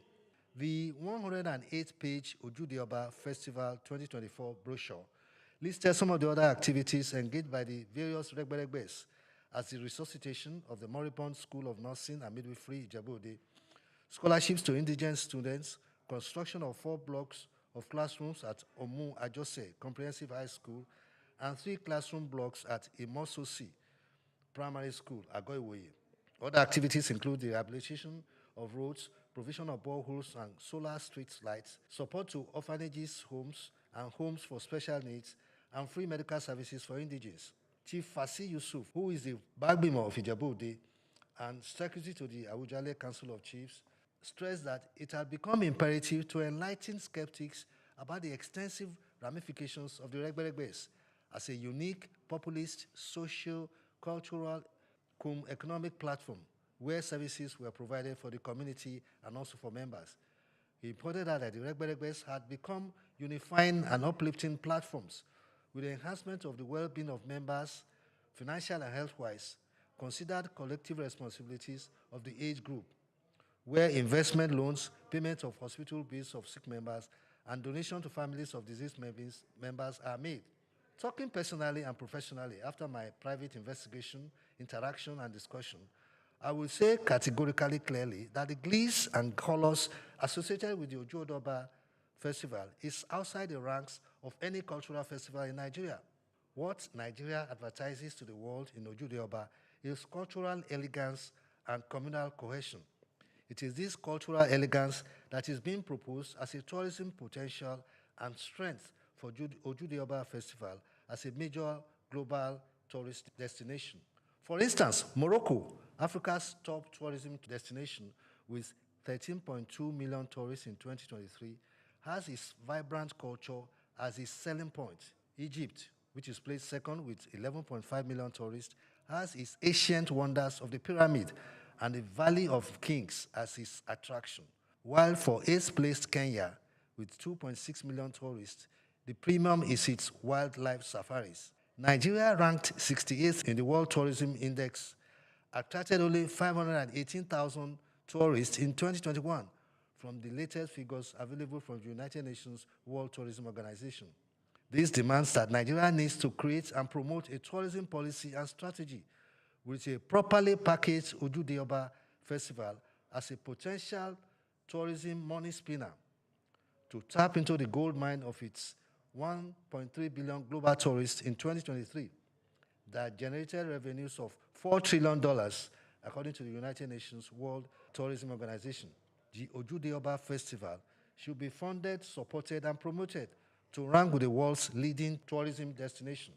These destinations include Disney World in Florida, in the United States of America, California, also in America, Cancun in Mexico, the safaris in Kenya, Paradise Fund in Mauritius, the aquatic jewel of the Indian Ocean, and the historic Colosseum in Rome, Italy. We in Nigeria need to appreciate and celebrate our culture as our patriotic, passionate contribution to global tourism. And the Ojude Festival is such a sellable cultural event. My name is Bayo Olaoye.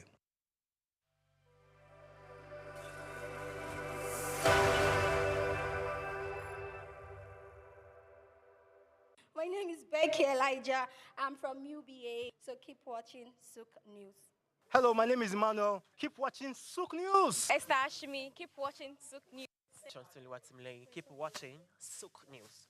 My name is Helen Otongwa. Keep watching SOUQ News. My name is Okpeyemi Temiyemi. I am an entertainer. I am representing Egypt, as you can see. So keep watching SOUQ News. Hi, my name is Nena Okavi. Keep watching SOUQ News. My name is Tom Aldo.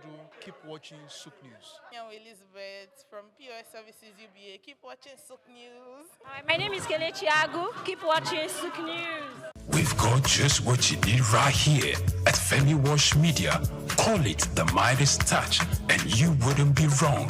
Let us record, produce, mix, and master your audio like nobody does. Reach us on our contact today for the best quality job.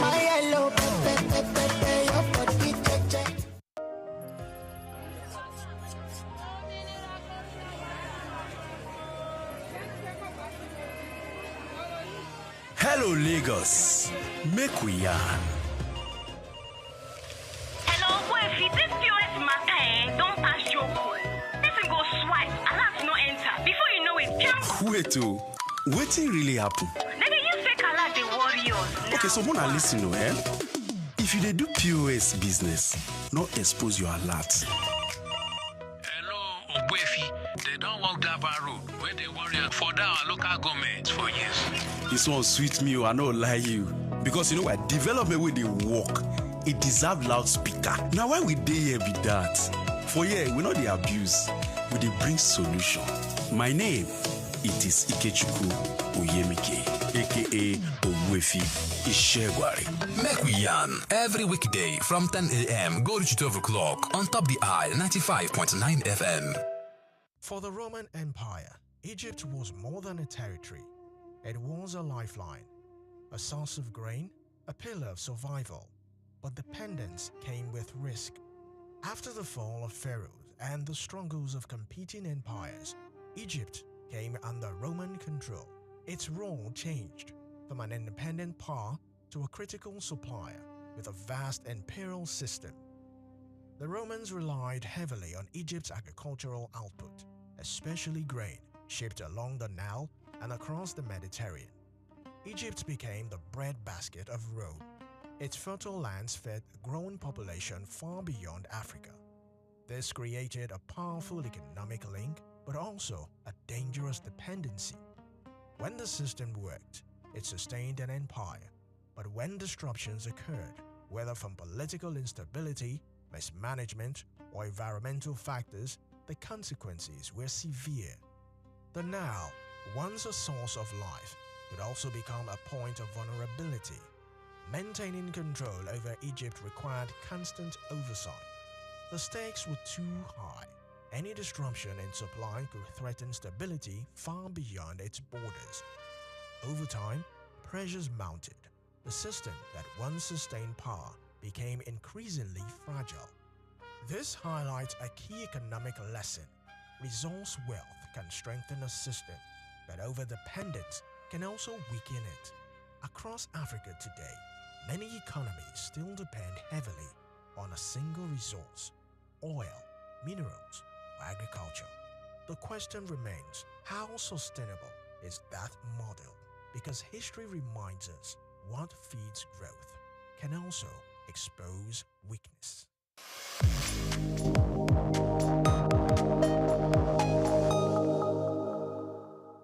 Across one of the harshest environments on Earth, Africa built highways, not of asphalt, but of trade. With the widespread of Islam and the introduction of camel, the Sahara was no longer a barrier, it became a bridge. Caravans began to cross vast desert distances, linking North Africa with regions south of the Sahara. These routes carried valuable goods: gold from West Africa, salt from the desert. Trade moved in both directions, creating networks that connected distant societies. This was one of Africa's earliest large-scale economic systems, built on movement, exchange, and trust. Along these routes, cities emerged, centers of commerce, learning, and administration. The desert did not isolate Africa, it connected it. But the system was not without challenges. Caravans faced extreme conditions, distance, heat, and uncertainty.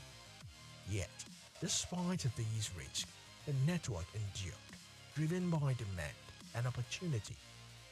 This highlights a powerful lesson. Infrastructure is not always physical.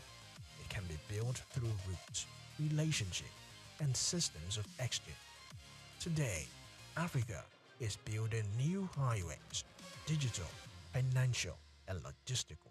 But the principle remains the same. Connection drives growth, because long before modern trade system, Africa was already connected.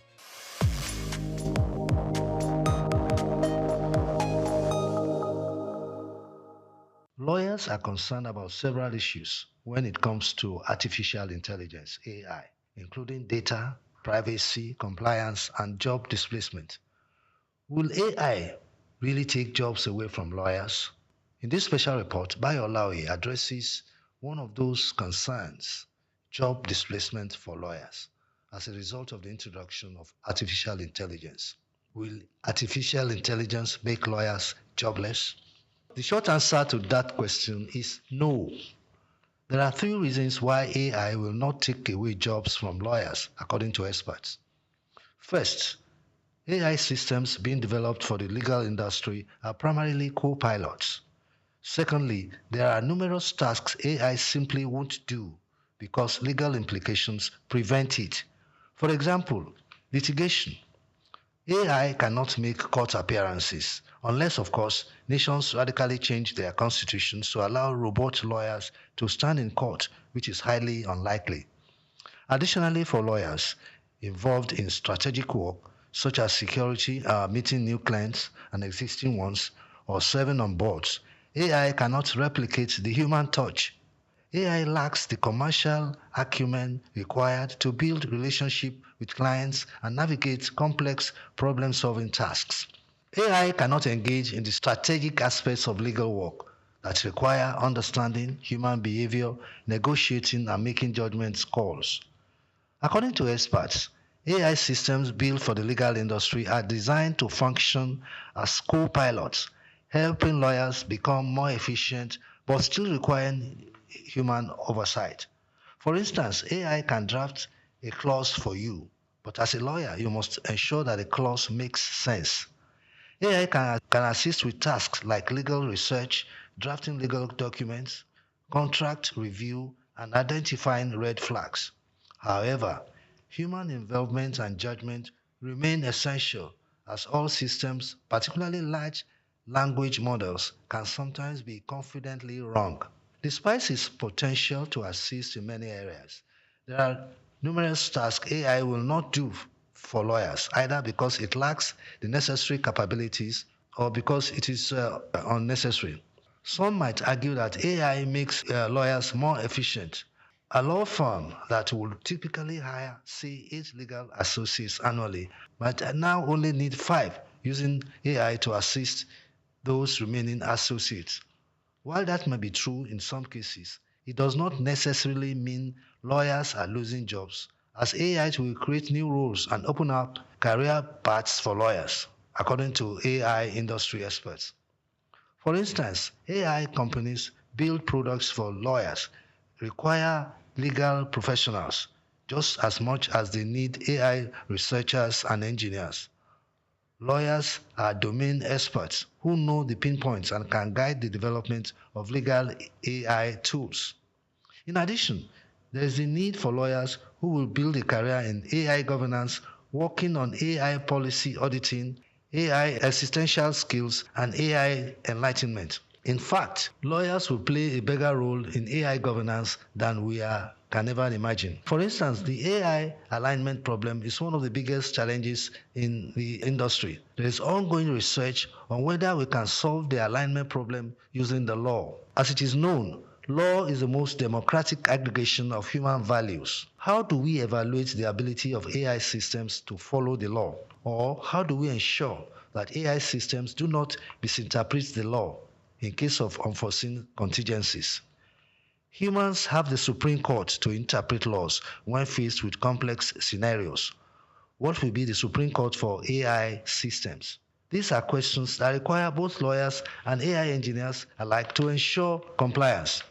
In fact, universities are recognizing the growing need for lawyers to build careers in AI. Many institutions are now offering master's programs that focus on intersection of artificial intelligence and law, preparing the next generation of legal professionals for the evolving job market. To wrap up, while the rise of AI will undoubtedly transform the legal profession, it will not cause the widespread job loss that many fear. Instead, AI will make legal teams more efficient and open up new career paths for lawyers. Bayo Olaoye for SOUQ News.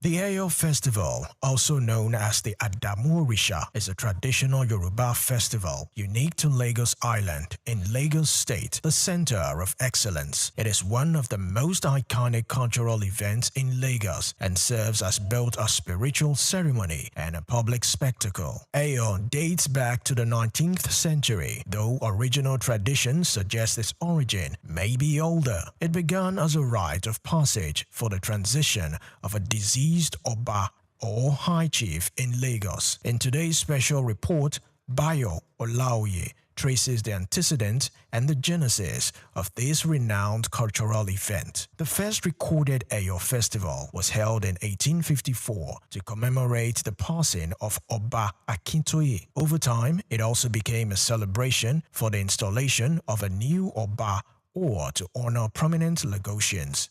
The Eyo festival is rooted in Yoruba religion and spiritual practices, specifically those of the Orisha cult. It is particularly associated with the Adamu Orisha, a deity representing ancestors and spiritual guardians. The Eyo festival is essentially a masquerade festival.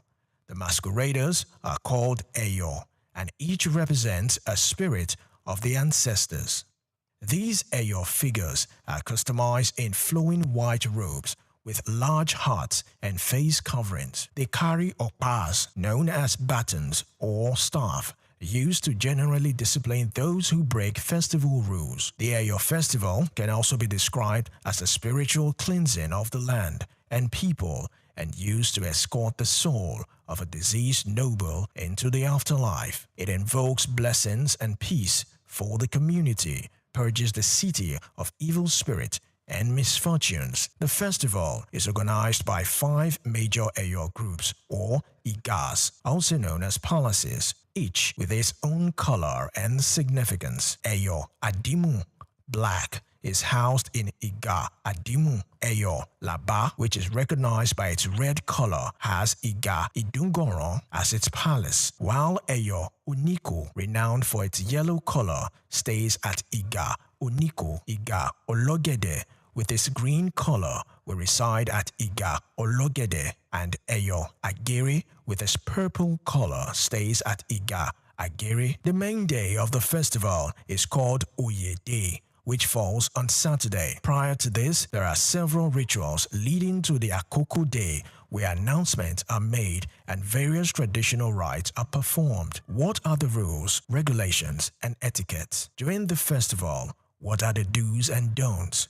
During the festival, certain items and behaviors are prohibited, such as wearing of sandals and shoes, since everyone goes barefoot during this period. Also prohibited is the use of motorcycles and bicycles, while public smoking is not allowed, as well as the wearing of hats and caps. Violators are often corrected gently with the okpa by the Eyo. What about the modern evolution of Eyo Festival as a potential for tourism development? While originally a sacred rite, the Eyo Festival has become a major cultural attraction, prominently showcased during Nigeria's independence celebration in 1960, and in subsequent years, it has been used to honor dignitaries and promote the heritage of Lagos. It does not occur annually, but rather on special occasions, often at the discretion of the Lagos monarch or Ba of Lagos as the custodian of the tradition. The festival combines ritual, theater, music, and community spectacle, and it is often considered a precursor to the modern Nigerian carnival.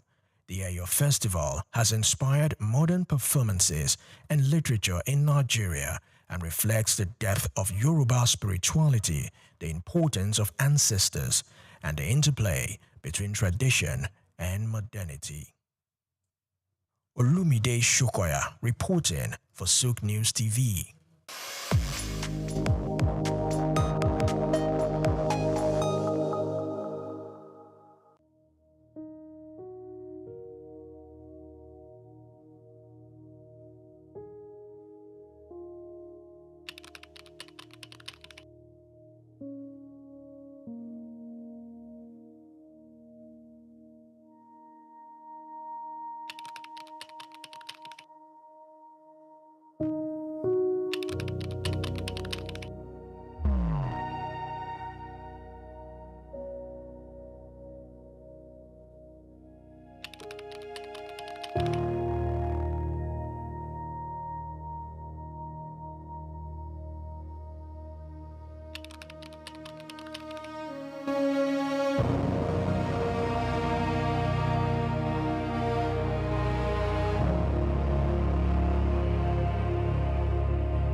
As Nigeria marks International Women's Day, the country's political leadership continues to reflect a significant gender imbalance.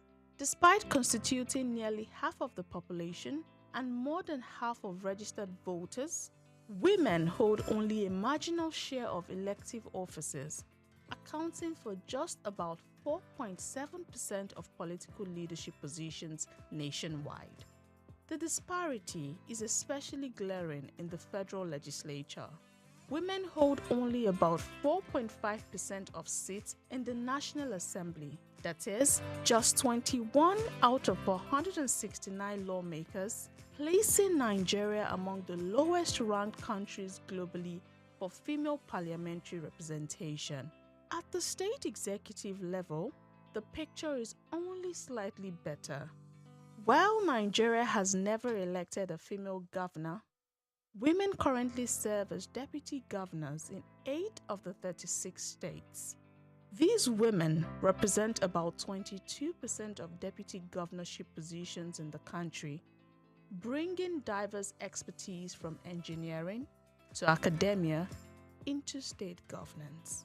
The emergence of these female deputy governors represent incremental progress in a system historically dominated by men. Their leadership demonstrates women's capacity to shape policy outcomes at the state level. However, their small numbers also underscore the structural barriers, from cultural norms and party dynamics to financial constraints, that continue to limit participation.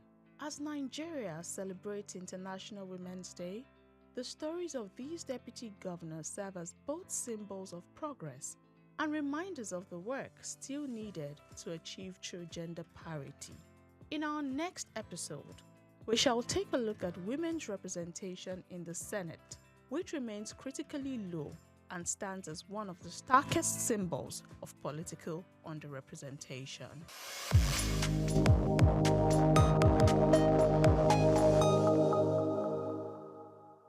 The story of Ile-Ife. Ile-Ife, often described as the spiritual heart of the Yoruba people, is not just a city. It is the cradle of identity, civilization, and belief for millions across West Africa. Located in present-day Osun State, Ile-Ife is revered in Yoruba tradition as the place where life began and where the gods descended to create the earth. Archaeological findings, however, suggest the city's origins date back to between the 8th and 11th centuries CE, making it one of the oldest continuously inhabited urban centers in sub-Saharan Africa. According to Yoruba mythology, Oduduwa is regarded as the progenitor of the Yoruba race and the first ruler of Ile-Ife. All traditions say he founded the kingdom, from which many Yoruba monarchs trace their descent. His legacy symbolizes unity and divine kingship among the Yoruba. Centuries later, under the reign of Obalufon II, believed to have ruled in the 14th century, Ile-Ife experienced a golden era marked by exceptional artistic and technological achievements. This period produced the world-famous Ife bronze and terracotta heads, celebrated for their realism and craftsmanship. Scholars have described these artifacts as evidence of an advanced mythological culture that rivaled any in medieval Europe or Asia. Recent archaeological discoveries at Igbo Olokun, near Ile-Ife, revealed ancient glass bead production sites, one of the earliest in sub-Saharan Africa. The finds, led by researchers such as Professor Adisa Ogunfolakon and Dr. Babalola Abidemi, confirm that the people of Ife were skilled innovators in trade and material science. Beyond its material legacy, Ile-Ife remains a sacred and living symbol of Yoruba spirituality. Its monarch, the Ooni of Ife, is still regarded as a custodian of tradition and a spiritual bridge between the people and their ancestral heritage. According to Bayo Laoye, a veteran journalist with SOUQ News Television, the story of Ile-Ife is not merely about the past, but about continuity. Ife tells us how knowledge, art, and belief shape the destiny of a people. It is a reminder that civilization in Africa didn't begin with contact from outside. It grew from within. Today, Ile-Ife continues to attract scholars, tourists, and spiritual pilgrims from around the world, all drawn by the enduring mystery of the source. I'm Moyosore Adebi for SOUQ News TV.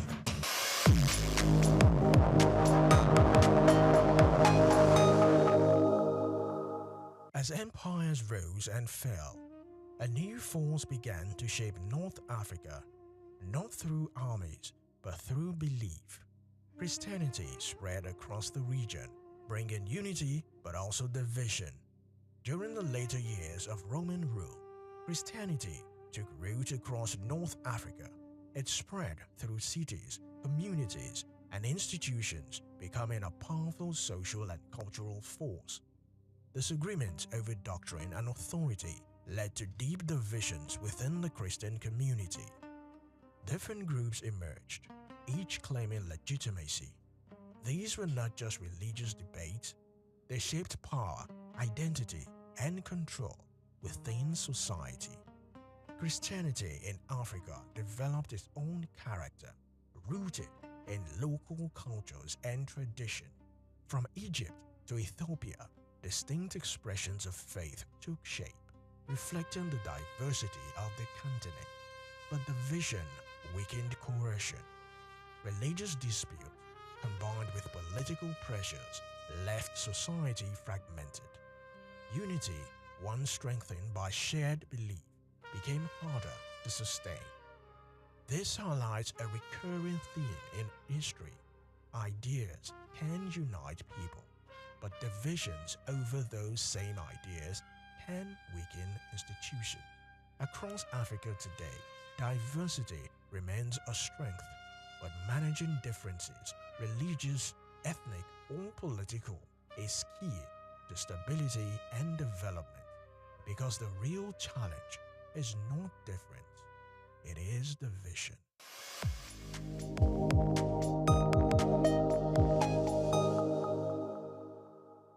My name is Becky Elijah. I'm from UBA, so keep watching SOUQ News.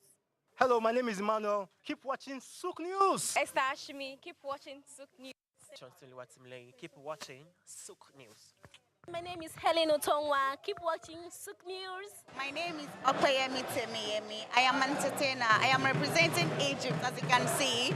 So keep watching SOUQ News.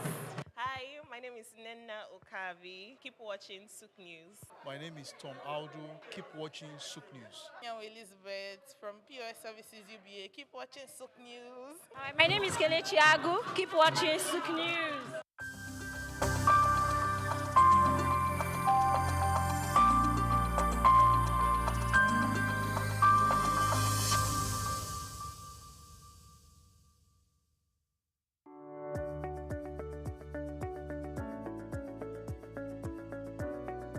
My name is Ali Young. I'm with the Gamehers, which is a social media tech platform for women in video games. And we're here in Nigeria today. Glad to be here.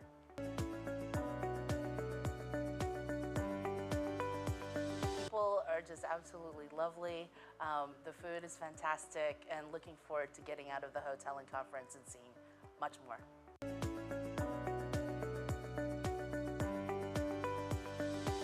For me, I'm a gamer. I met my husband playing video games 20 years ago, and it actually is something that has been part of my lifestyle.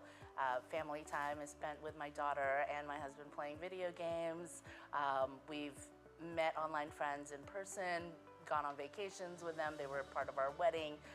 It's really been just an amazing connection point and social point for us.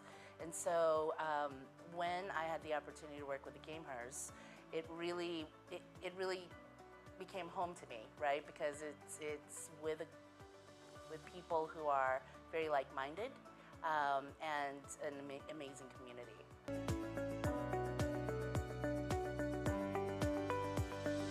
Yes, so the Gamehers, social media tech platform for women in the video game industry, creators, game devs, entrepreneurs.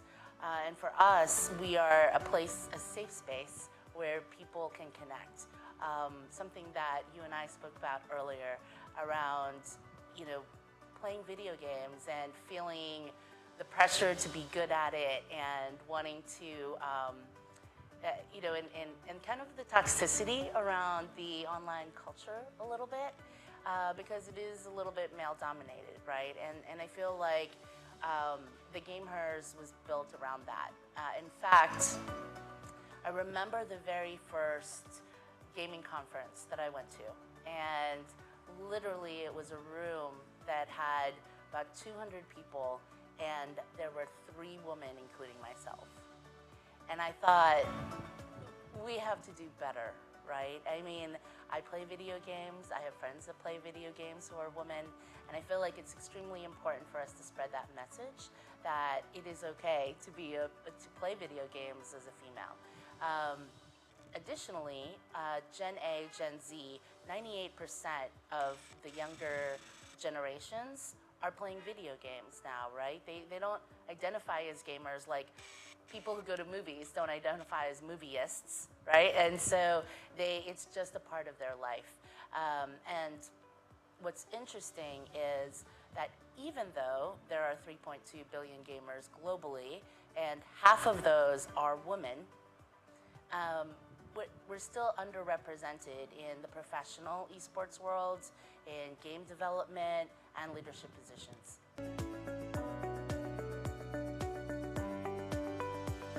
So it was New Year's Eve, and I had busted my knee. I was living in Colorado. I busted my knee skiing. And so there I was at home for the very first time doing nothing on New Year's Eve. And I thought to myself, maybe I'll go check out this game, right? And so I jumped on this video game and had my knee propped up, having a drink and just relaxing. And I see online a chat that there was this giveaway for an online New Year's Eve party. And I thought to myself, this is the lamest thing I have ever seen in my life. I will never share this story out loud. And I went to this online New Year's Eve party where they were giving away free stuff and in-game free stuff, right? And so I'm in there, and it was player versus player games, so people could attack each other, kill each other in the game. And so as I was standing there, this guy jumped this other guy, slayed him in the game, and the dead player dropped gear, and you could rename it. And so this guy picks up the gear like a serial killer, brands it so-and-so's baldric, and I thought it was hilarious, and that was my husband, now husband. So he's not a serial killer though, so that's good.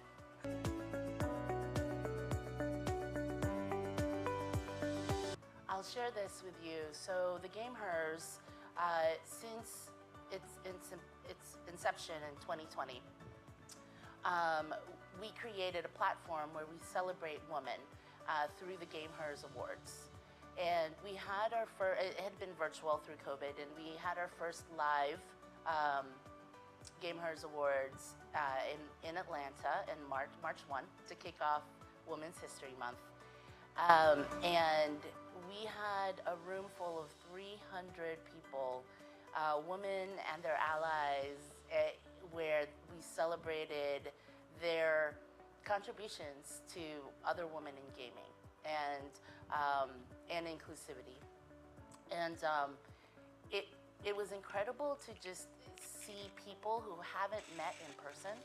I mean, if you think about how you work with people now and remote life is so prevalent, I mean, you think about how you meet people online now anyway, right? And then when you meet them in person, that relationship just escalates and just gets even better. And so the Game Hers provides that space to be able to do that, right? We have an online community. We provide opportunities to meet in person through a lot of different events. Much like Dunhill Ventures brings together, they bring together family offices and investors to connect and create networks and create relationships. That's what the Game Hers does.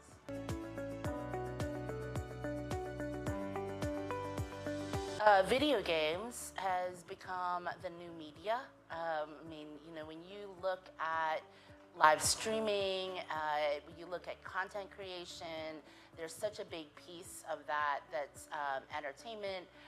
And as a person who plays video games, you get to do both, right? I mean, we,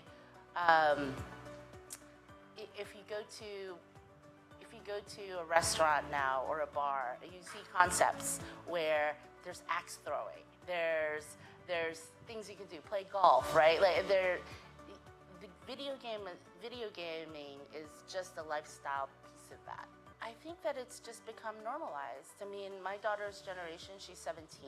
She's been playing video games since she was 2, right? And whether that's learning video games and educational video games, or, you know, it's Call of Duty. I mean, she plays them all, and she tries them. A lot of times it's her friend group. Her friends like to play video games as well, and so they do that together.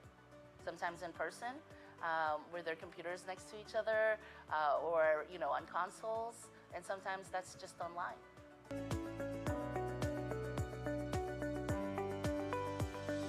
So I think we all play games.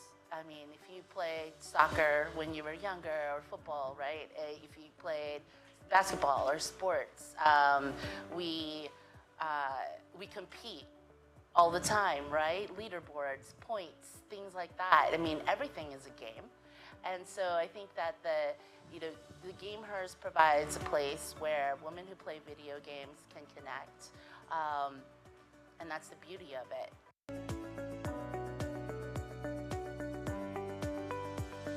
So I was actually in Riyadh when I met the Dunhill Ventures Group, and they invited us to come out to Lagos. It was an opportunity. I was supposed to be at South by Southwest this week, and ended up canceling all my travel plans.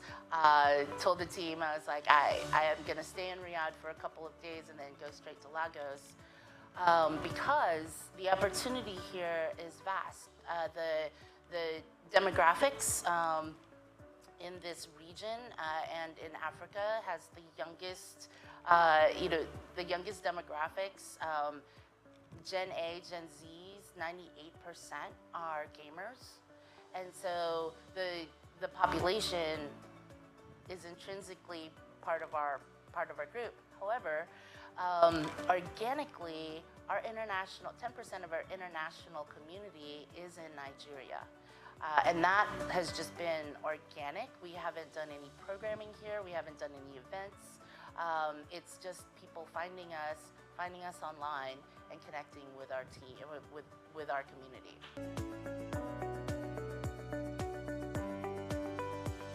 So we are the Gamehers. That's TheGamehers.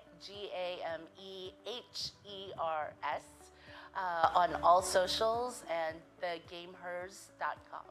Please download our app. It's tgh.app, and it can be downloaded on Apple, Google, and we're also on desktop as well. And connect with us. Our community, surprisingly, well, not surprisingly, is very inclusive. While we focus on women and we are femme-based, we do have non-binaries and femme-identifying peoples, and also our allies who are men and male.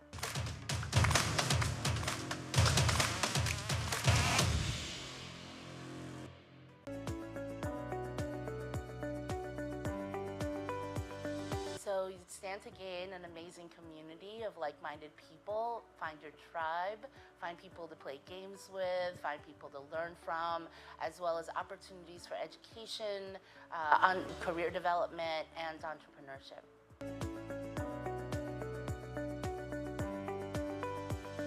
Absolutely. So we partner with a lot of game developers. We are not a game developer, but we provide opportunities for women in game development, as well as Riot Games is one of our early investors, and a big partner. Also I play a lot of their games too. It's a big perk to get in the alpha stages and get to try out different games. But we have opportunities for women to even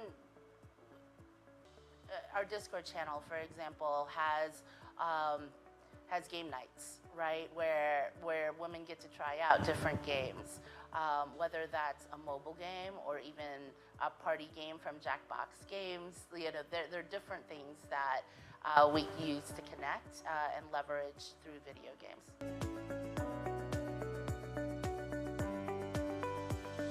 I see there's a lot of there had been. I feel like it's starting to shift the other way.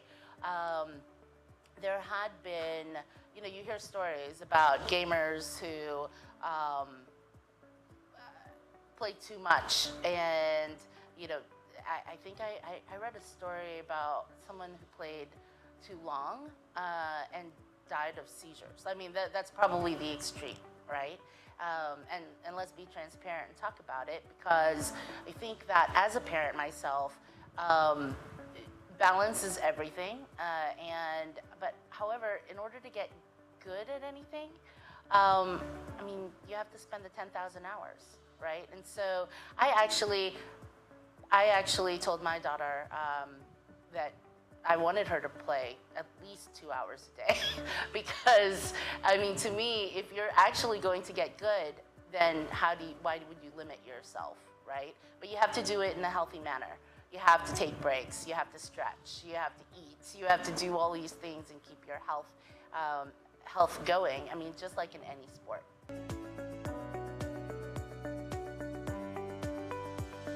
Gaming has been shown to teach our children and to teach ourselves mental acuity, hand-eye coordination, problem solving, which I feel doesn't happen enough.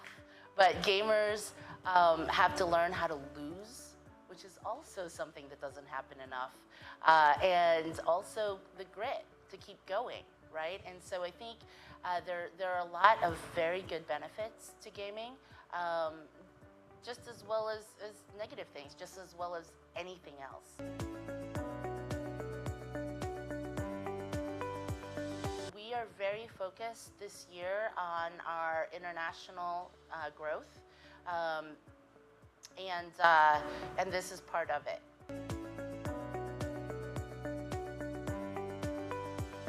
If you're connecting with us, join our community, get to know the people and connect with the people first, and then find affinities to the different games that you want to play.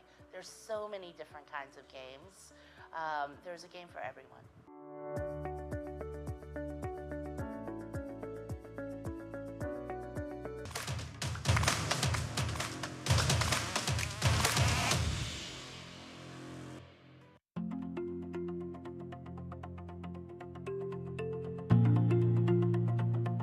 Ever wondered about the heartbeat of Africa? It's in its music and dance. From the ancient rhythms of the djembe to the vibrant moves of gumboot dancing, African cultures express stories, history, and community through incredible artistic traditions.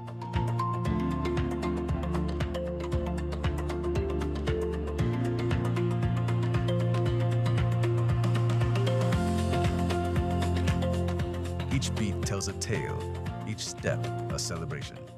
Discover the diverse sounds that unite and define communities across the continent. This is more than entertainment, it's a living heritage.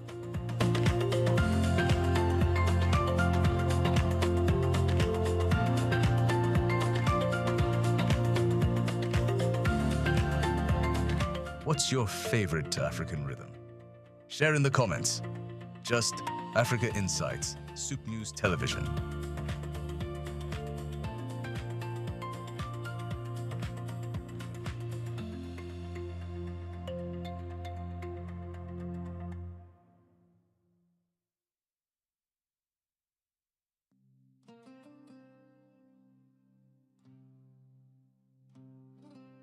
In the 7th century, a new force emerged from Arabia, one that could transform North Africa permanently, not just politically, but culturally, economically, and religiously.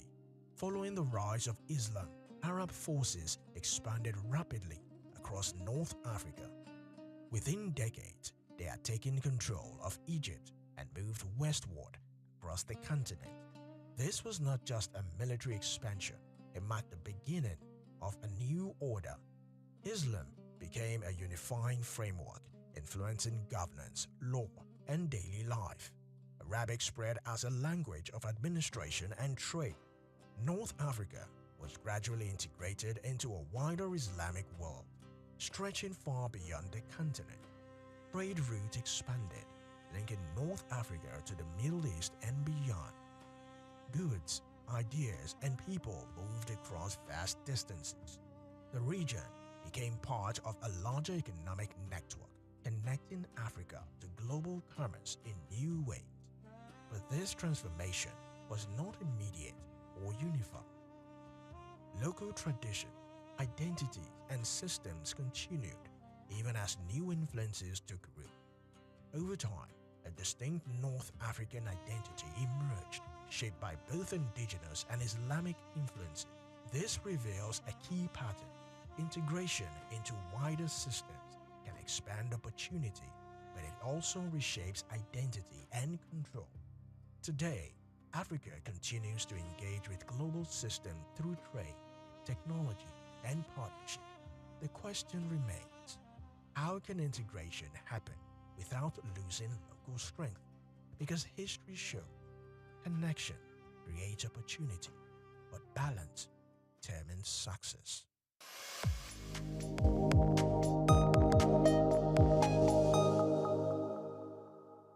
My name is Becky Elijah.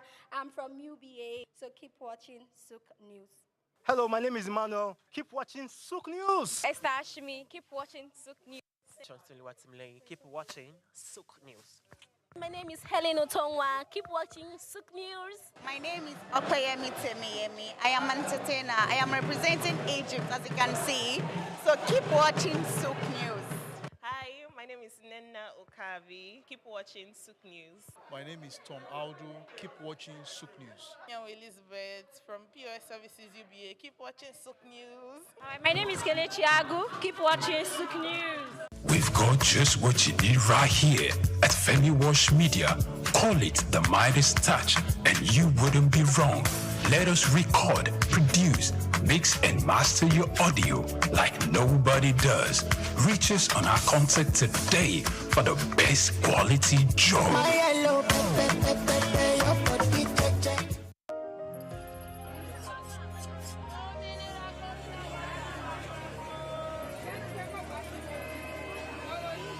Hello, Lagos. Make we yarn. Hello, boy, if this POS matter, don't pass your code. Person go swipe, alert no enter. Before you know it, jump. Wait, wetin really happen? Then they use fake alert, the warriors. Okay, so wanna listen, If you dey do POS business, no expose your alert. Hello, Ogbefi. They don't walk that road where they worry for down local government for years. This one sweet me, I no lie you. Because you know what? Development with the work, it deserve loudspeaker. Now why we dey here be that? For here, we know the abuse, we dey bring solution. My name, it is Ikechukwu Oyemike, aka Ogbefi Ishegwari. Make we yarn every weekday from 10 a.m. go to 12 o'clock on Top the Eye 95.9 FM.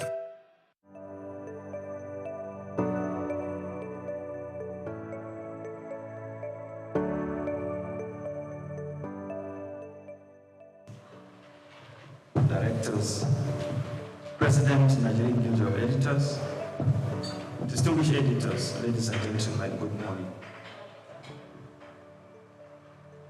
Mr. Chairman, as part of your engagement, to engage with various stakeholders, you have met with various groups, and another critical group that you are meeting today are members of the Nigerian Guild of Editors. Of course, you had a meeting with NUG where they selected journalists from states of the Federation, where you share your vision and also seek for their support. It's the same thing we are here today. Editors, before you is the chairman of the ICPC. Before becoming the chairman of ICPC, he was the Commissioner of Justice in Jigawa State. And he has a vision that he intends to unveil, or he wants you to help him so that he achieve this vision. Dr. Musa Ali San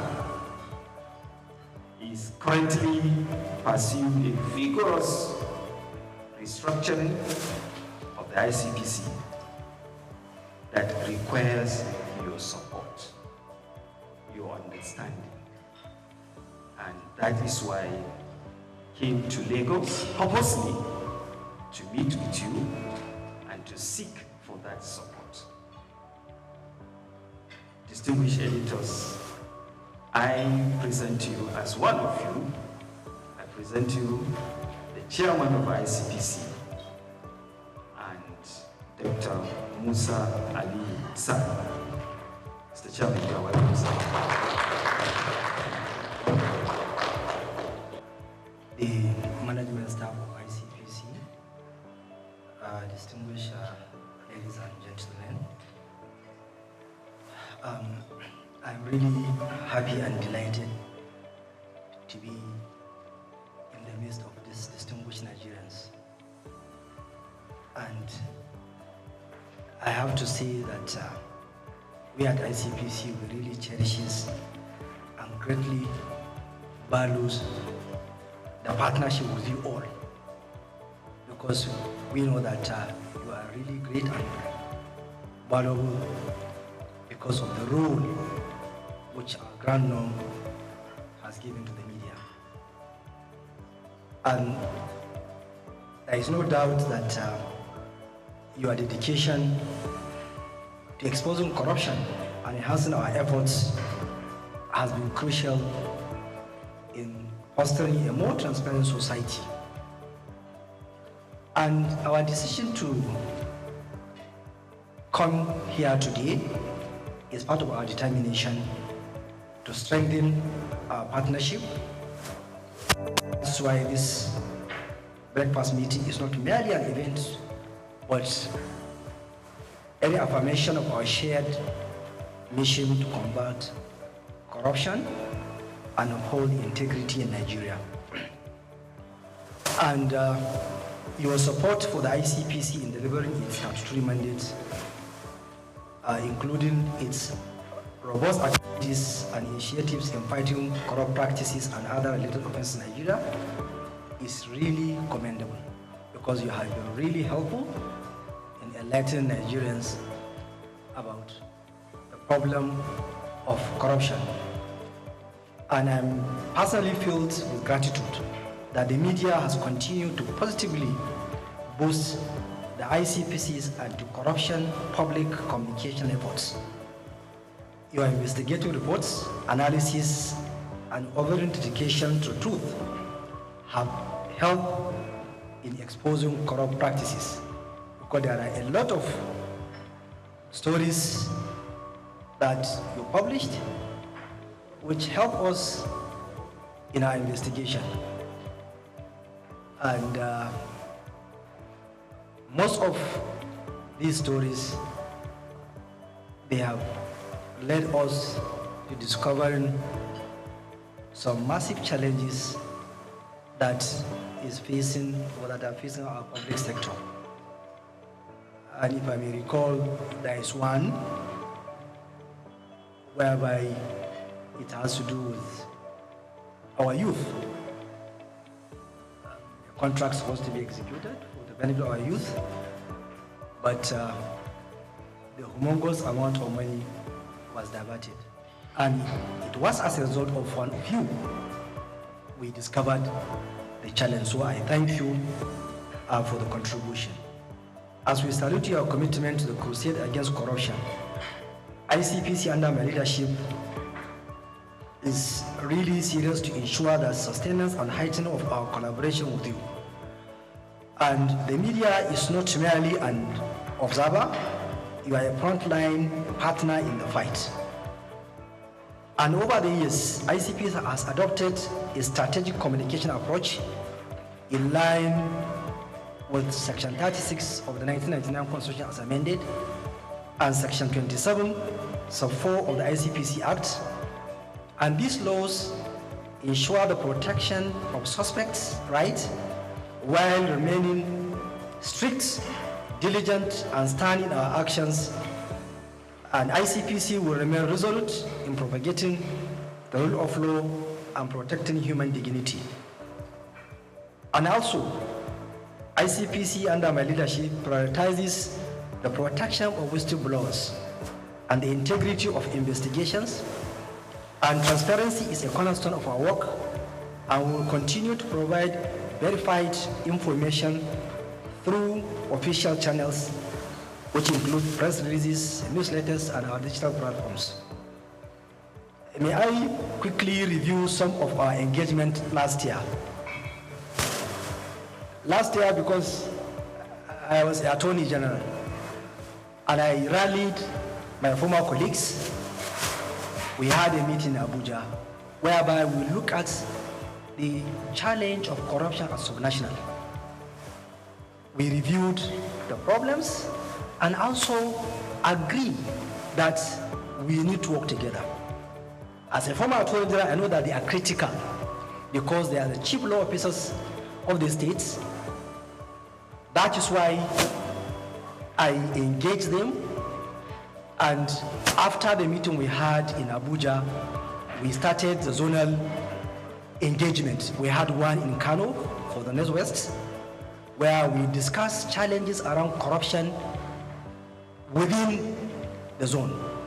And also this year we are going to the other geopolitical zones to have similar deliberations. And also in September this year we are going to sit down and review what we have done to see how can we partner. Because I feel the attorneys general are critical, and as chief law officers they need to work together with us, because by section 15 of the Constitution all of us are supposed to put hand on deck in order to fight corruption and also to see how can we tackle abuse of office. And also I had engagement with Nigerian Institute of the NIPR, the Nigerian Union of Journalists, ICANN, Nigerian Bar Association, and various stakeholders on how can we partner in the fight against corruption. Because no single entity can fight corruption. We need to work together. So that is why I reach out to various stakeholders to ensure that we are on the same page. And last year, we were able to reach out fiscally 1,458,000 individuals through our 579 sensitization exercise conducted under our community engagement programs. And we issued about 188 press releases. And also the Commission experienced increased followership in our social media platforms. And also we introduced what we call ethics pods, a podcast, whereby we are sensitizing Nigerians around the issue of corruption. And also, there is no way we can succeed without having planning.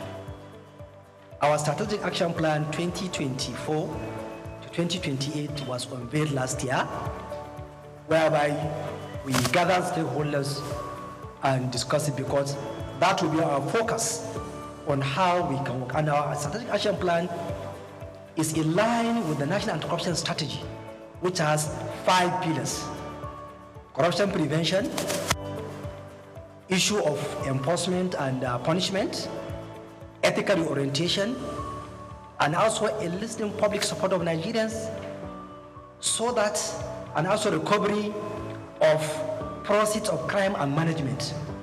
And this is the area whereby we have upscaled our activities to see that we trace, recover, and manage the process of crime, and also to remit it back to the Consolidated Revenue Fund so that we won't allow those allegedly took away what did not belong to them to go away with it. Because if you allow them, once they accumulate the process of crime, no doubt they will use it and also to fight back. And also they will deprive Nigerians with what they are supposed to have in the issue of infrastructure. So that's why we focus seriously in that area of recovery of process of crime. And also ICPC, as you know, that it has laudable programs. And one of the key issues which I focus is that I ensure that I consolidate all what the previous chairman of ICPC have done, from late Justice Mustafa Akambi to Professor Wasoni. I ensure that all their programs are intact and I'm building up, so that I want to ensure that we maintain that organizational culture of ICPC, and also for me to enhance what they did, most especially to focus on digital transformation, because this is an area whereby we need to use technology in the fight against corruption, most especially in the area of analytics, artificial intelligence, that we'll be able to analyze huge data. And I'm sure you are aware of the constituency and executive project tracking, which ICPC is well known about it. And I know last year we were able to track over 1,500 projects, which has value of over 600 billion naira. And so that at least Nigerians can get good quality projects that is in the budget. And also the Ethic and Integrity Compliance Scorecard, which is an initiative of ICPC, which measure institutions' adherence to ethical standards. We released the result, and I have seen the impact, because most of head of agencies that have not done well, they reach out. Chairman, why? What are our challenges? Can you help us to see that we overcome these problems? Which is really good, because I have never thought that it will have that impact. And why? Because of you here. You have gave it wide publicity. So because of that, most of the head of agencies now, they reach out. Please, how can we do well next year?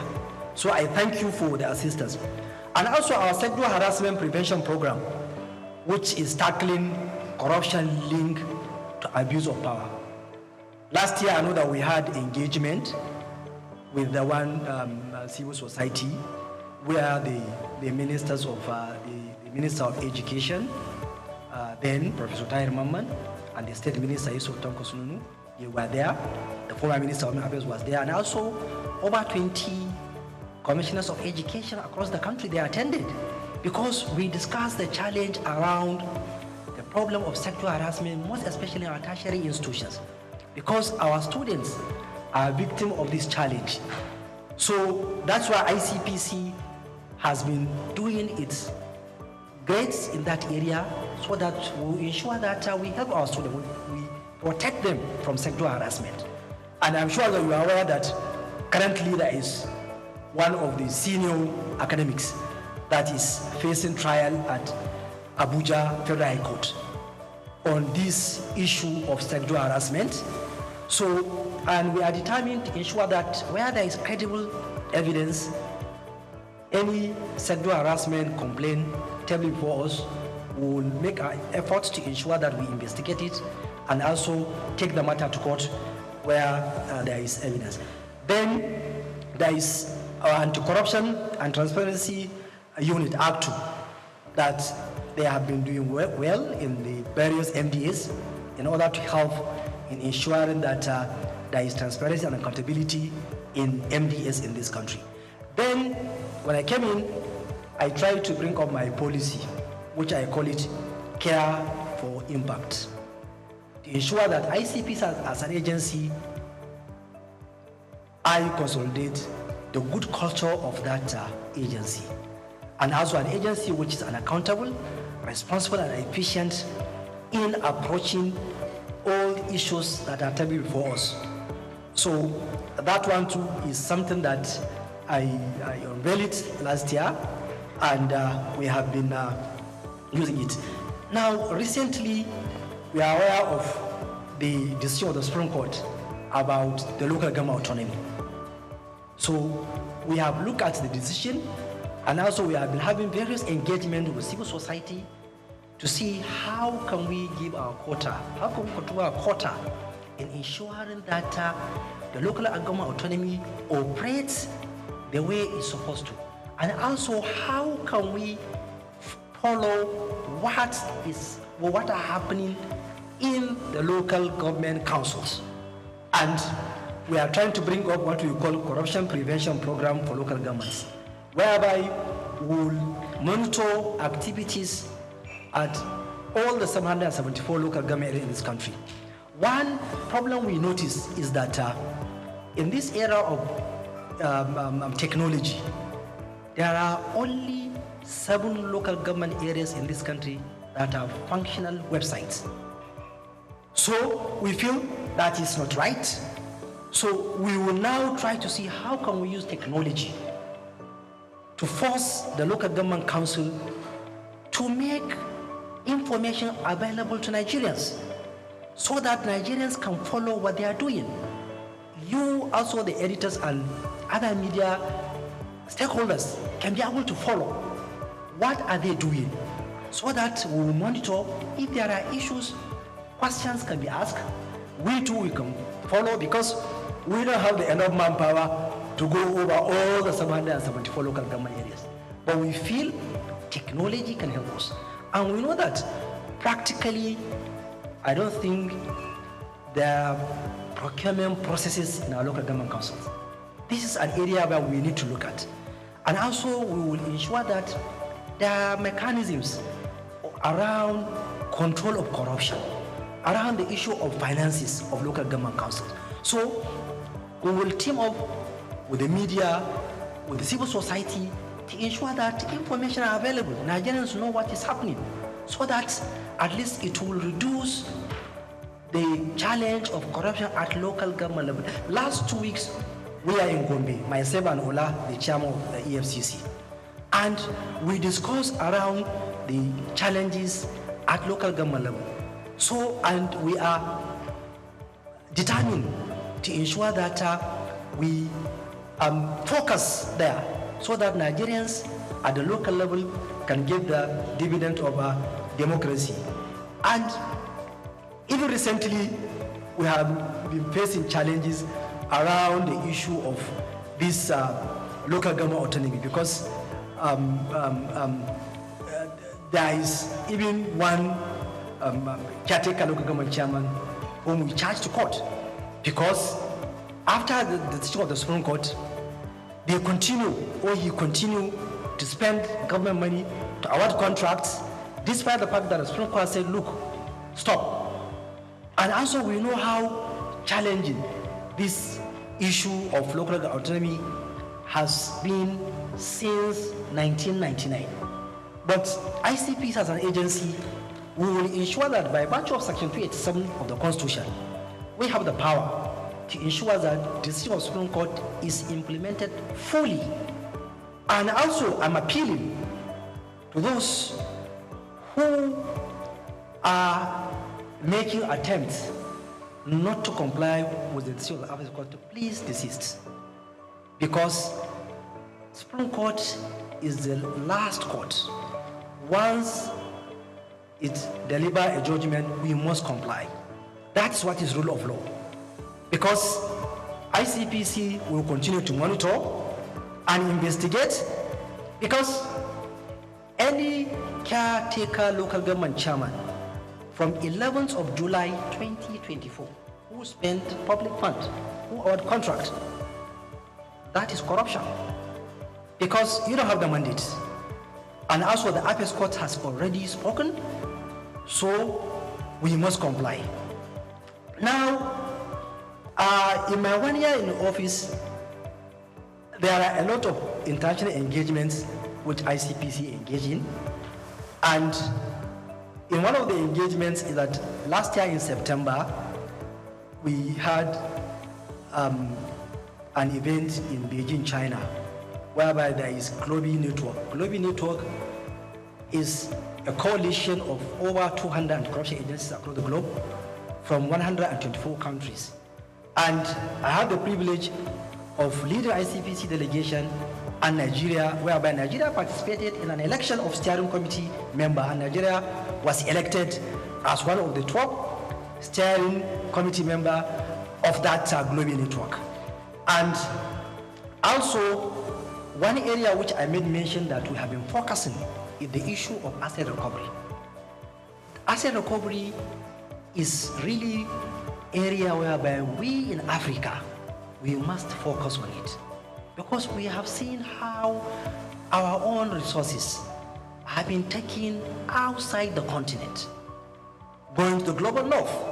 So that was why at the African Union level, if you may recall, in 2015, there is Thabo Mbeki high-level committee, whereby the heads of state of African countries agree that there is need for a forum of asset recovery practitioners in Africa. And the processes of bringing up the forum, it was last year that the forum was established in Ethiopia, Addis Ababa, and I was elected as one of the representatives of West Africa, whereby we met in Arusha, Tanzania in November, whereby I was elected as the interim chair of that forum to try to galvanize the 55 African countries and corruption agencies to ensure that we come together to see how can we help Africa to recover and repatriate stolen assets that are kept somewhere else.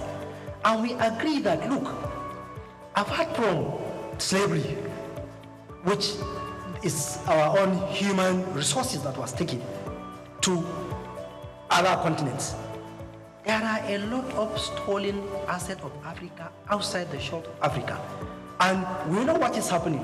Whenever you want to trace and recover, the experts outside Africa will charge you huge amount of money to recover all professional fees, to recover those stolen assets.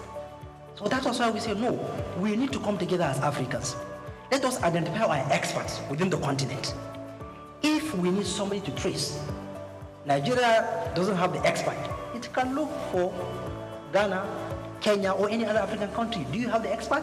Yes. So that's why we are coming together to see that we trace, recover, and repatriate the stolen assets. Also, we'll keep on raising this issue of stolen assets at various fora, because the United Nations Convention Against Corruption has already backed the issue of stolen assets that we need to recover it.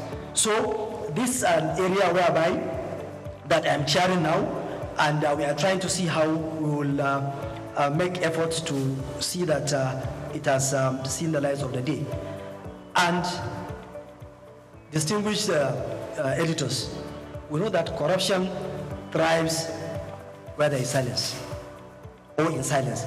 But your voices are the ones that can shatter that silence. Your role in shaping public perception and holding institutions accountable cannot be overstated. The more Nigerians see what you write, what your opinion about this issue of corruption, the better for us. Because they will be enlightened, they will know what is happening, they will ask questions, and that will put us on our toes. That will minimize the challenge of corruption. Because we at ICPC, we are trying to see how can we use our mission to diminish corrupt practices through our public mobilization, our own doggedness in investigation, and also to ensure that we follow rule of law. We will be patient in investigation. No matter how long it will take, we will do it slowly but surely. We will reach our destination. And also, we at ICPC, We will ensure that we deepen our own relationship with you, the media. And I'm appealing to you to come to our try to understand the terrain we are working. It's not easy terrain. Whoever worked within the corruption cycle will know that it is not easy, because it is an area whereby you are fighting those who are already determined to continue to pilfer our resources. It's an area whereby those who engage in corrupt practices are really determined to peddle information that are not correct in order to try to bring controversies so that to divert the attention of the main issue. So fairness, hearing from the other side, is what will help us to discharge our mandate. And ICPC, for the past 25 years, has consistently maintained ensuring that there is fairness and the fair hearing, and also we do not engage in anything that will bring damage to people because of allegation against them. We will continue to ensure that we will be fair. If you ask questions, we will answer. And like I said, we are appealing to you to reason with us because of the terrain we are operating, which I know I don't need to elaborate.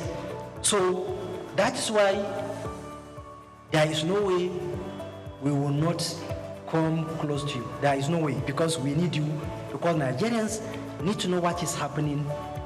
That will project the good image of our country. That will make foreign direct investment to come into our country. That will make our youth to have job. We know what is happening in this country. We know that a lot of youth are roaming on the streets looking for job. And the youth are the future leaders of this country. So, and it is through you, by helping us to propagate our activities and also to bring issues that will project good image of this country. By doing that, we'll make Nigeria great, and also we'll tackle the challenge of our corruption. And conclusively, I want to emphasize that you mean a lot to us, and that we count on you as dependable partners in ensuring that Nigeria is corrupt-free, and also I'm sure that partnering with you will continue to help ICPC to move forward, and also ICPC will continue to record achievements, and we hope that the aspiration of Section 15 of the Constitution will be realized, where Nigeria will be a country free from corrupt practices and abuse of office. Thank you so much. Money and property last year, and I even know even this year too, we recovered some amount of money and also property. Even currently, we are tracing and marking some assets in one of the states where some people diverted public funds. Even this morning, I know that there is an amount of money which we recovered from the diversion of public funds. So we are talking about both the fixed and movable property. That's if you are talking within Nigeria. Even abroad, it is the same thing. Although during my time, ICPC did not recover any assets from taken outside the shores of Nigeria. But I know that we are collaborating with one of the African countries about money that was brought into Nigeria from that country, were tracking and to trace the money so that we will see how the money can be taken back to where it was brought in here. So this is what I can say. And some of the issues you raise are part of the problem. Like I said somewhere else, and I kept on saying, I will say it here. My first contact with public office is when I was Attorney General. That was when I now realized that all what I was thinking, when I came into contact with the reality, then I now realize that we Nigerians are part of the problem. One of the issues you raised about societal pressure. I'm not saying that it's a justification for any public officer to engage in corruption. But if you, I'm sure you have had one or two discussions with those who are holding public office. The kind of stress, the pressure that public officers are undergoing in this country is too much. Because the family, the friends, associates expect you to give them money. And this is one of the factors that is now pushing those in public office to go into that. And I noticed that any public officer who resists, you are considered as awkward, very difficult, and they will keep on pressurizing you that if only people that are strong that can stand that pressure. And also some people too, they are even daring, will tell you, I was a victim when I was Attorney General. And I want to say it here, maybe the person who did it will hear an issue which I say, look, AG, we want you to do this thing. I say, sir, it's not even in public office, it's not even a public officer. I say, sir, I can't do this thing because my conscience will not allow me to do it. After they put pressure from different angles, okay, you are a young man. How? I don't want to destroy your career. And I say, sir, my career is not in your hand. It's in the hand of God, my Creator. And I left. What followed, it wasn't pleasant. I had to battle for more than 1 year of series of blackmail, from one blackmail to another, just because somebody wants to get money. And you can only get that money through me. And I was put under intense pressure to succumb, which I did not. What followed was I was put under serious stress. Now, the second problem is there is this theory. Whenever the corruption, if you look at it, if the benefit is high, the risk is low, people will keep on to engage. If people know that if you engage in corruption, it is really highly risky, you will lose your reputation in public. People will never consider you as somebody who has reputation in the society. People will be careful. If you know that the punishment is going to be very harsh, people will be careful. But if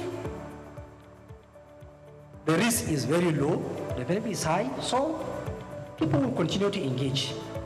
So that is why we need to look, how can we strengthen our laws to ensure that those who engage are punished seriously. And also, you, the media, you have the role to play in sensitizing Nigerians that those who are trying, please try to support them. And distinguished editors, I want to tell you that there are good people in this country. Every part of this country, there is no part of this country that I did not come across people that detest corruption, people that are serious, people that help me. I met a lot of people that are trying to see how can we help this thing, how can we fight this corruption, Chairman. But the problem is that the support from the public, sometimes people are not willing to support because they feel, you know, what you are doing is not worth it, and also because of the pressure, so people feel like, okay, let us leave you, go and do what. So this is second problem. And also, we need to see how can we fasten the judicial process, because it's law. It is not the law that is the problem, but rather some of us within the system, we try to put stumbling block in the judicial processes, bring in series of applications, truncate, so that you will see one case will take many years. Even the witness will be frustrated. You call a witness today, the matter is adjourned, and I'm not saying that it is the fault of the judges. No, it is all of us, the lawyers, and also other stakeholders, that we know if your client has an issue, as a lawyer, you know, because once you look at the facts and the proof of evidence, you'll be able to know that my client has an issue. Okay, how can we help him to face justice so that all the process of justice, the court and the system should be fair to him? But you will see that that slowing down is also another factor. That you will see somebody engage in corruption, when you take him to court, it will take many years. And before you know it, you will see another corruption case. And also another problem, especially in the public sector, I now notice, is that our public service rules also has a problem, because it has given a leeway that people engaging in corruption, there is no specific provision which provides that, look, once you are engaged in corruption, you should automatically be dismissed. But some, you will find that after ICPC are investigating an issue, it has taken somebody to court, even if you secure conviction, you will not realize that the agencies are not willing to edge out those people. They will leave them to continue working. Because I feel any public officer that is convicted, he is not supposed to continue working in public agency. He should go. If the Constitution will say that conviction of embezzlement and fraud attracts disqualification for a certain period of time, I think there is need. Any convict should not be allowed to work within the public service. It should just be aged out. And that is why now, as chairman of ICPC, we are now going to exploit the Code of Conduct, Bureau and Tribunal. Any public officer will secure conviction and the agency refuses to edge him out, we will send him to Code of Conduct, because they have the power to edge him out. So there is another way, so that we don't allow people to continue. So these and other issues are part of the problem, why the problem of corruption will keep on coming and coming and coming. And also the institutions are really weak, because there are a lot of vulnerabilities where people are exploiting in order to commit corrupt practices. That is why we need to focus on technology. Technology will be able to give you the thread. You will be able to know some of the things that are happening, most especially around procurement. This is an area whereby there is serious problem because of the laxity and the challenge around that. So that's why you will see that almost you will be seeing issues around procurement be raised in public sector. So this is also another factor that is bringing this issue of corruption to keep on going. And also there is an international dimension too. Because if those who are taking or stealing the humongous amount of money, they don't have a place to hide it, then it will reduce. But they know that they can wear it somewhere else. And those countries, I keep on saying, when you say that we have challenge of corruption, why are you keeping the process of crime in your country? Why can't you turn them back? This is process of crime. Please take it back to your country because there is United Nations Convention Against Corruption. And it is a global legal instrument. But you will find out that when they wear the money outside the country, there are a lot of technicalities.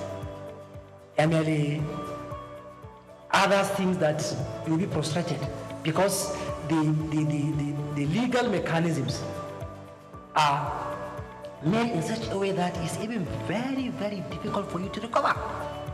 So if they know that they cannot take it somewhere else, I think the problem might reduce.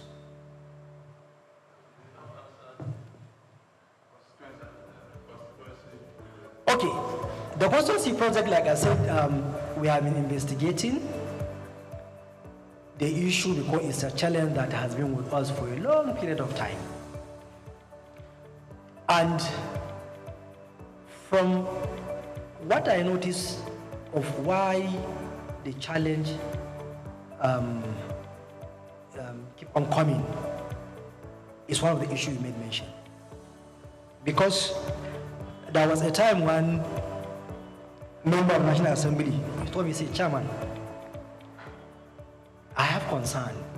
I said, what is your concern? He said, it's about this executive project tracking. You people are doing well, but I know why this issue will keep on coming. On that day, he was telling me the challenge he was facing. There was burial in his hometown. You need to contribute. He said, look, somebody had domestic accident. He called me. And so he kept on mentioning, he said, I'm not justifying, but the societal pressure on us is too much. That's why only those who are strong will resist. And I don't know whether that is part of the reason why we are having this challenge. And to be frank with you, we have noticed areas whereby some of them did not execute the project. We have noticed whereby some of them, they did shoddy job. We have noticed whereby some of you noticed that, like I keep on saying, a well is supposed to be dig in one place and somebody will just take it to his home farmland. We will see whereby street lights, instead of to be installed in the streets, somebody will put in his house. So these are challenges that are keep coming. And I know that there is one of the newspapers last year, they made a front page story that ICPC has failed to tackle this challenge. And I know that we have been doing our best. And we did a lot because we have recovered a lot. And even currently, I know that there is somebody who is facing trial. A charge will file a charge against one of the former members of National Assembly. The former member is facing trial because of diversion. And also we know that we have been going to ensure that if you do not execute the contract, you must go and do it. I know that there is a state whereby an ambulance was diverted. We ensure that it was taken to the hospital. I know where a lot of things, and that's why the strategy is good, in the sense that let us recover the proceeds of crime and put it into use. Because if you keep on filing charges and all these things, you will spend many years in court while the actual project will not be executed. And to be fair to them, if you confront them, you show them the proof. Honorable or distinguished, this is a project you're supposed to execute, you do not. Please direct the contractor to go back to site, or contractor go back to site. They go back. And recently, those who are being used, the contractors, I have been hard on them. If you allow money to be diverted through you, we are going to charge you now. You want to refund that money because you allow yourself to be used as conduit pipe. So we have been doing that and we have recovered a lot. And if I may say that the societal pressure, in my view, is one of the challenges, and also the weakness of the institutions. Because, to be frank, some of the heads of agencies, they allow themselves to be used in these challenges of constituency projects. Because if the head of agencies insists, once there is a contract awarded, that contract must be executed to the latter. Or you insist that you are not going to allow anything to be inserted in your budget, which is not out of your mandate.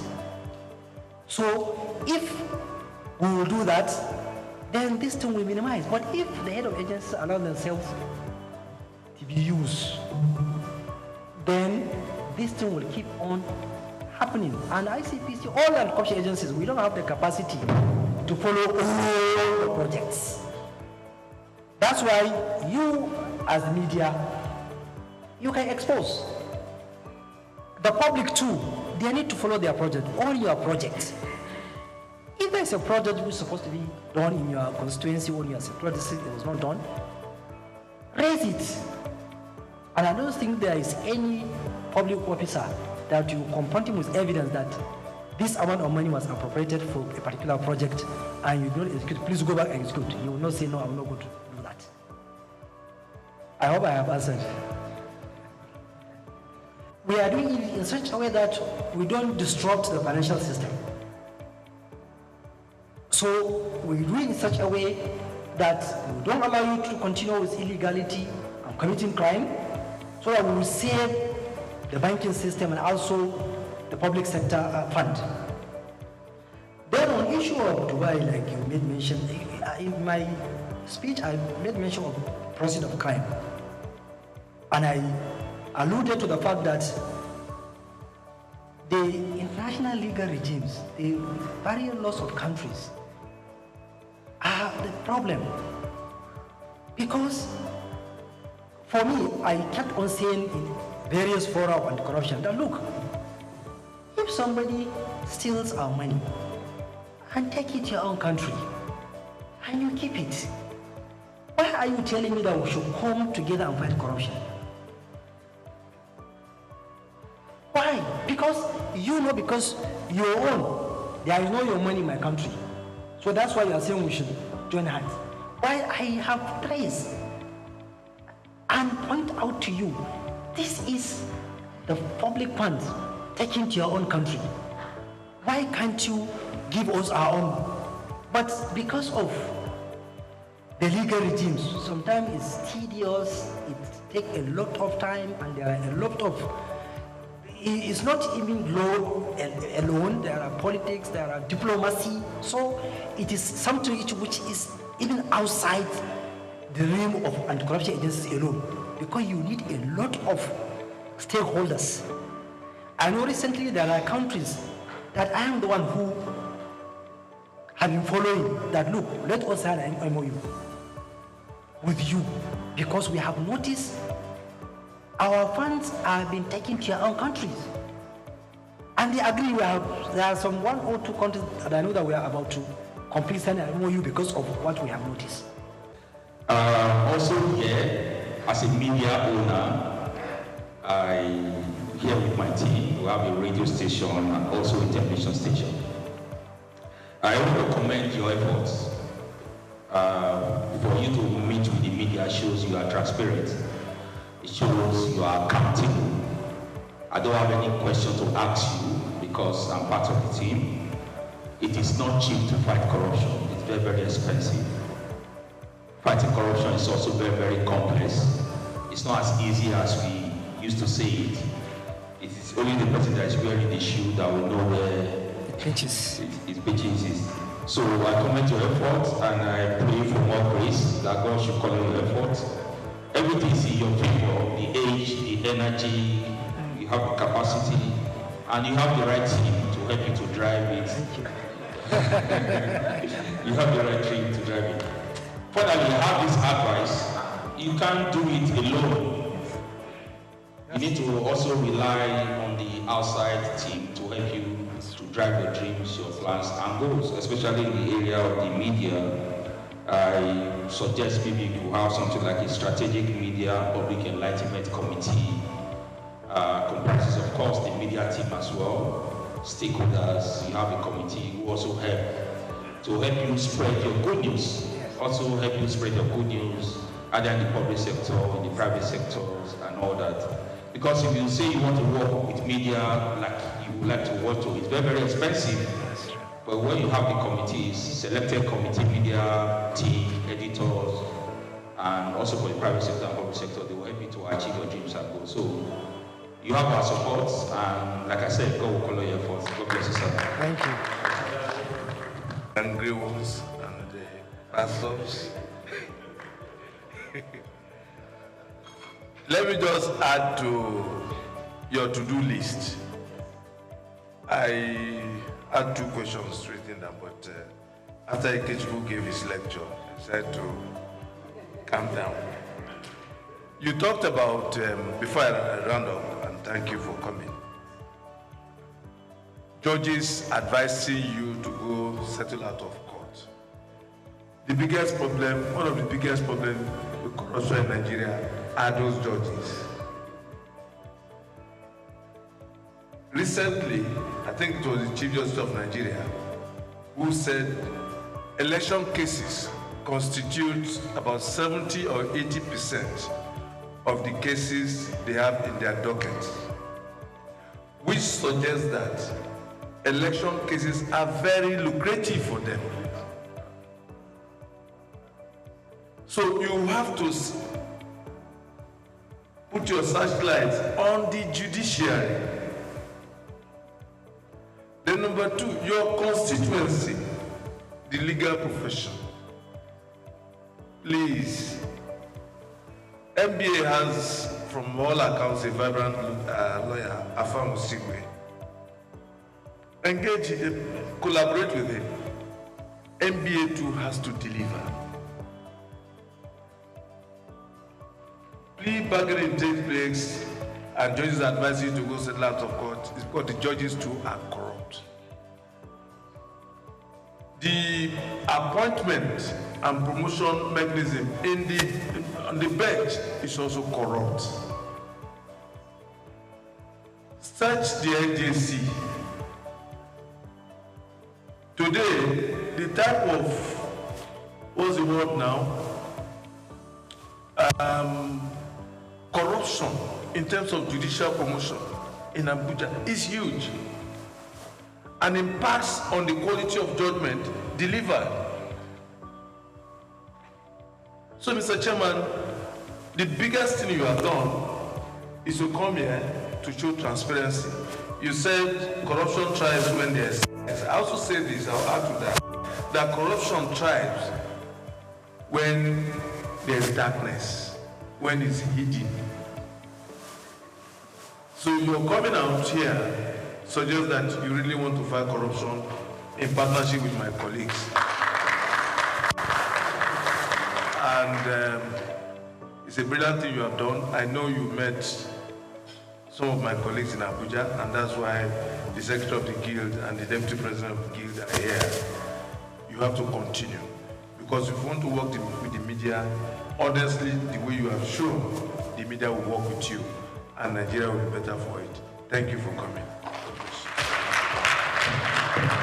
And I will do my best to start my duty to the best of my ability, together with the officers of the ICPC. That is why, if people are raising the issue of bias, the issue of all this lie, you cannot prevent people from raising those kind of issues. But one thing I know, that if I satisfy my conscience, I'll go to sleep. And like I said, there is somewhere else that we are going to account somewhere. And that is why I try as much as possible to be fair in what I'm doing. And also God knows what I'm doing, and also know my ability, because the anti-corruption is a very complex and difficult thing. Sometimes getting evidence, getting things is difficult. Even if you're investigating issues, somebody will look like you are targeting somebody, or you have a motive, or this thing. So on my own part, I will do my best, and also posterity will judge. Because that's the only thing I can say. On other issue, which like the president said, that the lecture you gave us, and some of the things you raised, I quite agree with you that those are the challenges, and we need to work on them. And in my view, that is why the Constitution is structured in such a way that Chapter 2 it is left in such a way that is used